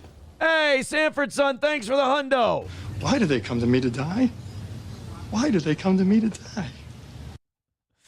Sanford, son, with 100 says, here's overnight postage for when you send out Kurt's template. I hear it works wonders. I'm missing a joke there. I feel like an ass. I'm missing a joke. Shit. There's a joke in there, and I missed it. Thank you so much. So we were at 50. We take 80 from Sanford, son. That means we're 30 ahead for tomorrow. Guys, you guys are already under $300. Hey!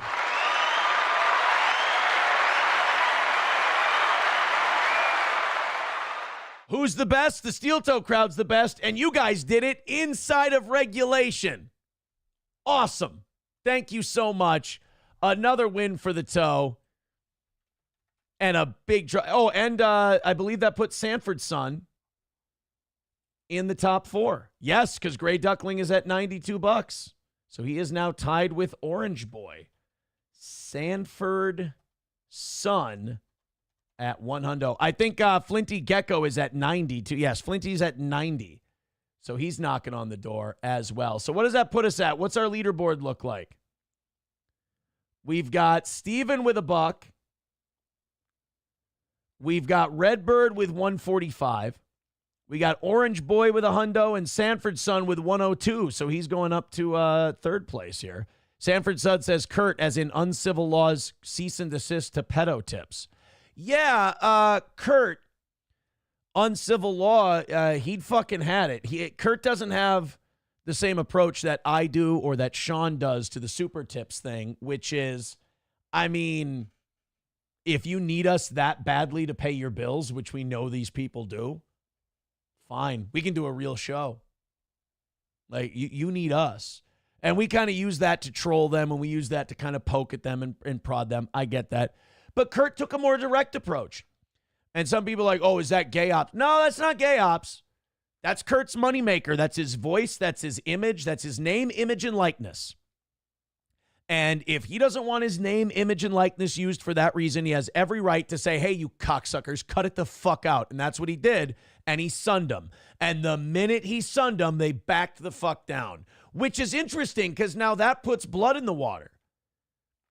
If Sean wanted to go that route, if I wanted to go that route, if Gino, if Keanu, if other people wanted to go that route, they absolutely could. That's why I think that selling super tips is a complete fucking lie. That is such a legal liability and leaves people so wide open that I don't think anybody would ever pay a significant amount of money for it. Also, you can probably get banned from YouTube for super tips because it does undercut YouTube's super chat revenue.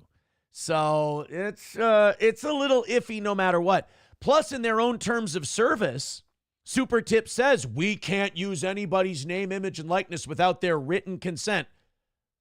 I never gave written consent. I don't think any of these people ever gave written consent. So their own, I just think if anyone tries to buy that, it's a fucking lawsuit magnet. No doubt about it. I mean, they already had to back down on the Honey Boo Boo Mom thing, the Mama June thing. She already sunned. Every time they get sunned, every time they get fucking challenged, they back the fuck down real quick. So, yeah, I did see that Kurt did that. I saw that it kept a couple people up seething until like 4 in the morning. When I woke up this morning, I saw that. People were sending that to me. There were people tagging tweets like, Aaron, what do you think of this shit? I saw that Will was doing a show with like 10 people. He was a guest being like, oh, Aaron's a meanie head. What do you do? Bapa Shab says we should use the wonders of modern medical science to resurrect that dead law tube guy so we can felt Nick and then die again. Jesus Christ. Look at how jovial things get once that goal's knocked out, huh? Delco Lou with $1 says the Highwaymen completes the country music Mount Rushmore. Waylon, Willie, Cash, Christofferson. Hank is up there too. Nobody else, though. This isn't debatable. Highwaymen is not a bad place to start. I can't argue it. If you want to put the Highwaymen up there. The only thing about that is I don't think it represents every part and era of country music. I think you need Hank Sr., because I don't think we get to where we are without Hank Sr. And then I think you can pick one of the Highwaymen, and mine would be Waylon. And then I think George Strait is the next era that you got to pick, and then Garth. I think that's a really solid Mount Rushmore. Or Ronnie Dunn. Maybe you could use Ronnie or Randy Travis. Randy Travis could be up there as well. A lot of options. All right, boys and girls, let's open up a few more. We got about 20 minutes left. Thank you so much for your generosity. Unbelievable support, as Andy Worski would say. Great support. I had Alyssa Clips thought I would get a kick out of the comments section of one of her videos where I'm doing my Keno Casino impression of both PPP and Worski. Apparently the comments section, oh my God, what the fuck is going on? I'm scared, Dad. I'm terrified. There we go. Apparently the comment section of that video is just lit up with people going, this is the greatest thing. I love the fucking Keno Casino impression, blah, blah, blah. We could probably do the bit. We could do a few recorded segments where we do some Keno Casino stuff. I like those guys. I 100% get what the Keno Casino guys are doing. People are like, oh, they fucking make fun of you. Yeah, but it's funny. They're not angry about it. They're not pissed off. They're not like, I'm not like murdering their children. They're not treating it like I'm personally punching them in the face like all these other crazy retards are. They watch my content. They make fun of me like I do to everybody else. I've never once felt it was personal. I've never once felt they were being unfair or shit. Well, PPP has his theories. I think PPP extrapolates a lot. You know, it's like, so they're doing this hot tub stream. And while they're doing this hot tub stream, they're all wearing the Baldo. Oh, dude, they probably, could you imagine wearing a Baldo in a hot tub? But they're wearing the Baldo. And while they're wearing the Baldo, they're thinking about the swinging and the cocaine, and they're being against God. And this Aaron, he's thinking about the gay stuff and the cock, and he wants to sit on the dick, and this is all he ever talks about. No, it's like, wait a minute, I don't remember doing that. Hold on. Like PPP will take that one string of truth and he will pull at that motherfucker, and he'll spin you a new wool sweater. And then I like I've always said, Worski is the greatest hype man in the business. And he's there, and every time he's there, he's just, they're pulling at each other's dicks, and they're having sex with each other in the butt. It's the most degenerate thing you've ever seen. Oh, dude, could you imagine, Ashton? Like, they're putting penises in their butts. Bro. You can't put a penis in your butt all the time. You'll like wear it out. Right. So they're wearing out each other's assholes. Like every time they go to the bathroom, they've got to hold their anal lips back into their butthole because it just won't hold anymore. Whoa. That's right. Like you could prolapse. Could you imagine prolapsing? That's bad. Negative claps for a prolapsed asshole, dude. 5 subs from Raketa's coked up nose. Let's go. Great support, guys. Great support. Speaking of which, thank you very much to Silverwolf dropping $50 from Silverwolf. Great support, guys. Great support. Thank you, Silverwolf. He says, if that bobblehead is still available, I will take it. Good memories, donating a bunch of money to you for that one. This is Silverwolf, by the way. Well, let's not only do that. Let's go ahead and sign the thing for Silverwolf. Let's sign the Randy Rothstein bobblehead. STMS. All right, Silverwolf, I think I have your information, but just in case, send it to me and we'll get that sent off to you. If you sent in $50 today and you were expecting the bobblehead, let me know. I have another one. I'll hook you up and send it out to you. Honky says Worski gets gonorrhea. Ashton, I got gonorrhea. Negative clap. That's negative clap, dude. You can't. Whoa, dude. Could you imagine you've got gonorrhea, like every time you go pee, it burns? Worski got the clap. All right? It happens. People get the clap. And now every time, buddy, that he goes to piss, it's burning like he's setting his dick on fire, basically. Dude, my dick is on fire. Silverwolf with $1. Yes, thank you, buddy. Appreciate that. Grand Poobah with $2 says, you can't have a country western Mount Rushmore conversation without at least mentioning Gene Autry or Roy Rogers. Both of those are totally fine. Both of those are totally fine. Delco Lou with $1 says, fuck Henry Clay. Waylon was the great compromiser of our time. He told Jesse he'd quit doing blow as long as he didn't get any grief for continuing to smoke 6 packs a day. Oh, boy. Atomic Ray says, how the fuck does Keno Casino go into a Ventura impression? I can't keep the shit straight. I don't know what to tell you. You guys are way into tomorrow, by the way. Too fitty. Thank you very. You were tired of those evening show cocksuckers taking all the glory. Appreciate this run. You guys are the greatest. Thank you so much. Let's go to Sam Show says, when you're close to one of their featured stories, it's so much more funny than if you're just a viewer. I will tell you that anytime I'm featured on anything Keno Casino, they are fun segments to watch.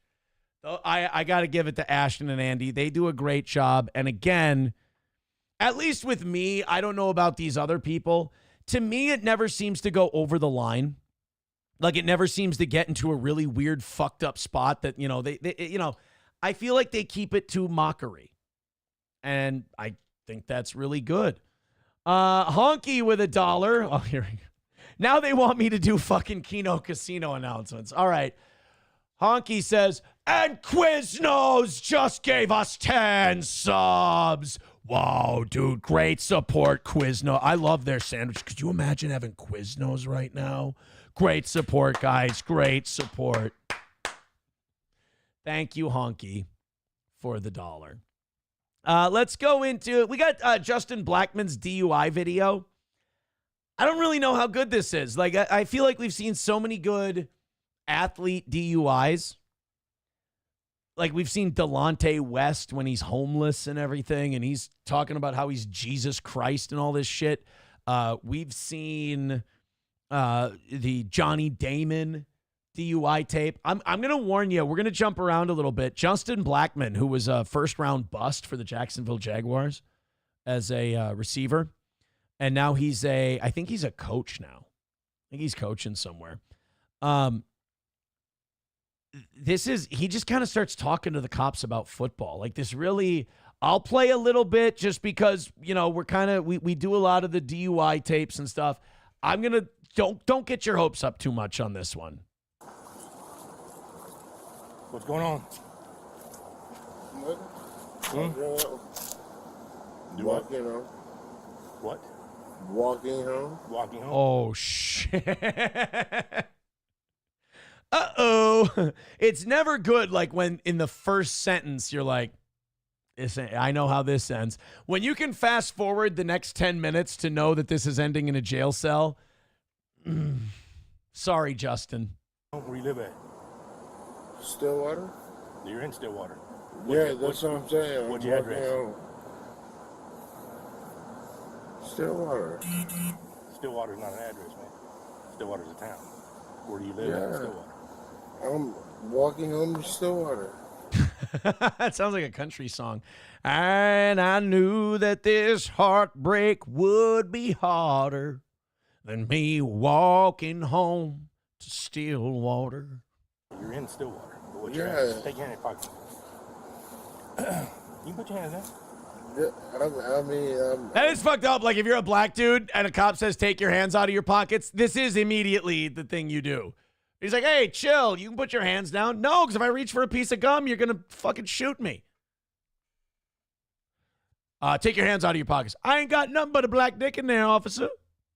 Literally just walking. Where do you live? What is your address? It's not here in Stillwater. Here in Stillwater. Where's your residence at?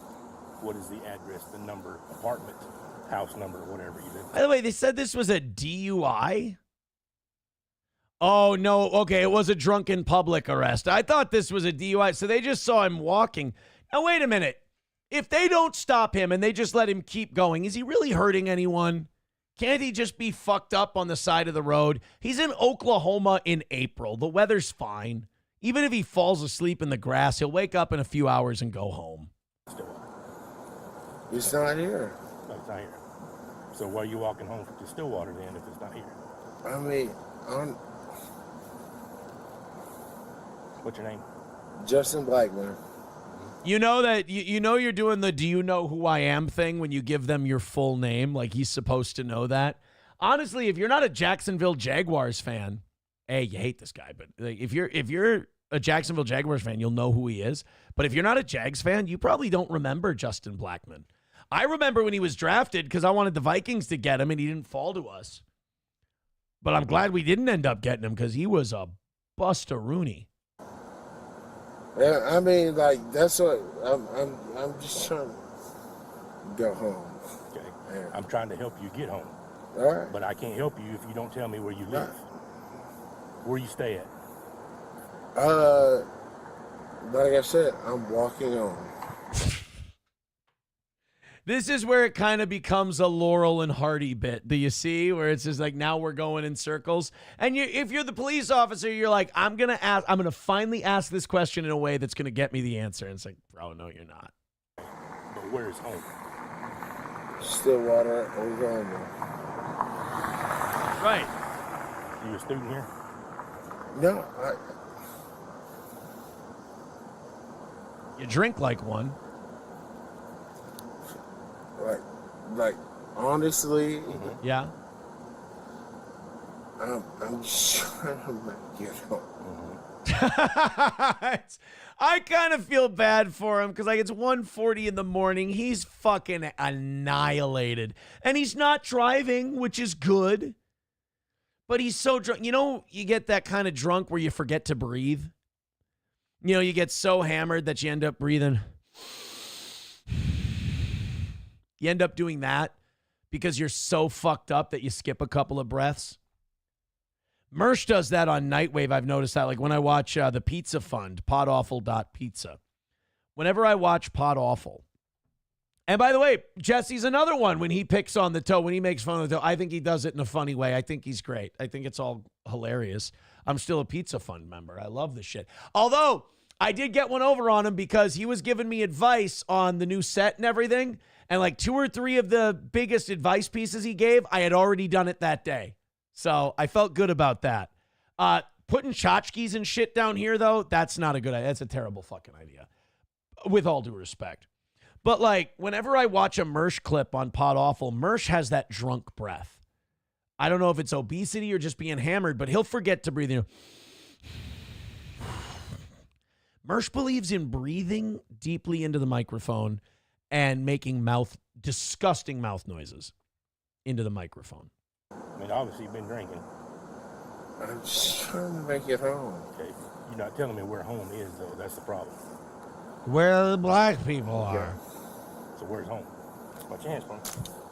You all right? Put your hands down. You know, that kind of shit, I get it. Like, if you're a cop, you have to do that. Female cop, gun drawn, doggo doesn't die. But, like, at the same time, You know he's not reaching in there to pull out a gun. Let the guy rest his fucking hands in his pockets. I just want you to be fine. You're right. Put your hands down. Yes, sir. Where's home? Did he just stand up straight like a soldier after he's like, you put your hand... Like, I hate that. He's like, take your hands out of your pockets. Relax, motherfucker. Sorry. You did one of these. Like, watch. He takes his hands out of his pockets. He goes like this. And he goes, you can relax. And he literally, like, he went Continental Marines on the bit. I just want you to be fine. You're right. Put your hands down. He did a straight up. Like he was ready to do a DUI test. Yes, sir. Where's home? Home is Stillwater. Okay. Stillwater is not a house. Stillwater is a town. And home is where your heart is, obviously. You live in this town of Stillwater. Thank you. Where do you live? I don't live here. Then why are you trying to walk home if you don't have a place where you live? See what I Thank mean? you, sir. Now I'm invested in this answer. He actually reminds me of, you ever seen Malcolm X? He reminds me of West Indian Archie when Malcolm X finds him years later when he's all, gimped up in the fucking apartment building. I still got a few angles I ain't figured out yet, Red. I'm sorry.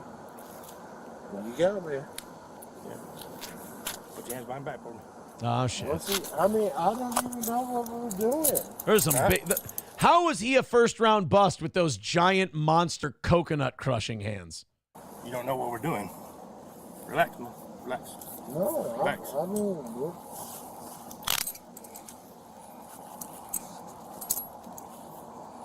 Yeah, this didn't go well. What I'm gonna do is I cannot advise black people enough. Like, when you see someone of a different race walking down the sidewalk, crossing the street is really a helpful solution. I mean, we've mastered it. You should give it a shot. It's not bad. Be nice to you. I'm gonna put double cuffs on you, okay? No, you're fine. We're good. I just don't even know what we're doing. Let's skip ahead. On you? No. I was walking home. Okay, but you're intoxicated in public. See what I mean? I was walking. Come on over here. My car goes this way. I'm walking home. And I'm helping you get him. Somewhere not. No, I mean, that's perfectly fine, but I'm just walking home. Like, he's in his 30s now, I think. He's probably about my age, actually, Justin Blackman. How are you getting that fucked up at that age? Like, I don't even think if I tried, I don't think I could get to barely coherent, about to fall on my face drunk anymore. I can get 3 cocktails and 3 or 4 beers deep if I do like day drinking. If it's like the lake in the summertime and I start at like 1, I can get maybe 4 beers down and 2 cocktails, maybe 3. But I don't understand how you can get to I understand in your 20s, you just keep pouring them back, you're firing them, you're going ape shit. I get that. You're staying up till 3, 4 in the morning. I don't know how anybody gets to fucking falling down, wobbling all over the street drunk at that age. Have a seat for me. That's fine. I mean, I can't. Have a seat for me. Bro, your cop car a minivan? The fuck? What, are you taking kids to soccer games in between arrests? Hang on a second. Where I'm trying to get in the car. I understand. And it's not. Let's turn it into Bill Cosby. I'm trying to get in the car so I can take me to the jail. Hang on a second. Hang on. I'm 1015. I'm going to need one of you to come over your vehicle. He doesn't, he can't fit. Get you, okay? All I'm saying is I'm trying to sit in the car and... I'm trying to sit in the car and it's not working. I'm just saying that... You all right? I'm going to get a bigger car. Shit. That is a big boy. It is unfortunate that he never made it in the NFL. He was fucking built for it, dude. That's kind of a slavery thing I just did. Doo-doo Poot Cakes with $2 says, Homer's ready to make it. You want to see? Poor Justin Black. Like I said, I remember him from back in his playing days, and it's, I don't know, it's really too bad. that he ended up that way. It is. Carlos Cameo says, Aaron, after 1 3/4 Modelo's. I am not drinking Modelo. I just find it, I don't know how you Mexicans drink Modelo. I don't get, allow me to be racist for just one moment. I don't get how you fucking south of the border homeboys, I don't know how you drink that piss. You got all the beers in the world at your disposal, and you drink fucking Modelo. It tastes like, I almost said it tastes like cock, to which everyone would have said, well, how do you know that? Shut up. Shut up. Carlos Cameo says, motherfucker, that's you at 2 beers. Sam Show, Aaron, you get plastered off of 1 carbless. Shut the hell up. That's what I'm trying to say. You're loopy as fuck off 1.5 beers. My Lost Interest says, that's Aaron on 2 Celsius. Oh, no, I'd be all jacked. I'd be running from the cops. I'd beat the fuck out of that. Dead Game says, do it at 50 and look at the eyes you get. Oh, that's embarrassing, right? Dub says, crossing the skeet, bobbing and weaving. Papa Shop says, cop was trying to frame it like he wasn't walking home or like he didn't have a place to go. Well, I mean, how's he supposed to know? The guy's sitting there going, we're going home. Where's home? Stillwater. Right. Can you narrow it down for me? You go over there. And he looks kind of homeless. He doesn't know that he was a football player. It might have a buck or two still.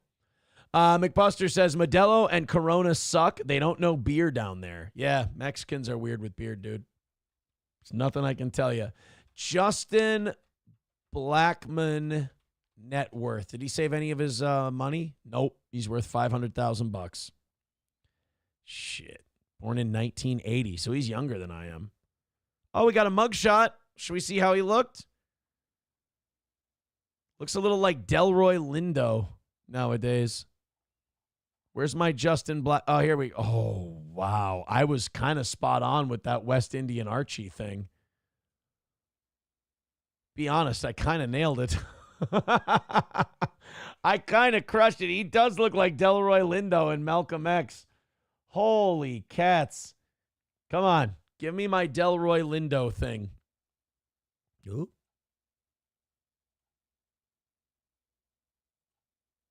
There we go. My computer's being a little fucky here. Come on. God damn it. There we go. Let's get that up there. There he is. There's his arrest from the 19th. Boy, he is a rough-looking mother. He's like a Dirty South rapper. Oh, boy. Time has not been kind. What's he doing? I thought it said in the thing that he was coaching at, like, Oklahoma State. Is Justin Blackman coaching? No, there is no indication that Justin Blackman is currently coaching. All right, so he's worth $500,000. He's 35 years old. Oh, that fucking sucks. Oh, he only played 2 years, 2012 and 2013. That sucks, man. That's too bad. That's a sad story then. He was first-round draft pick. He was supposed to be really, really good, and it just never worked out for him. And then he ate. He ate a bunch. Yeah, my lost interest. He's Black Post Malone. Das Optic Nerve says, is that cheese? It's dirty face cheese. That's who it is. Hey, guys, thank you so much. What an amazing show. You guys came through in the normal time. I appreciate it, and holy shit. Thank you to Sanford Son. Thank you to Silver Wolf. Thank you to Flinty Gecko. Thank you to Redbird. Thank you to Miss Tay. Thank you to everybody. If you threw in even $1 today, Eric, thank you to all of you who made today's show successful and who got us that much closer to a perfect week. You're already at 245 for tomorrow's show. So we've got a great head start. Thank you guys so much. 2 shows left, and then it's Perfection and Rumble Friday. Thank you very much. Take it easy. Have a great rest of your day. We'll be back at 6 o'clock.